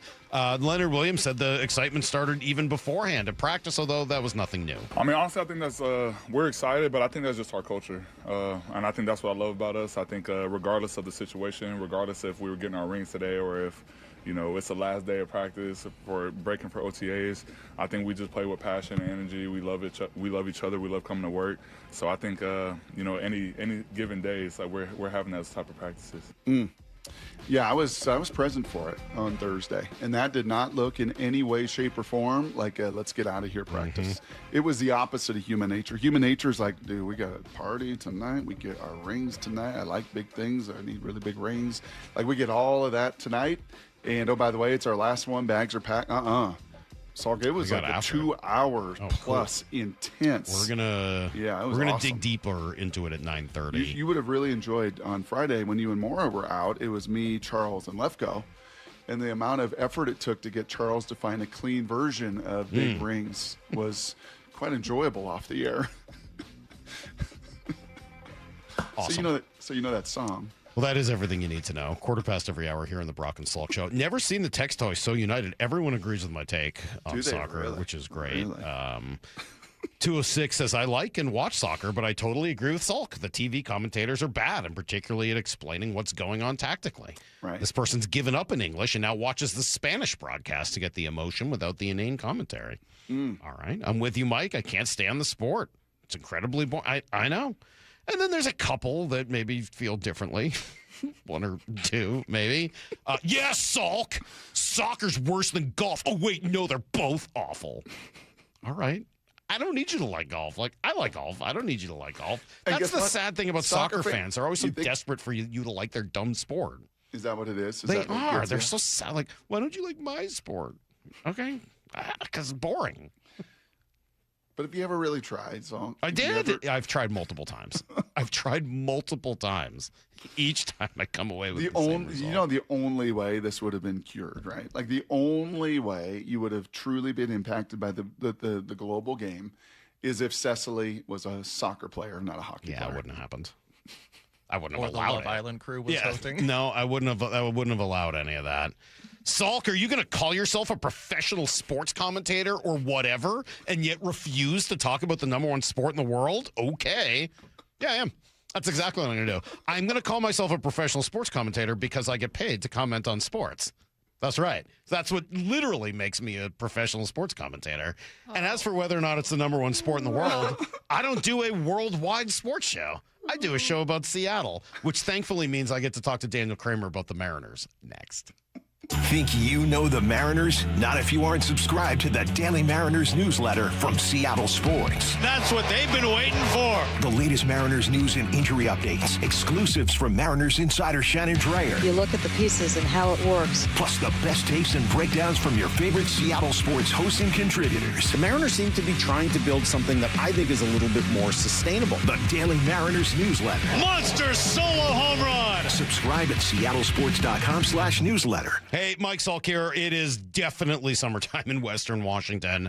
Who's heading to the beach? Who's checking out a little summer barbecue this week? Maybe golf, maybe a vacation that you've been looking forward to. Whatever it is, you know there's going to be pictures and you want to look and feel your very best. Eastside Weight Loss Clinic can help. Trust me, you can do it super fast. I lost 15 pounds just in the first 2 weeks, 35 pounds after 8 weeks. So there's time. What are you waiting for? Schedule a 15-minute no-obligation consult right now at eastsideweightlossclinic.com. You'll get safe, healthy, sustainable weight loss. No exercise, no pills, no injections, no surgery. It's easy because you're eating real food that you buy at the grocery store. You'll lose weight, look and feel your very best. And those summer pictures, yeah, you're going to look good and you're going to feel comfortable taking them. The secret, you'll find out in just 15 minutes with Eastside Weight Loss Clinic. Schedule that quick intro today at eastsideweightlossclinic.com. Dr. Ryan Coogan, D.C. Results may vary.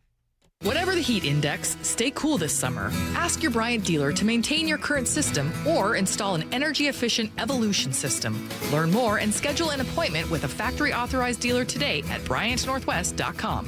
Whatever it takes. It took us 93 years to build this reputation, but it'll take just 5 minutes to ruin it. If you think about that, you'll do things differently. Lee Johnson Auto Family. When it comes to your home's water, Culligan makes it better. Say goodbye to hard water, odors, and rusty iron stains. Plus, a Culligan Whole House PFAS system is the only system certified to reduce 99.99% of forever chemicals and over 70 other harmful contaminants. Start with a free water test and let Culligan recommend the right solution for you and your water. Ask about 12-month, no payment, no interest financing too. Visit Culligan.com. Impurities may not be in your water. Making gas go further is on everyone's brain these days. And at Valvoline Instant Oil Change, we've got a wallet-friendly way to help you squeeze more out of every tank. Right now, you can get a fuel system treatment and engine air filter, normally $48, for free with any premium oil change. Just head to VIOC.com/fuel offer and get this special offer now to help your car run more efficiently down the road. That's a $48 value from Valvoline Instant Oil Change.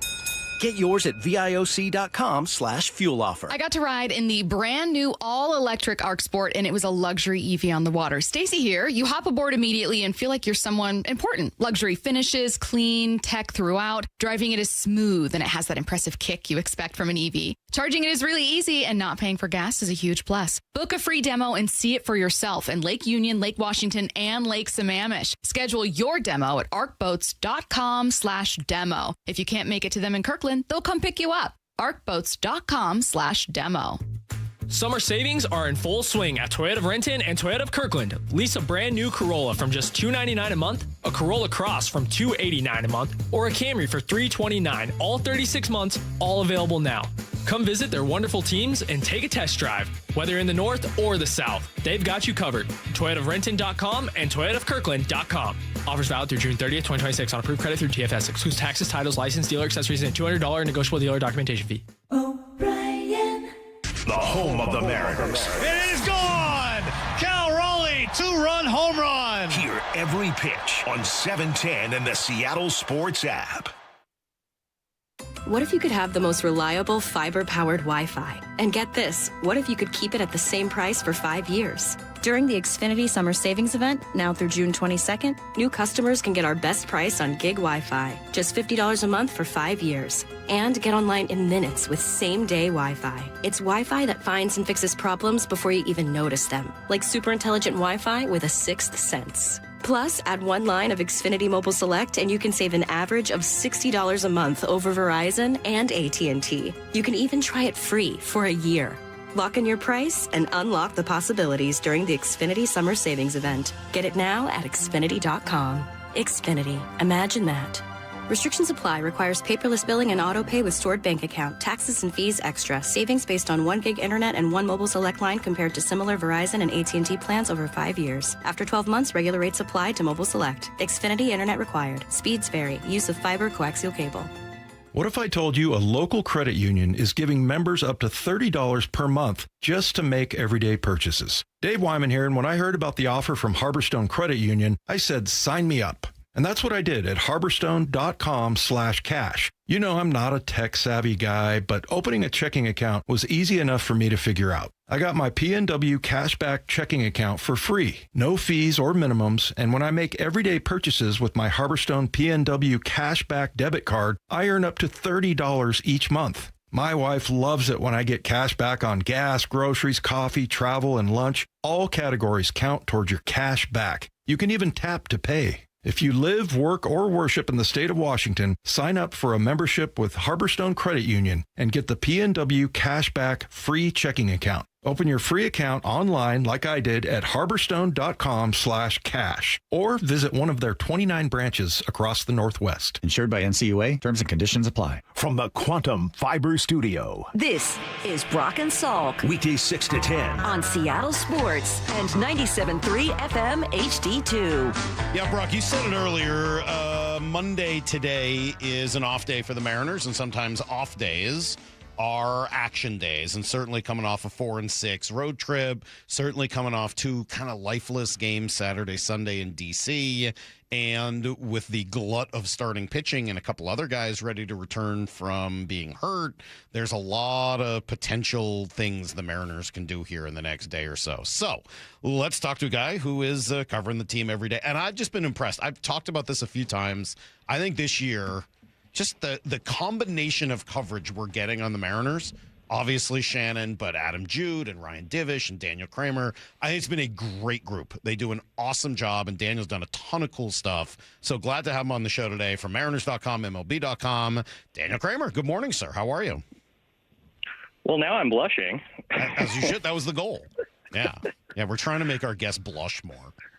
I'm doing good. I am standing directly under the Washington Monument, actually, right now.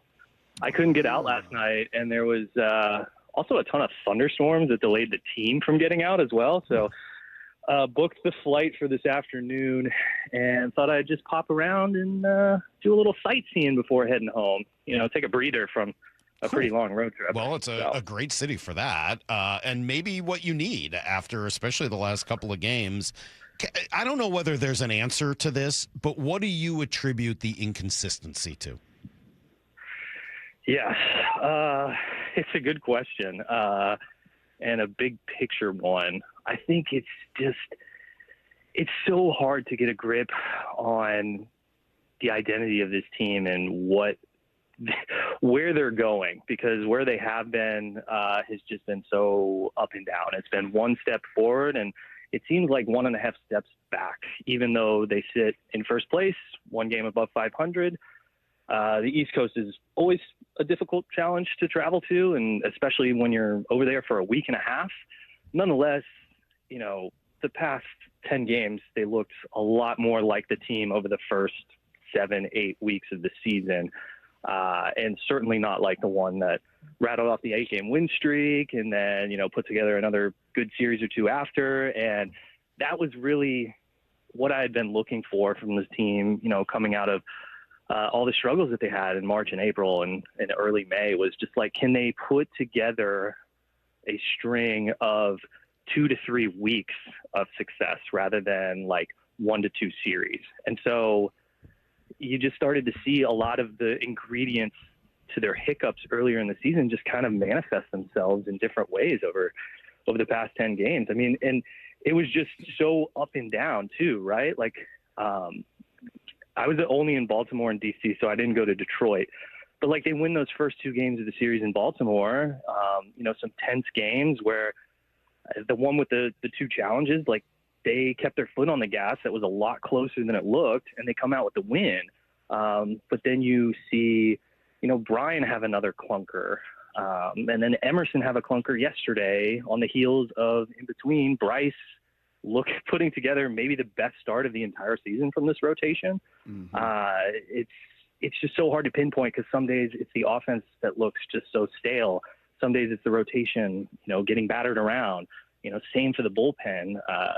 Granted, they've taken quite a few hits on this road trip on the injury front in that regard too.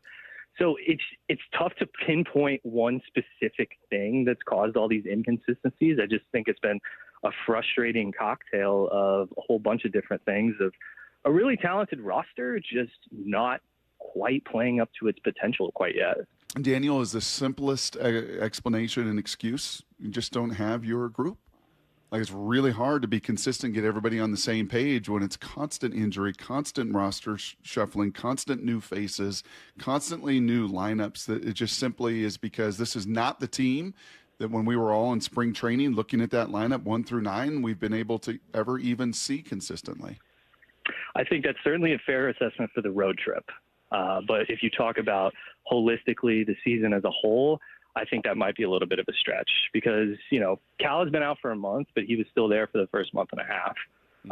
You've had Brash sidelined for extended stretches as well. And, a couple other injuries that have impacted them here and there, but it's just like, there have been times when they've had the whole group together and still not been able to put it all together. So I don't know. I think, kind of building on that point and looking ahead, they are going to be adding some reinforcements coming back. These should be a good reprieve for, especially given how tough the end of this road trip was. Nonetheless, you've only been without Randy for 2 games. He's not going. It doesn't sound like he's going on the IL, but you still got to find a way to compete in the 2 games that he's not going to be out there, which didn't really seem to be the case on Saturday and Sunday in particular. Those ones got out of hand, Sunday especially, pretty early. So you just got to find more consistency, and you've got to hope that guys who are filling in step up. But Brock, that's a good point. Yesterday they had 5 dudes out there who are quality depth pieces to the roster that the team was going to lean on at some point. They always knew, just not all at once. When you talk about Mastroboni at third base, Wisdom coming off the bench to take over for Naylor, Pareda behind the plate, Nick Davila, it's a lot. and then Robles in center field. Yeah. Which that was just to get Julio off his feet, which he probably needs a day to get off his feet. So it's a lot going on, but I think that's certainly an explanation for the past week or so.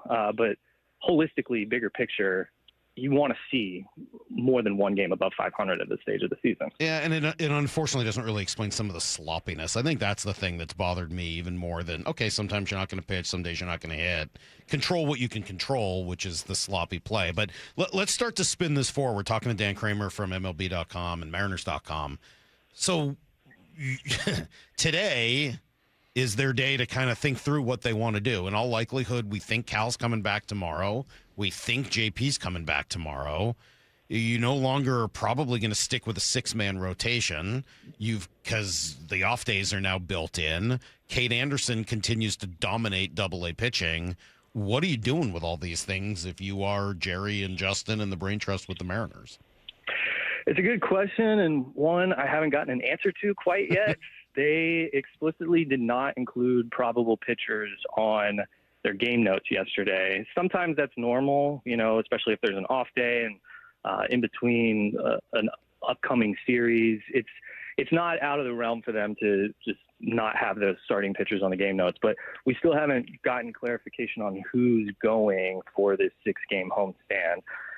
On paper, you could cleanly continue with this 6-man rotation because every guy would get an outing, and then you would go back out on the road after an off day and potentially push the decision until that point. But, the fact that they were willing to do it, when Bryce first came off the IL, granted, the situation was explicit about wanting to protect him, and, Luis on paper was the clearest guy to do so with because of his struggles. Like, how much has that changed? Because we've seen a couple of clunkers from Brian now, and George has struggled to find consistency as well. I would not really necessarily include that start in Baltimore because he got no run support and had 10 punchies. But do you piggyback two different guys? Do you piggyback Luis with a different starter?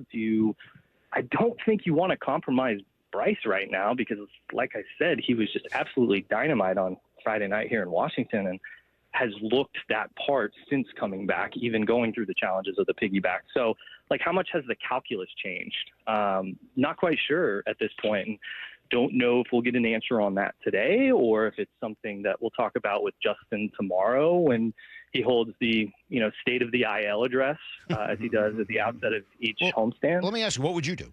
If you were in their shoes, what would you do now, given that you've got 6 starting pitchers plus Kate Anderson, you're missing Matt Brash, you might be missing Andres Munoz. What are you doing? How would you handle it? Yeah. I think at this rate you want to maximize Bryce's starts. I think he's the guy that you don't want to compromise, like I said. So if you're going to go back to some sort of piggyback, I would not think that would be the route that they would go with Bryce in particular. And how that impacts the routine of other guys. We saw the very strong reactions from, the lack of communication that went into it. Maybe if you communicated a little bit more cleanly, they can avoid some of that. But regardless, it's a complicated situation where, I've written about it since mid-May when Bryce first went on his rehab assignment. Going down that route, whoever's involved, not everybody's going to be happy. So, how do you navigate that? Conversely, is everybody really happy with the 6-man rotation? It throws off routines. You only pitch when there's an off day baked in once a week. We saw that, with Brian coming out of that rough outing in Baltimore. It's doesn't get another opportunity to right the ship for a whole another 7 days. So he's just kind of sitting there with that. Same with George, who felt like he kind of turned a corner. And him in particular, you wonder how much the extra days of rest would impact him. How they go about the bullpen is a great question. Talking to Munoz in passing yesterday, what he said was it's nothing to worry about. But he also didn't want to have an on the record interview because he hadn't really gathered what he thought was enough information to speak on it. And some of that's understandable. He came out in the 8th inning. They're packing up all their stuff to get on the plane, cross-country flight. So, that's understandable. But nonetheless, it's a lower back situation that he dealt with 2 years ago and pitched through. He never went on the IL, but it certainly impacted him at certain points in that season. So, is there a cause for concern about, wanting to get him some additional rest, whether that's a 2-week stretch on the IL or, he's already – it was his first outing in 6 days too. So, he has been getting rest in between relief appearances. So, it's just like you said, Salk, it's just they got a lot of decisions to make. How Cade fits into all this, it's a great question because, from putting eyes on him at spring training for the first time and seeing him, just with the mound presence and the stuff, I was like, this is a guy who's going to record you consequential outs at some point, important high-stakes outs. I was always targeting September and then him being a part of whatever playoff rosters that they have. On paper, if he continues to check all those boxes, that's the trajectory he could be on. And he's done virtually all of that at AA. So, how does he fit into the mix? It's a great question. He's been explicitly starting down there. So, do you transition him to a relief role, or do you bring him up to start and then go with a piggyback situation with one of the other guys? How long does it take to transition him to a relief role? Can he just come up and do that? I don't know, because that's the tough part about with player development. They really are particular about wanting to keep guys on a mitigated, structured routine so they can adjust to pro ball. And this is his first season of pro ball. So there's that factor too. It's not like Sloan, who, granted, high school kid, he's gone through a minor league season before. So, what they would have to weigh is how much would that impact him to make that adjustment? I don't know. That said, he's a polished college pitcher who just won the College World Series last year. So he's more advanced than a lot of other guys. I wouldn't think it would take him an extremely long period if they were to go down that route. But we just don't know at this point. So we expect Daniel Kramer here with us. We expect JP and Cal to be activated for tomorrow's game. What would you expect to be the corresponding moves?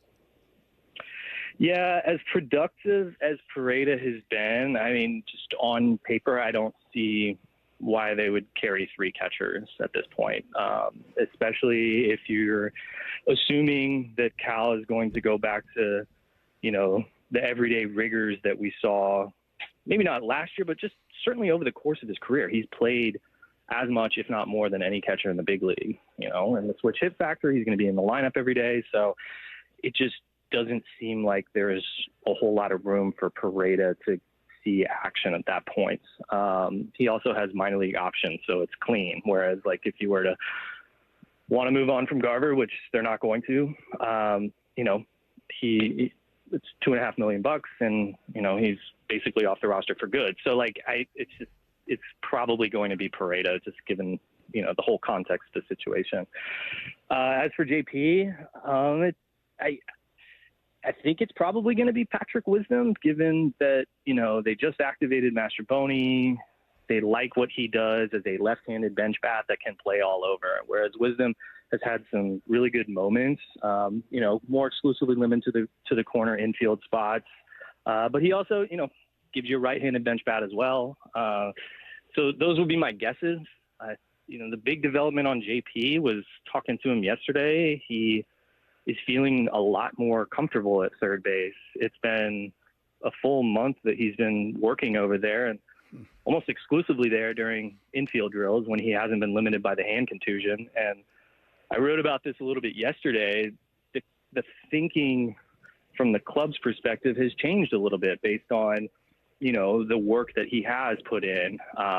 When he first pitched the idea, there was some admitted trepidation, based on the hiccups that he had at shortstop and how much his arm could correlate to making the longer throws. So they're a little more open to it now than they were a month ago. Now, is he going to be over there every day? Probably not, but I think you'll start to see him sprinkle in a few starts. So that's the big development on JP. Good stuff, man. Thank you. This is fun. Glad to have you on the show. And as I said, I've really enjoyed a lot of the writing this year, and thanks. Keep it up. Did I see you in the ring last night? You said you're under the Washington Monument. Did you grapple last night after that series or no? No, Lord, no. Lord, no.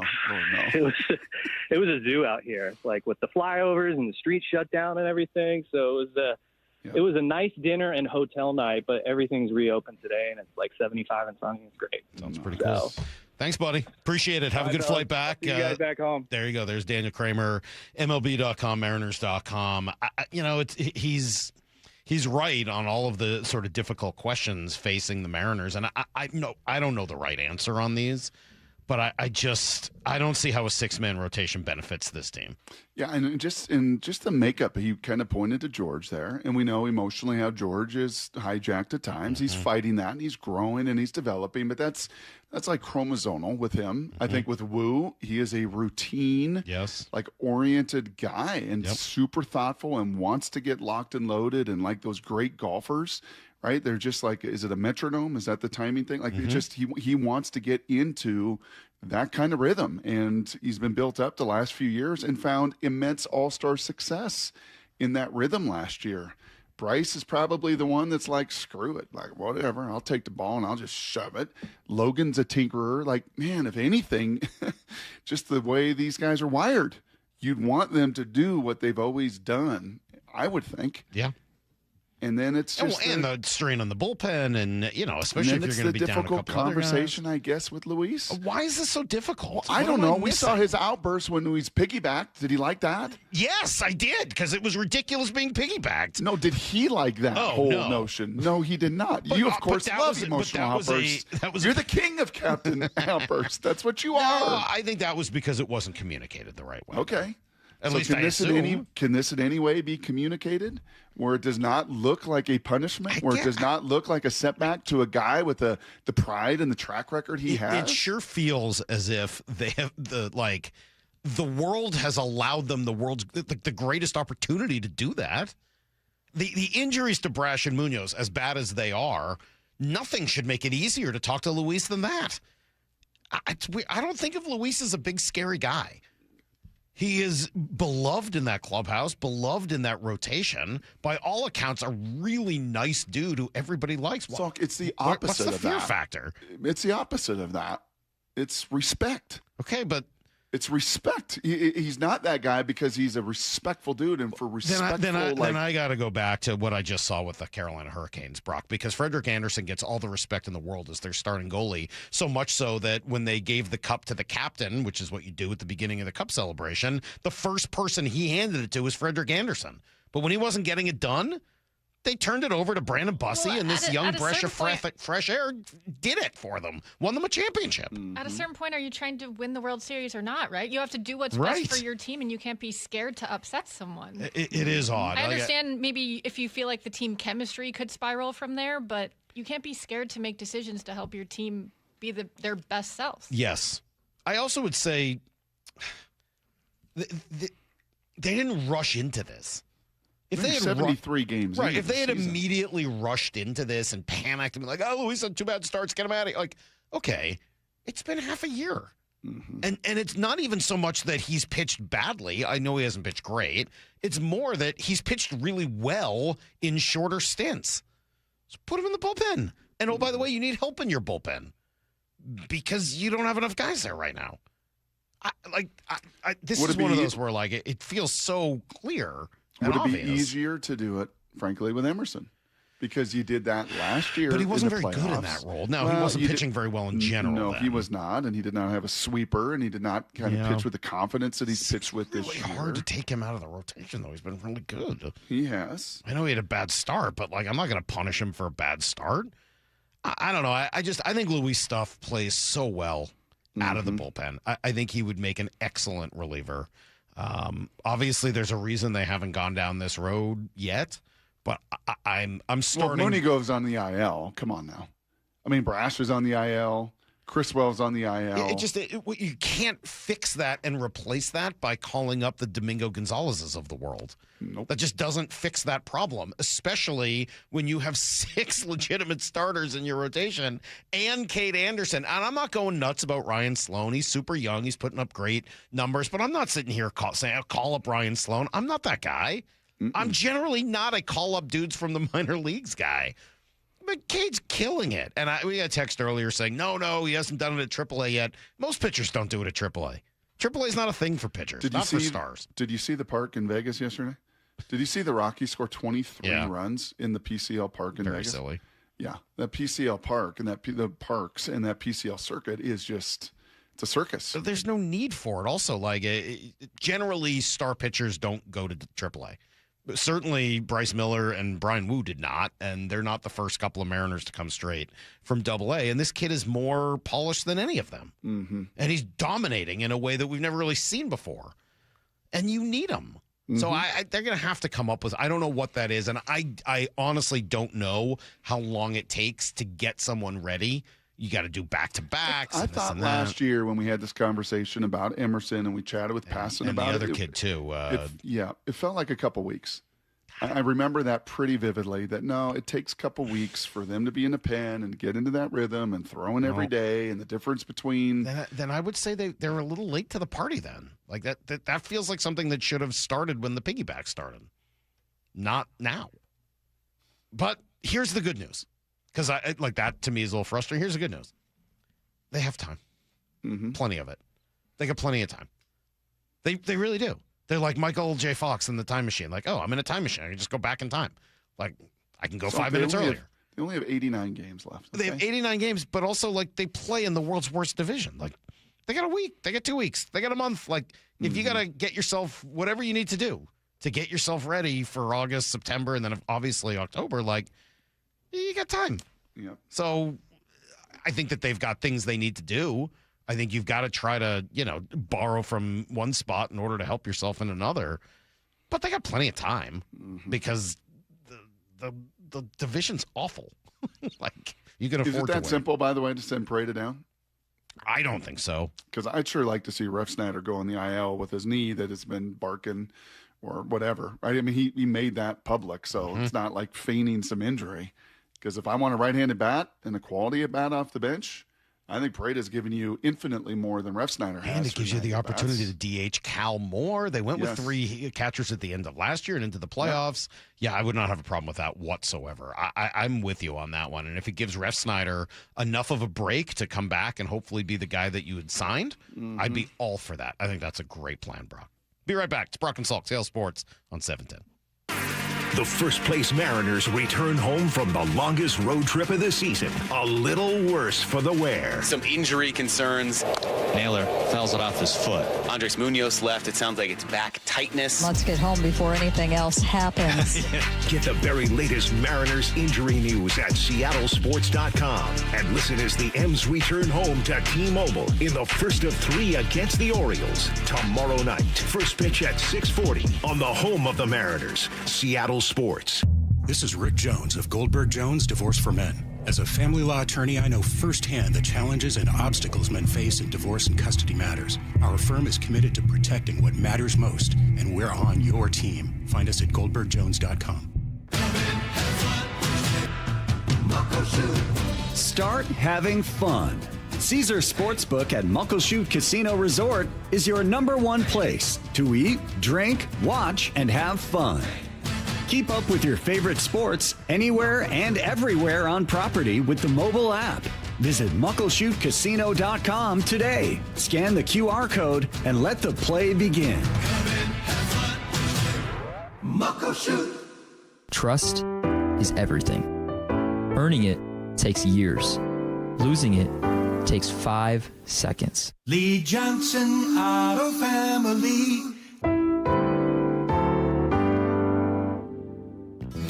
Whatever the heat index, stay cool this summer. Your local Bryant dealer can make sure your system is up to the task. Whether it's maintaining your current system or installing an energy-efficient Bryant Evolution cooling system with perfect Humidity Plus technology, your dealer will give you what you need to help your family beat the heat. Learn more and schedule an appointment with a factory-authorized dealer today at BryantNorthwest.com. That's BryantNorthwest.com. Bryant, whatever it takes. Sports fans, you don't have to be a pro athlete to feel like a champion. At Emerald City Athletics, our Champions Training Program delivers faster, smarter fitness results for every age, every level, every body. And right now, you can try ECA free for 29 days. Boost your energy, build your confidence, become the champion of your life at ECA. Voted best in the Pacific Northwest. Try 29 days free and join for as low as $22 a month. Emerald City Athletics, smarter fitness, real results, champion energy for all. Hey, it's G. Scott. Let's talk real for a sec. Summer is supposed to be about sunshine and kids having fun. But when the kids are home all day, that grocery bill, yeah, it grows fast. That's why I want you to know about Sunbucks and why our friends at Safeway are helping get the word out. If your family qualifies, you can receive $120 per child to spend on groceries this summer, food in your cart, and a little less pressure on that budget. And let me be clear about this. There's no catch, no judgment. This program is simply about making sure kids have enough to eat when school is out. Here's the important part. Many families are enrolled automatically, and a card may already be headed to your mailbox. But some families do need to apply depending on income and where you live. So take a couple minutes and check. Visit freesummermeals.org. That's freesummermeals.org. Safeway, looking out for your family this summer. Once again, that's freesummermeals.org. Hi, this is Nancy Penrose, owner of Big Trees in Snohomish. Spring has sprung. Need color to brighten up your yard or privacy trees to keep your neighbors guessing? Now is the time to buy. With hundreds of trees arriving in the nursery daily, Big Trees has the perfect tree for you. Check out our updated inventory list online at bigtreesupply.com or come visit the nursery today.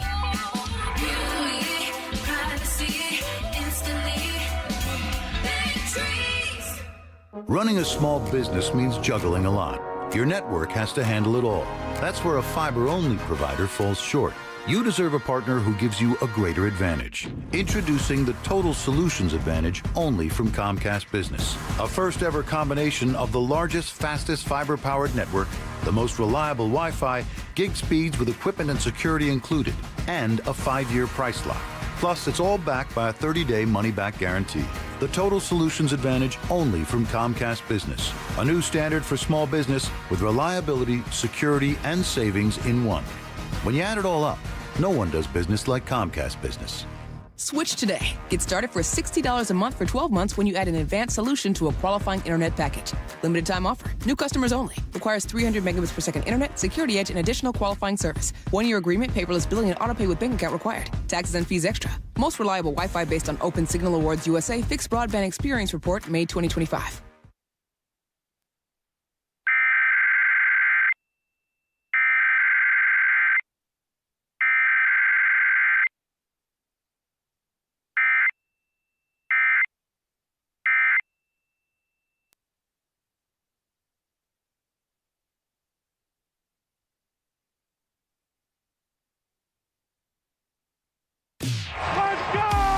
This is Seattle Sports. Streaming through the Seattle Sports app. KIRO AM Seattle. KIRO FM HD2 Tacoma. Home of the Seahawks, Mariners, and everything Seattle sports.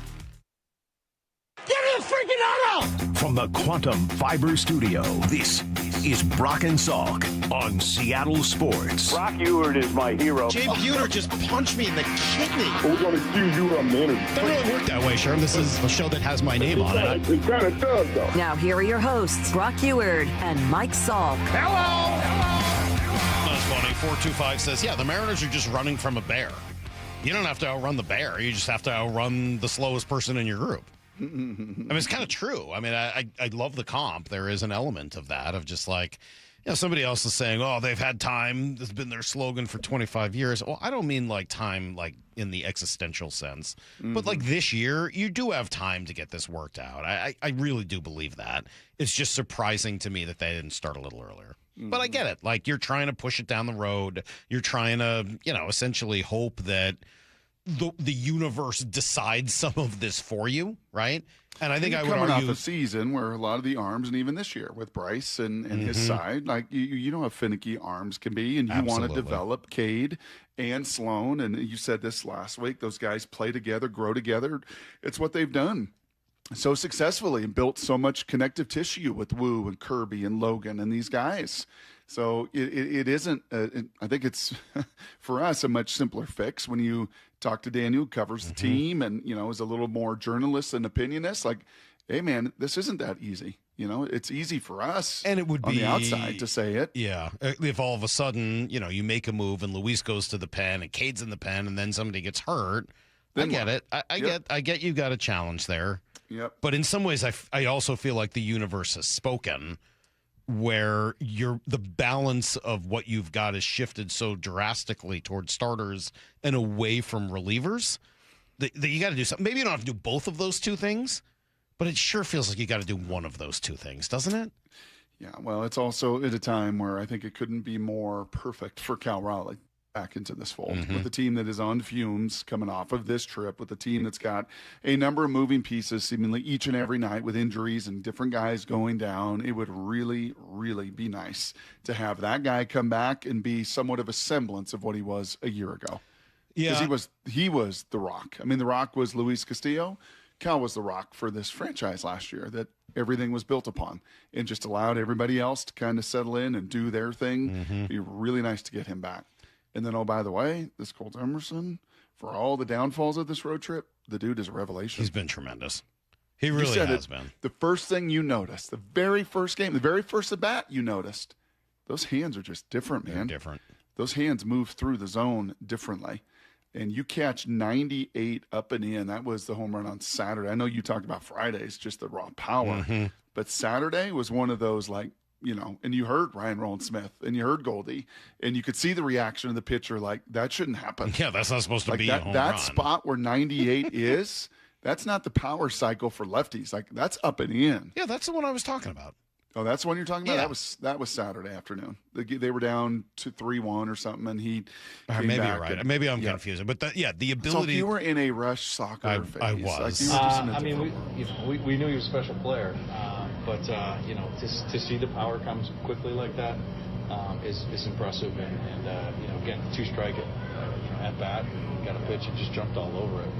But again, we talked about it with Cole. We talked about it with Colt. I mean, these guys just showing maturity right away, and these guys, they're locked. The maturity stands out. The quick hands stand out. The raw strength does stand out. I mean, like, it's one thing to pull your hands in that far and still be quick to the ball, but to then drive that out of the park, yeah, that's pretty impressive, man. And then to dive and from your knees, throw an absolute laser home, Yeah. to get an out as well. And just the way he seems to approach at bats, to approach interviews, to approach being in the clubhouse. He does come across He's as got a the very 1980s mature kid. feathered Puyallup hair too. He does. I mean, it just looks so good. Yeah, driving the IROC. Yes. No, you know what I did this weekend? What? I rode an Waymo. First You time. did? Have you been in a Waymo? I can't do it. Yeah, you can. I didn't think I could do it either. I did don't it. think I could do it. Brock, it was tremendous, although I got in trouble. I almost got thrown out of the Waymo. Oh, shocker. I did. It was surprising, but I almost got in trouble. And Were you got thrown talking out of ill the will Waymo. against soccer in a Waymo? No. Okay. So the Waymo was pretty great. It was cheaper than an Uber, and we call it to take us. We were at one spot. We were going over to another in Culver City, so we called the Waymo. And it showed up right on time, went right to the spot. It does have a little trouble figuring out where to pull over, but it pulls over and you have to unlock it with your phone and then let you in, and your phone links up to it so you can control the music. Does and it this have a and that. voice that speaks to you? Yes, there is a voice that will speak to you and tell you what to do. Yep. Okay. It's weird because there's an actual steering wheel there. Oh, but yeah. and it moves on And its it moves. own. Yeah, Oh, it's yeah. bizarre. Like you're in a Jaguar and the thing Yeah. moves, or as you would Yeah. call, what do you call it? A Jaguar. Jaguar. A Jaguar. But the problem is, so it's sort of hard to explain. But we were in like this little 1-lane alley that was for pickups, if that makes sense. And the car in front of us was not moving, and the Waymo could not figure out what to do. Oh no! Which was a challenge, right? It couldn't move forward. It tried to move back, and then it went the same way. And I was like, oh my god! So I reached over stupidly and tried to honk the horn. Oh. Well, that is not what you're supposed to do. You're not allowed to touch the controls. So that immediately now calls like Waymo customer service, who jumps on there like, sir, please, like, is there a problem? I'm like, well, yeah, I was just trying to honk the horn because the guy in front, they're like, oh, okay. So they solved the problem, which was great, and then told me that normally that would be like a demerit that would like get me thrown out of the Waymo. But in this case, given the necessary parts of the situation, I was free to go. So I don't have a black mark on my record. Do you have an authority issue, Michael? I don't think I do. I just Are you sure? I honestly was trying to help the Waymo. Right. I did not think of it as defying the rules. I thought of it as just trying to help the Waymo. Okay, well, you bring that up. It doesn't seem to know how to honk. I know that this is at 9:30. We're going to do a little football. You're going to quiz me on what not just a little. We're going to do a lot of football. Okay, we're going to do a lot of that. So just a lot, and usually this is answer the questions. You wouldn't get into it? Territory. Well, I don't think I would do that yet. Why? No. I don't know. Just not. I'm telling you, it felt safer than an Uber driver. Etiquette question. Okay, you've been to my house. We live on a cul-de-sac. Right? Cul-de-sac of, I don't know, 15 or so homes on our just very, track home, very basic cul-de-sac, right? We have okay, maybe not their track homes. They're beautiful. It's awesome. So we have a home being built, the last one in our neighborhood. Actually, there's two. One's being finished, but one was from the ground up. So, etiquette question. Neighbors put out signs in front of their yards. No construction parking. Nope. So signs on their property, on the front of it and the other side of it. Not a thing. No construction parking. Not a thing. Can't happen. I mean, so what does that say to some of us that don't put those? Like, I'm not going to ever do that. That's not right. Like, First of all, you don't have the right to do that. Like, I'm a house and a half down, but like the ostentationness of like, whoa, why is your sidewalk priority? Well, and you're the just rest not of allowed to it? do that. You don't own the street. Yes. That's just very simple. You don't own the street. Let the kind of construction kind of spread out if they need, like however far it spreads down. I'm not going to put those signs. You just don't have the right to the street. Like, you're just a jerk. Okay. Dude, that would make me very upset. That's not a thing. There's absolutely construction. When I was driving a truck, I would park there regardless. Yeah, absolutely. Yeah, like, you don't have the right to that. So So would you say something to your said neighbors? I wouldn't, but I now would judge them for it. There's no reason to get into a fight, but I think that it's now you know who they are. Yeah, that's right. You understand their selfishness. Yeah, pretty selfish. Yeah. Like, don't be so selfish. Don't be like, so we're selfish. all in the neighborhood here. So you're really not getting into a Waymo? It was like Johnny Cab from Total Recall. Yeah, I don't think so. Hi, I'm Johnny Cab. What voice? Have a nice day. What was the voice? Now that you've got all these voices That's a good down. question. I don't remember, honestly. Was it an Irish pirate voice? It was thankfully not. Scottish? Yeah, I don't know what it was. That's a good question. All right, we'll come back, give you guys everything you need to know. And then, I want to, can we dig a little deep? Brock, you spent some time. I did, man. Back-to-back days. You were embedded with the Seahawks My football for 2 days. love tank full. Really? Overfloweth. All right, well, then I would like you to empty it in some way. Coming up at 9:30 on Brock and Salk. Yeah. The first place Mariners return home from the longest road trip of the season. A little worse for the wear. Some injury concerns. Naylor fouls it off his foot. Andres Munoz left. It sounds like it's back tightness. Let's get home before anything else happens. Get the very latest Mariners injury news at seattlesports.com. And listen as the M's return home to T-Mobile in the first of 3 against the Orioles tomorrow night. First pitch at 6:40 on the home of the Mariners, Seattle Sports. Hey, Brock Ewart here for my friends down there at People Come First. PCF Construction Group. People Come First. You do. They put you, the customer, first. And if you have been dreaming of your new deck, you got to call PCF before this amazing weather arrives full-time and their schedule gets totally filled up. You see, with a new deck, patio cover, heater, and fireplace from PCF, you can enjoy the outdoors year-round, not just in these amazing stretches that we often get from late June through early October. And for a limited time, well, you can get up to 50% off your demolition costs. That's up to $5,000 when you book your project right now with PCF. They designed and built our outdoor living space some years ago, and Molly's fairly particular about the details. They nailed every single one of them. They'll do the same for you. So start planning and designing your dream deck now so you're ready to build this summer. Planning, permitting, construction takes some time. So go get the party started today. Get your project ideas, browse their amazing photos, and find all the offer details like $5,000 off your demo costs at PCFgroup.com. That's PCFgroup.com. Hey baseball fans, Rick Witters with Cressy Door. At Cressy Door, we offer top-of-the-line garage doors, garage door service, and garage door repairs. Residential or commercial, please consider Cressy Door for all of your garage door needs. Cressy Door. You don't have to be a great golfer to get a handicap. You don't have to play every weekend. And you definitely don't have to be super competitive. A golf handicap index is for any golfer. Michael Bumpus here. In fact, it only takes 3 18-hole rounds to get started. So whether you play to compete, improve, or just have more fun with your golf buddies, a handicap makes the game fair and more interesting. Getting one is easy. Sign up, post 3 rounds, and you're set. Learn more at wagolf.org/710. That's wagolf.org/710.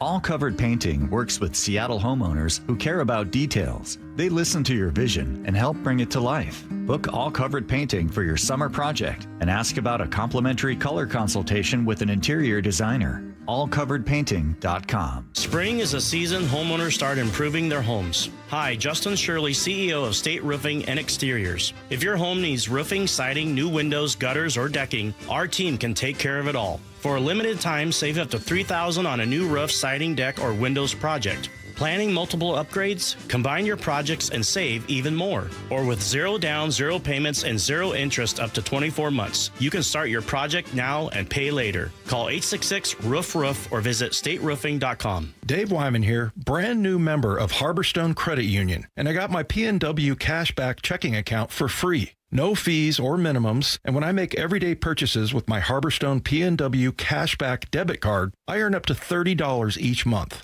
Gas, groceries, coffee, travel, lunch, all categories count toward your cash back. Open your free account online like I did. Go to harborstone.com/cash or visit one of their 29 branches across the Northwest. Insured by NCUA. Terms and conditions apply. To all lovers of pop culture, science fiction, comics, wrestling, anime, and movies, Washington State SummerCon is this weekend at the Washington State Fair and Event Center in Puyallup. Meet over 130 celebrity guests from Star Wars, Star Trek, Marvel, DC, Demon Slayer, One Piece, and 5 WWE Hall of Famers. Meet the Fonz, Henry Winkler, Jay and Silent Bob, Steve from Blue's Clues, all 5 Teen Titans, and even Deadpool's iconic pet, Dogpool. Visit wassummercon.com to purchase tickets. Listen every day to the Bump and Stacy Show for headline rewrites. Powered by Bay Alarm Security Services. Security systems and fire alarms for every business. Bay Alarm, we got you.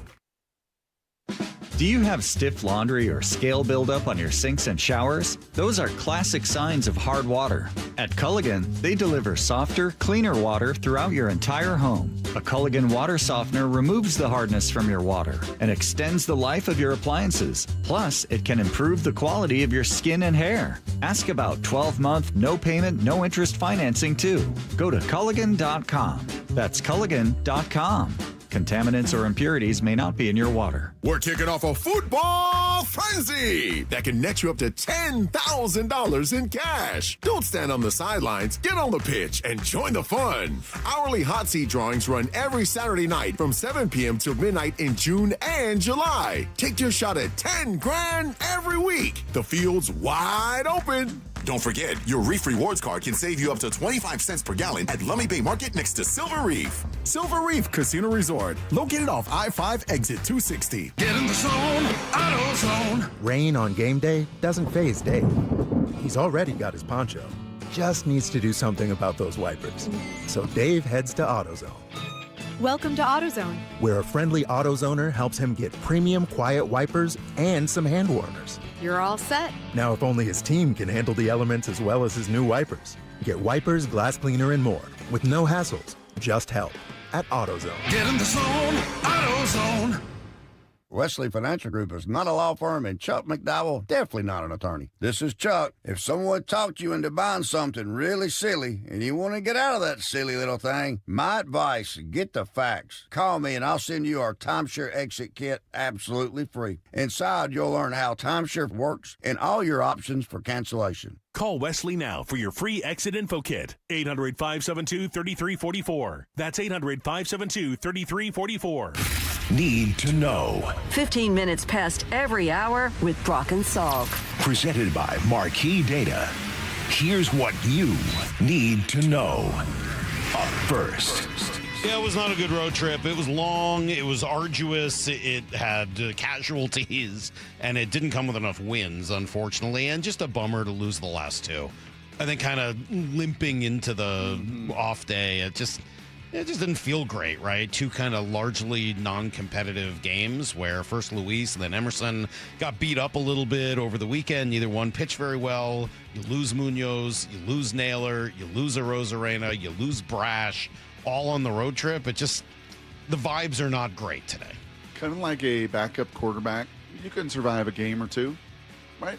Drew Lock's going to play a game or two next year if that were the case. All right. Absolutely can win one of them, if not both of them. But so you start to put 5 of your depth pieces out there on the regular, that's going to be really difficult. It is. There's no doubt. And then, Naylor's throwing the ball away, and Naylor's had kind of a rough stretch, and I think he's playing hurt. He's wincing with his wrist the other day, and I think he's banged up and not right, and then obviously he takes one off the shin. Thankfully, x-rays were negative, but he's playing uncharacteristically sloppy on the base pass and in the field, and when your veterans are doing that, and then your role players are role players, it's going to be hard to win series. Yeah, I think the only thing is I don't know whether it's uncharacteristic or not, just because we didn't get to see him for that long last year. Is that fair? I don't really know what we saw him steal a bunch of bases last year. I don't know enough about his defense, et cetera, to really know whether it's uncharacteristic yet. But there's no doubt. I mean, he that's to me where some of the challenge is Patrick Wisdom wasn't the guy throwing the ball away. It's kind of been your guys. Now you're also asking a lot of them, and you don't have enough of your big boppers to kind of mitigate some of those problems that you might normally get. So all of them get exacerbated. But, you put it all together, and they're just in a bit of a funky spot. Now, should get Cal Raleigh back, I would think, tomorrow. Here's what Dan said. He's playing again today, and all reports have been good. Obviously, the results have been good. So, I think that's the plan, and we'll just kind of see how he bounces back from today and continue to assess it and make our decision. I mean, I got to imagine Cal's back. I thought he might be back before this weekend. Obviously, they wanted to take a little extra time. Yeah. But it sure feels like Cal should be ready to go, right? I would think so. And it feels like JP is going to be coming back playing third base. Because Colt Emerson's pretty good at shortstop. It turns out he's pretty good over there, and he's certainly not going to take this guy out of the lineup anytime soon. He's been arguably the best part. They'll host Baltimore starting tomorrow for 3, then Boston for 3. The Red Sox are having all kinds of problems, and then they head back to the East Coast to Pittsburgh and then back through Cleveland. Here's the second thing you need to know. Fox with 5, gives it to Wemby. Wemby floats for 3. No good with 1 second to go. It's over. At long last, for the first time in 53 years, the New York Knicks are the world champs. 53 seasons. A generational drought is over. And Jalen Brunson leads them with 45 points, embracing his assistant coach dad, Rick, in tears. Knicks 94, San Antonio 90. The Knicks are the 2026 NBA champions. Pretty good call from Mark Castillo. Yeah, there's a pretty good little video of the Knicks and Hawks early in that series. And remember, they lost game 1 at home to the Hawks in the playoffs. And Rick and Jalen are getting into it. There is some tough love and fatherly accountability. And then they just went on one of the most epic runs in playoff history. I mean, just taking down everybody, including the Spurs, who I think were favored to win, who controlled most of the possession. Speaking of stats you didn't get to see in soccer, Salk, 72% of the possession time the Spurs led in this series, double digits every game leads, and they couldn't hang with the toughness and maturity of a Knicks team that ended, a 50-something year drought there in New York. Really incredible. Meanwhile, toughness played in the NHL as well. And they're going to clinch it appropriately with a total team effort and a shutout. The Carolina Hurricanes have won the Stanley Cup for the second time. God, Sean is so good. And was throughout that game and throughout the post-game stuff. It was a remarkable evening and just a super fun series to watch. Good on the NHL. They put their best foot forward. I was not a Canes fan when this thing started. They came from where? Where did they come from? They were the Hartford Whalers. Yeah. Still hard for the White. Yeah, hard. Challenging. But they made me a believer, man. That team played so hard. And they're an interesting case of what happens when you trade a couple of stars. They traded stars, and they made a difficult trade for a star, Mikko Rantanen, and then traded him. And you can see a lot of what won them the cup were some of the guys they got back from being able to take a risk and trade a big star. Here's the third thing you need to know. World Cup starting just a few hours. G. Scott's going to be over there, Brock. He's the on-field announcer, in-stadium announcer. You ready for G? Oh, he had some fun with us Friday. Oh, yeah? Yeah, you don't mess with FIFA. No. Yeah, no, FIFA's going to let you know. Really? What you're going to wear, what you're going to say. You're going to call it football. Yeah, it was. He's under some strict orders from FIFA on how to do that thing. They got a little more liberty and freedom from the Seahawks of 20-year relationship, but not so much with FIFA. No, do this or die. Yeah, essentially. All right. It's going to be kind of fun to see grass in there too. Belgium and Egypt, Brock. What do you know about that? Ooh, that's a good question. What do I know about? Nothing. Nothing. Okay. No. How about U.S. Australia? I know about the Germans. I know about the Dutch. Germans scored 7 goals. Really? Oof. Oh, yeah. 7-1.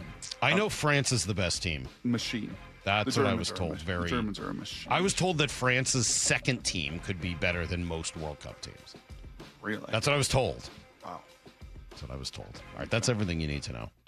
1/4 every hour here on the Brock and Salk Show. I won't tell you who told me. You're going to face a little traffic, you think, between your home and the station this afternoon? No. I mean, I'm going north. The stuff is south. And then the Americans and Australians. And Mora will. If I were Mora, I wouldn't even try. Yeah, you're in trouble. Just sleep here? Yeah, just sleep here. Yeah, good call. Or go during the game. True. Yeah. Yeah, just wait for the game. Game starts at noon, I think. So just go during the game. Nice. Yeah. And the Americans on Friday against the Ryan Rollins Smiths. The U.S. Greek Americans? Mm-hmm. Different group of Americans. Yeah. Not the U.S. Greek. I overflow with Salk with information. All right, Brock, we are going to drain your tank next on Brock and Salk. Stick around for Bump and Stacy coming up next at 10. That's right. That's what this news feels like. Committee for So there's going to be a committee to decide whether they're going to make an announcement and when they're going to make an announcement. Give Seattle a team. Bump and Stacy with Michael Bumpus and Stacy Ross next at 10. I hope you guys are prepared to be embarrassed by my behavior. We're going to be on Hard Knocks for sure. We're definitely going to be on Hard Knocks because I will drag us in front of these cameras. On Seattle Sports. Honey, did you invite the minions over? Well, you know how we talked about getting Wi-Fi from Xfinity? Yeah. I ordered it this morning, was online in minutes, then they showed up. So they just came over to use the Wi-Fi? They even brought their own devices and spell book. You didn't give them the new Wi-Fi password, right? No. That's good. I gave them our old one. Because Xfinity lets us keep the same network name and password so devices connect instantly. What do they want Wi-Fi for anyways?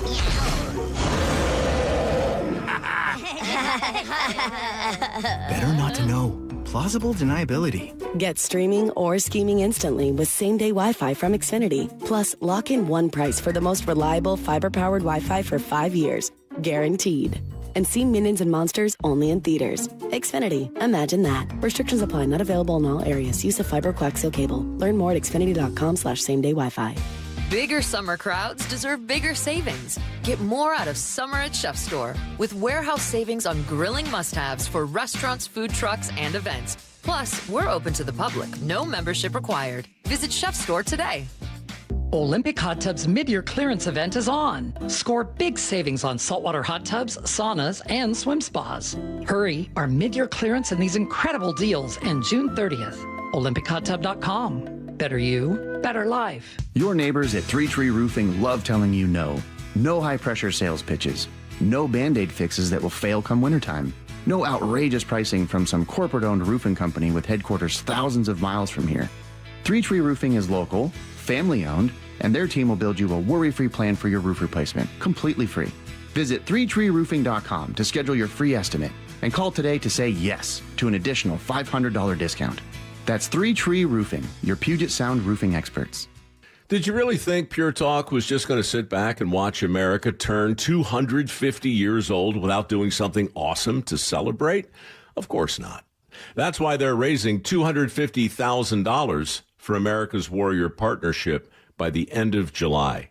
America's Warrior Partnership is on the front line of preventing veteran suicide. They've had extraordinary success, and here's how you can help. When you switch your cell phone service to Pure Talk this month, you'll be invited to round up to support America's Warrior Partnership. No pressure, but if you do, Pure Talk will match your donation dollar for dollar. And to further celebrate 250 years of our extraordinary democratic republic, Pure Talk is offering unlimited talk, text, and data for just $34.99 a month. Dial pound 250, say Mike Rowe. That's pound 250, say Mike Rowe. And happy birthday to us. Dave Wyman here, and the folks at Bellevue Rare Coins say higher prices have enticed more Americans to cash out their jewelry, gold, and silver items. Here's a story from a real customer. She walked into Bellevue Rare Coins with an old bag of jewelry, a little bit nervous, a little bit embarrassed because it was mostly old tangled chains and pieces she hadn't looked at in years. When they gave her the total, she couldn't believe what it was worth. Go see what your jewelry is worth with a free consultation. Bellevue Rare Coins is now in Linwood, Issaquah, Tacoma, and Bellevue. The home of the Mariners. It is gone! Cal Raleigh, 2-run home run! Hear every pitch on 710 and the Seattle Sports app. Looking for a pre-owned Toyota you can actually count on? Then you need to take a trip to Toyota of Renton. Each vehicle passes a rigorous 160-point inspection, so you drive off with confidence. Plus, their service center has factory-certified techs and genuine Toyota parts to keep you running strong. Come meet the incredible team, ask questions, and take a test drive in their variety of dependable, certified, pre-owned inventory. See them in person at Toyota of Renton or online at toyotaofrenton.com. Longer days, warmer weather, and a stronger you all start at Top Fitness. Hey, Brock Hewitt here, and right now, check out the Top Fitness Big Sale in all 3 of their stores. Every category is on sale. Home gyms, weight plates, dumbbells, treadmills, and stair climbers like I've got. Great deals on display models, too. Have a home gym that needs some help? Get your rubber flooring and all the accessories you need. Get into Top Fitness with locations in Tukwila, Linwood, and Bellevue, or visit topfitness.com for more info. That's Top Fitness, your best place for home fitness equipment. T-Mobile has an exclusive bundle for customers 55 and up. I'm Sarah Bowl. Yeah, I'm Frank Bowl. A reliable network is key for us. And with T-Mobile, it's been wonderful. And going to the 55 plus plan saved us so much money. A lot. And that's important. Trying to keep costs down. The home internet's been perfect. It's fast, it's quick. The setup was so easy, it took less than 15 minutes. It was like, ta-da! If you want simplicity, coverage, reliability, you want the whole package, T-Mobile has it.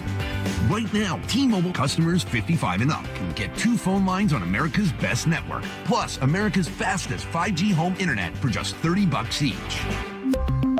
$30 per month each line with auto pay plus taxes and fees. Minimum age 55. Pricing for home internet rely on 2 lines of Essentials Choice 55. $35 connection charge per line required. Best mobile network and fastest 5G home internet based on analysis by Ookla of Speed Test Intelligence data 2H 2025. All rights reserved. This hour is brought to you by Davis Law Group. From the Quantum Fiber Studio. This is Brock and Salk. Weekdays 6 to 10. On Seattle Sports and 97.3 FM HD2. Here you go, Maura, for your ride home. 206 says, 253 says, I'm trying to get on 99 from the Atlantic ramp by home plate. I may die at this red light. So there you go. It seems really pleasant out there. Great. I got to get to Soto this afternoon. Well, that so should be so fun. Easy. Yeah, it shouldn't be a problem at all for you, Ryan, to get to Soto. Are we just going to brush over how disgusting your toss to break was the last segment? What do you mean? Yeah, Brock says his tank is Even full. Brock said it was too much. Brock's tank was full. He went and saw football. I want to help him empty all of that knowledge out for the people. I don't think it is disgusting at all. It was just a nice way of describing what Brock wants to, give to all of us. Empty the tank. Frank the tank. Frank the tank. No, I get it. I know right where you're going. Okay, good. So, you would have enjoyed being out. It was absolutely the most glorious, beautiful day that you could get to wrap it up. I did see Sam and Drew and some of the guys, and even in warm-ups, pointing to the bald eagles. Bald eagles were up there in the trees. I think they wanted to enjoy the final practice, before a month off, and they all reconvene and get going, and Hard Knocks will be out there. Hard Knocks was, by the way, already very present, getting a lot of B-roll to get themselves ready for it. So you saw, I don't know if it was a dozen different camera folks, but they were anywhere and everywhere. And that was probably the first thing. That was the first conversation that I had with Coach McDonald and a few others around there as those guys were buzzing around. And it was kind of a private conversation, but I don't think Coach would mind anyway if it was public. And it was just in the sense that how much more equipped they are to handle this than they would have been certainly 2 years ago and even before last year. Equipped to handle Hard Knocks. Yes. And then just having won the Super Bowl and everything that kind of comes with it. Proof of concept, check. Know each other, check. Time on task, check. Just authentically who you are, check. Versus, you do this a few years ago. I don't know if you are able to do that, right? It's kind of like you hadn't gotten the buy-in yet for the whole system, right? I mean, it's Mike's first year. Like, you got to get the buy-in. You got not even just the proof of concept, but just the original buy-in you need first. That's right. And then you go and have all the success with it and all the buy-in, and it's all genuine. The word I just kept coming to is just authentic. And I really hope that comes through the camera lens and into the broadcast and into is that they're not pretending. You watch some of these coaches and you've watched them through the years and even assistants in front office. It feels so performative. Oh, this is my reality TV and my chance to perform, right? Who was the old, I think he's now on television, the old Dolphins GM with the agent and going through that. And you're just trying to put on a show. You're just kind of a showman and just kind of performing. And ultimately, you got into entertainment and he's in television now and great. But that just did not feel authentic. And I'm going to be hard-pressed to believe that the John Schneiders, the Mike McDonalds, the staff, the people, you're not going to feel anything but, yep, that's pretty much authentically who they are and who we've been around for in being around a little bit more. Do you have any new senses as to who might end up being a Hard Knock star? Yeah, I said this the other day, and we did a little takeaways as well. Thomas Hammond, the running back coach, remember him. He had some great quotes when he was at Northern Illinois, when they beat Notre Dame, and then when schools come in and poach all his players. He's fun. He's a little fiery. Oh, well, yeah, he was screaming at one running back during one of the drills. Who is your trainer? Why are you even paying your trainer? That's terrible. That's just not whoever you're spending time with and you're paying. If they're training you and teaching you that, you may not want to see that guy anymore. So no, he's going to have.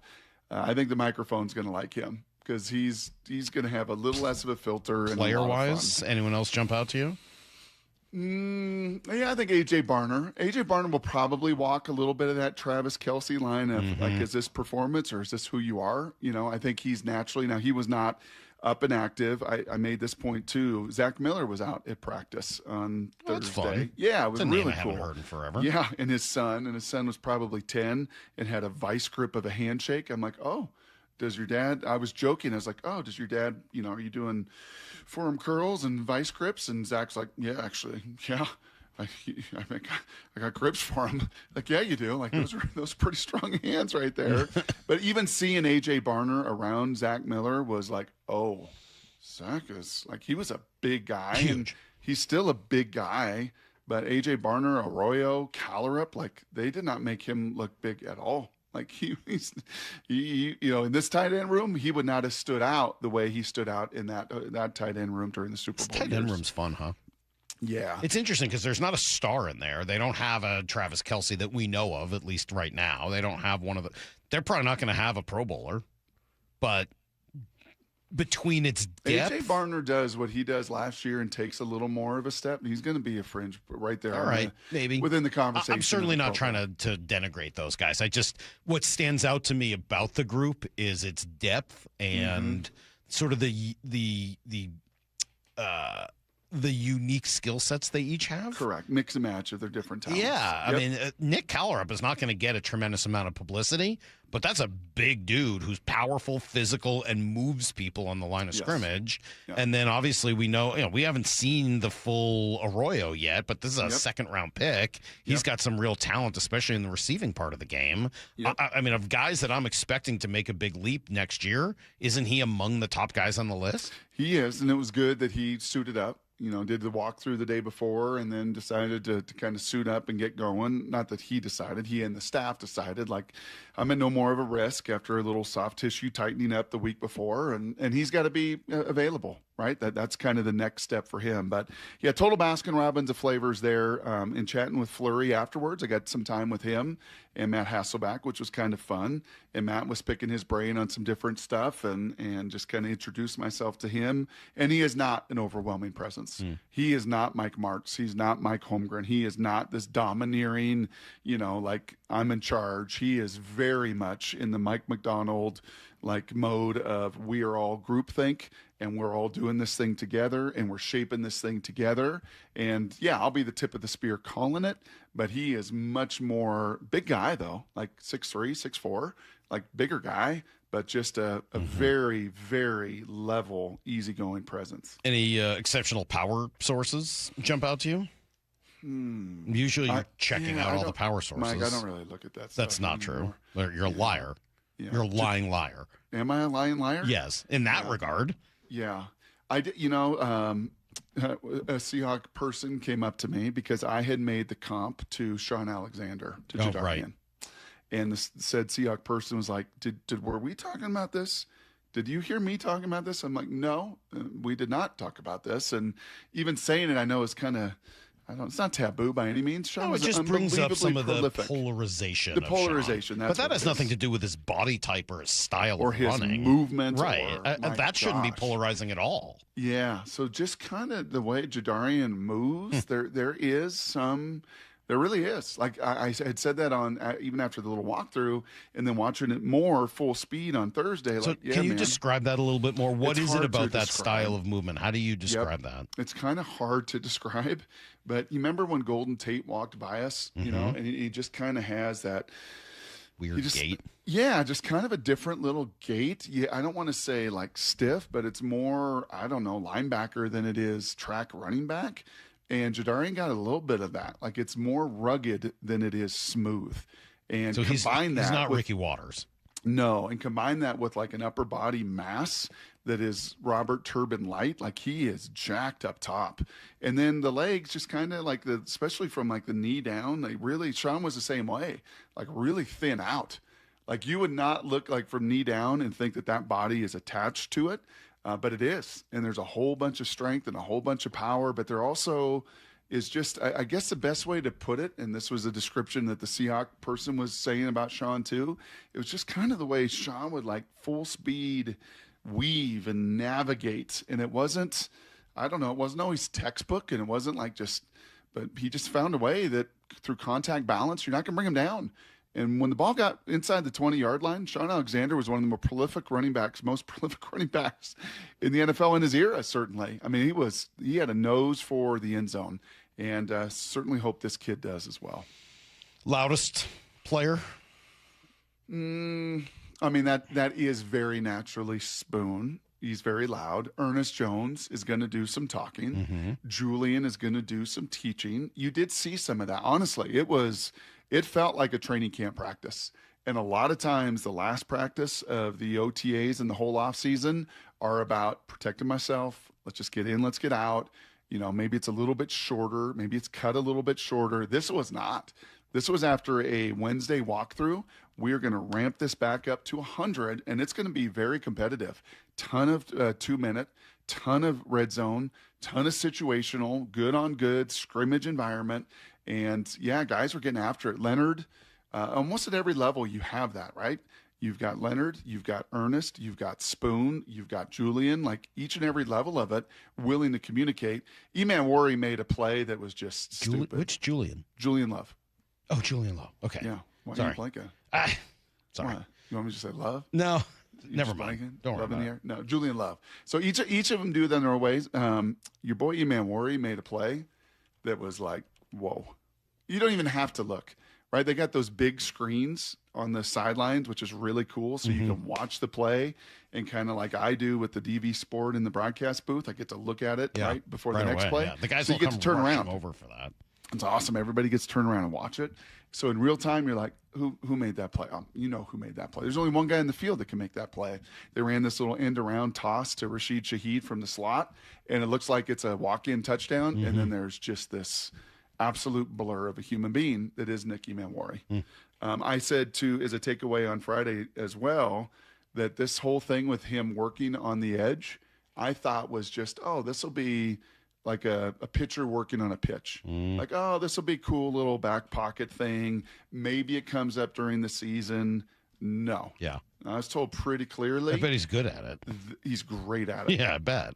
Yeah, like he's got a very natural instinct. Like you talked to, and remember Coach K was on the show? That'd be KJ Wright.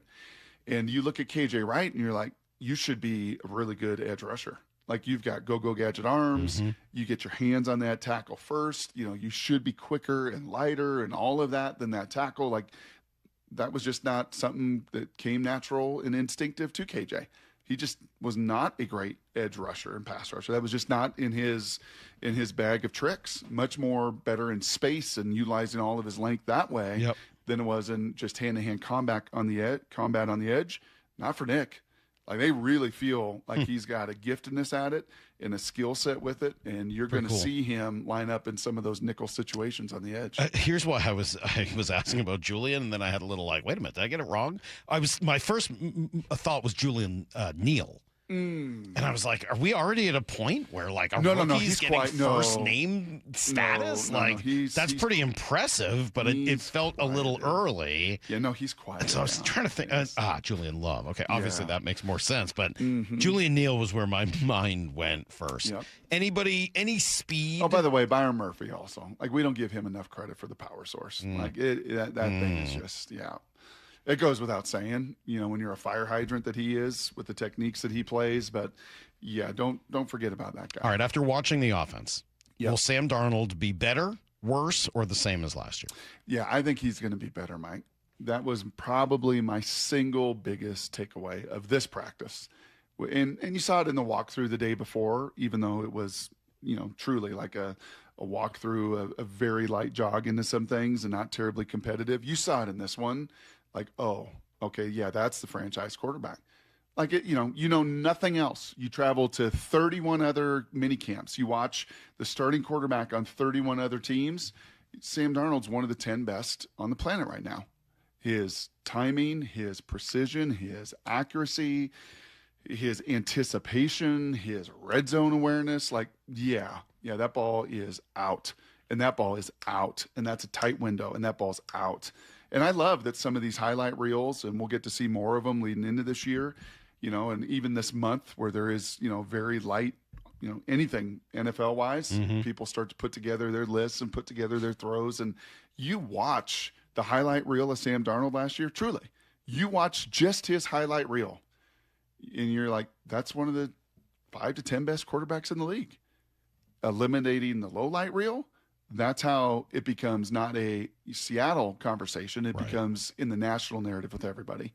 And I would expect those low lights to be, continue to be eliminated. And he's going to need it. I mean, if he wants to get paid, if he wants the long term of, getting it in his 30s, he's going to need that. They're still being doubted. There's no doubt. This was Ian Rappaport yesterday or over the weekend. Several of their interdivision rivals have loaded up, including most recently the Los Angeles Rams with Myles Garrett. And it does seem like for a team that won the Super Bowl in about as easy and dominant way as you can, we have spent all the offseason just kind of wondering how real it is. Now, they are going to have the opportunity very quickly to beat the New England Patriots in the opener, if that is what happens, to kind of show us that it is real. But because things are so challenging in the division, because so many of the teams they play against twice a year have spent the entire offseason doing everything they can to get ready to beat them.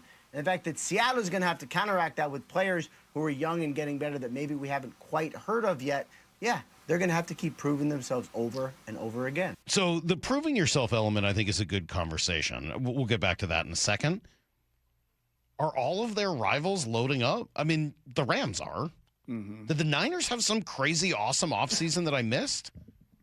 You get Fred Warner back and you get Bosa back. Did they load up in the? They didn't load up. I'm not saying they're not going to be better. Yeah, you had a Mike Evans. You signed back Trent Williams. There was some conversation there. Loading up. I would say one last dance, right? They're put together for one more really good run at it with these veteran guys. I'm not saying they're not going to be good. I think they will be good. But I did not get the sense they loaded up like the Rams did. Arizona did, man. Arizona. Yeah, now everyone's afraid. Arizona. No, the Rams did, and that's unquestioned. That's really what he's talking about. It is. Do the Seahawks need to prove themselves more than most champions do? Do they still have more left to prove? Feels that way. It sure does. It certainly feels that way for both the expedited nature of it and the quarterback who ended up doing it. You think that's it? Those are the only two reasons? Yeah, because every other statistical reason, I played some Kyle Brandt the other day, Salk, from a rant that he had. I think it was from a couple weeks ago where he was like, dude, can we just talk about last year's Seahawks? Can we really do this? You realize they lost 3 games, right? On a missed field goal in overcoming 4 interceptions. The first game of the year that was wonky and a sack fumble late, and then a Tampa game that had dudes down. That was it. It was only losses of the year. Yeah. Point differential, scoring, offense, it was historical. I mean, it was the farthest thing from a fluke. I mean, it was from beginning to end, and doing so in the toughest division, maybe in NFL history, and vanquishing those teams that you did lose to. Are you offended that people think they have more to do to prove it? Does it upset you?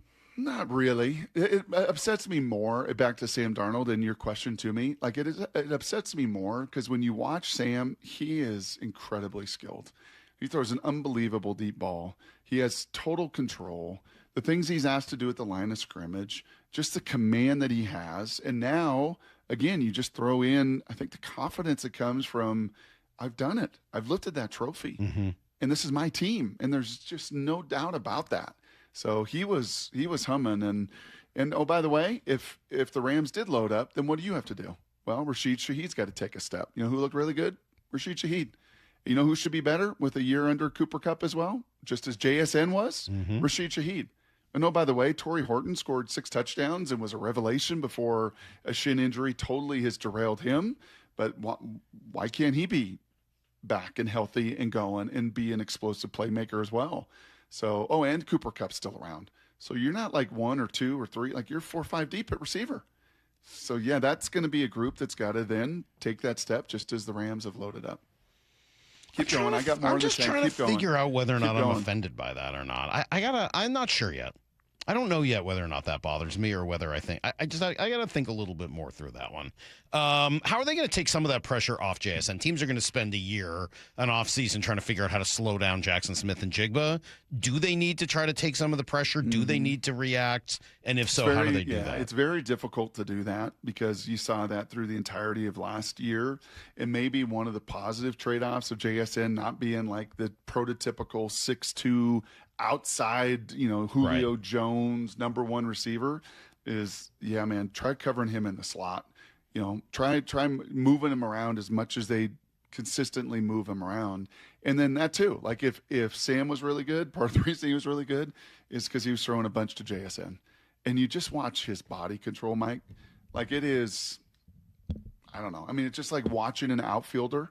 When you see the guys that are so instinctive, they're so natural, they track it the right way every time. They make a really difficult catch look easy. Their lines to the ball are superb. And then the body control to contort in the air. If I got to quickly shift and change direction, he'd be a Gold Glove outfielder with what he does and all that he brings. So QB friendly. There's not a bad ball you throw to him because if it's a little behind, guess what he does? He just slows down a half a step. He shields the defender with his body. He was running some little red zone stuff, which also accentuates his unbelievable quickness. Do you think he can mimic what he did last year? Can he equal what he did last year? I don't know if he's going to get to 1,900 yards. I mean, that whatever he came close to was a 2,000 with the playoff run too. I mean, that was a year for the ages. I mean, it was right up there, right? Halfway through the season, he was on pace for 2,000 yards. That wasn't a 1-off or a 4-off. Right. It was 10 games in, he was going. So I don't know if he can quite get there. And frankly, spreading the ball around to Barner and to Arroyo and to Shaheed and to maybe Torrey Horton and all of that, I don't know if he'll quite get there, but I mean, 1,500, that should be kind of the standard for him now, right? Hey man, 40 home runs, you hit 40 home runs, hit 40 home runs or hit 35. Right. All right, 1,900 yards. Let's get to 1,500, right? That's nearly 100 yards a game. I think that's in play because you're going to get some big ones down the field, and you're unguardable in one-on-one situations. I mean, he's really fun to watch. Is he? Yeah, yeah. And when you know, there's a lot of really good receivers. Mike, it's probably the one position when you go to all these camps at the high school level or you watch college ball. Like, there's so many guys that are athletically dynamic and built to do it. But then when you see them, like, oh, so that's why. Right. Oh, so okay. That's what you're missing. That's what. Yeah. Oh, you're a 6'3", 210-pound, run 4.4. You should track down anything in left field or right field or center field. No. Instincts. Yeah, it doesn't work that way. Not always where they're supposed to be. Not what they should be. All right. Come on, that it? You got anything else? I'm not on fumes yet. I'm still going. We'll do a full most irreplaceable list at some point. Anybody jump out to you right away as the most irreplaceable? Yeah, that they've got a lot of cogs on that offensive line. Yeah. And a lot of hogs, like a lot of mass, and a lot of guys that are pretty good movers. Bo Stevens, I think, a little frustrated being on that third string for the majority of the offseason. He's going to have to fight. There was, I think, some early stuff at a rookie camp and maybe early on, but like it's going to be a fight. That right guard spot going to be an absolute, fight. Okay. And Bradford's a heavyweight in there, but I think the irreplaceable. There's not really another Charles Cross. Charles is pretty darn unique, and you remember that. Who they've prioritized to pay tells you what they think. How crazy was it, though, last year when he went out and then Jones went out and then Amari Kite? Like, they survive it pretty well. They survived. You would not want a season without. And by the way, Josh Jones not practicing. Some speculation as to why. And Mike commented that he wasn't ready to yet. So, and Josh Jones said, I'm in shape. So, yeah, maybe that's kind of worth keeping a little eye on. But Charles Cross is a different kind of creature. Abe Lucas is too, but he's your right tackle. Those are a little easier to find. You are reminded at the athleticism and the talent. Charles, pretty unique. I am curious to see how they run the ball this year. Yeah. That is, we should probably address that in greater detail at some point. A lot of fullback, man. I asked Fleury about that too. Good. A lot I'm pro fullback. You love fullback. I mean, I'm not a pro fullback, but I'm very in favor of in your next lifetime. Or if you could have rewound. Did you get to see Headneck? Did you talk to him at all? See Headneck in the ceremony Thursday night? I feel bad for his haberdasher. Good luck with that thing. He's got a haberdasher? Oh, they all do. So they all got suit makers for him. And now with his new deal? Do you think if Lyle was here, he'd know what a haberdasher is? I don't know what a haberdasher is. Somebody who helps you dress with suits. Yep. I don't think Lyle would know that. I think the Silver Fox had a haberdasher, obviously. It's a bit of a dated term. Okay, I'm on fumes now. Okay. Now you're done? You emptied the tank? I did. All right, Brock's tank is empty, which means it must be time for us to get out of here. Bump and Stacy up next. We'll catch you guys tomorrow morning, 6 a.m. Jeff Passan. See if the Mariners make any decisions today. See you guys then. The Hay? Barn. Get to the chopper! Get to the chopper!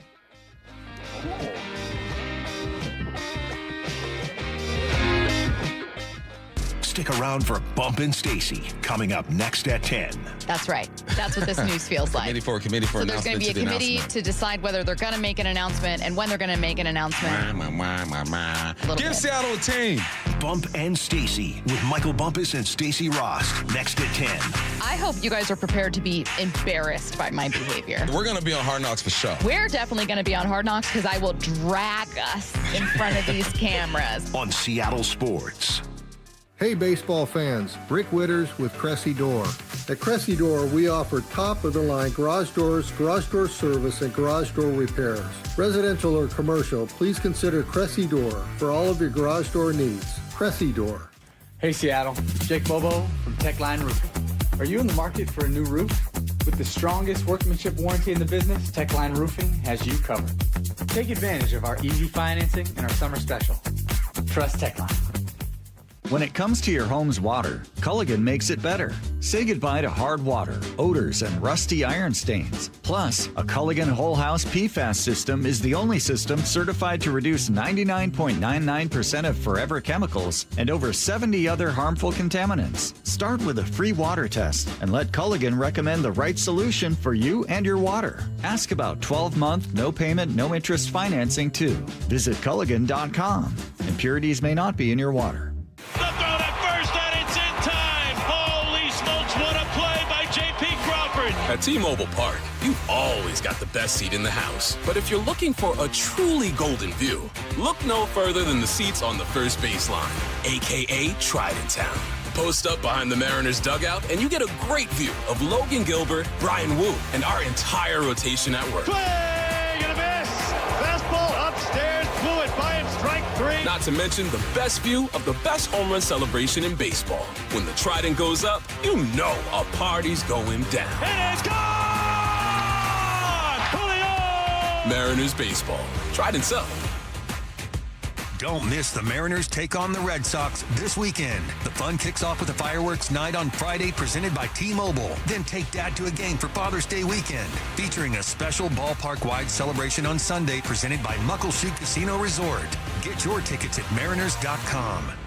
June is Men's Health Month. Swedish Cyberknife is encouraging men to break the stigma and talk about their own health with family members and medical professionals. Dave Wyman here. Find out about your family medical history, as conditions like prostate cancer can increase your risk. When detected early, prostate cancer has several viable treatment options. One of the most effective treatment methods for prostate cancer is offered at Swedish Medical Center right here in Seattle.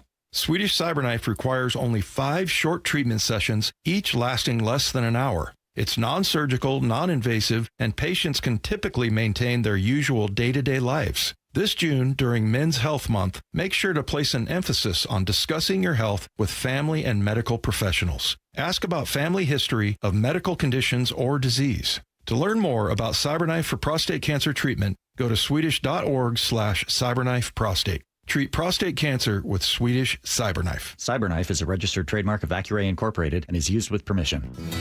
Whatever the heat index, stay cool this summer. Your local Bryant dealer can make sure your system is up to the task. Whether it's maintaining your current system or installing an energy-efficient Bryant Evolution cooling system with perfect Humidity Plus technology, your dealer will give you what you need to help your family beat the heat.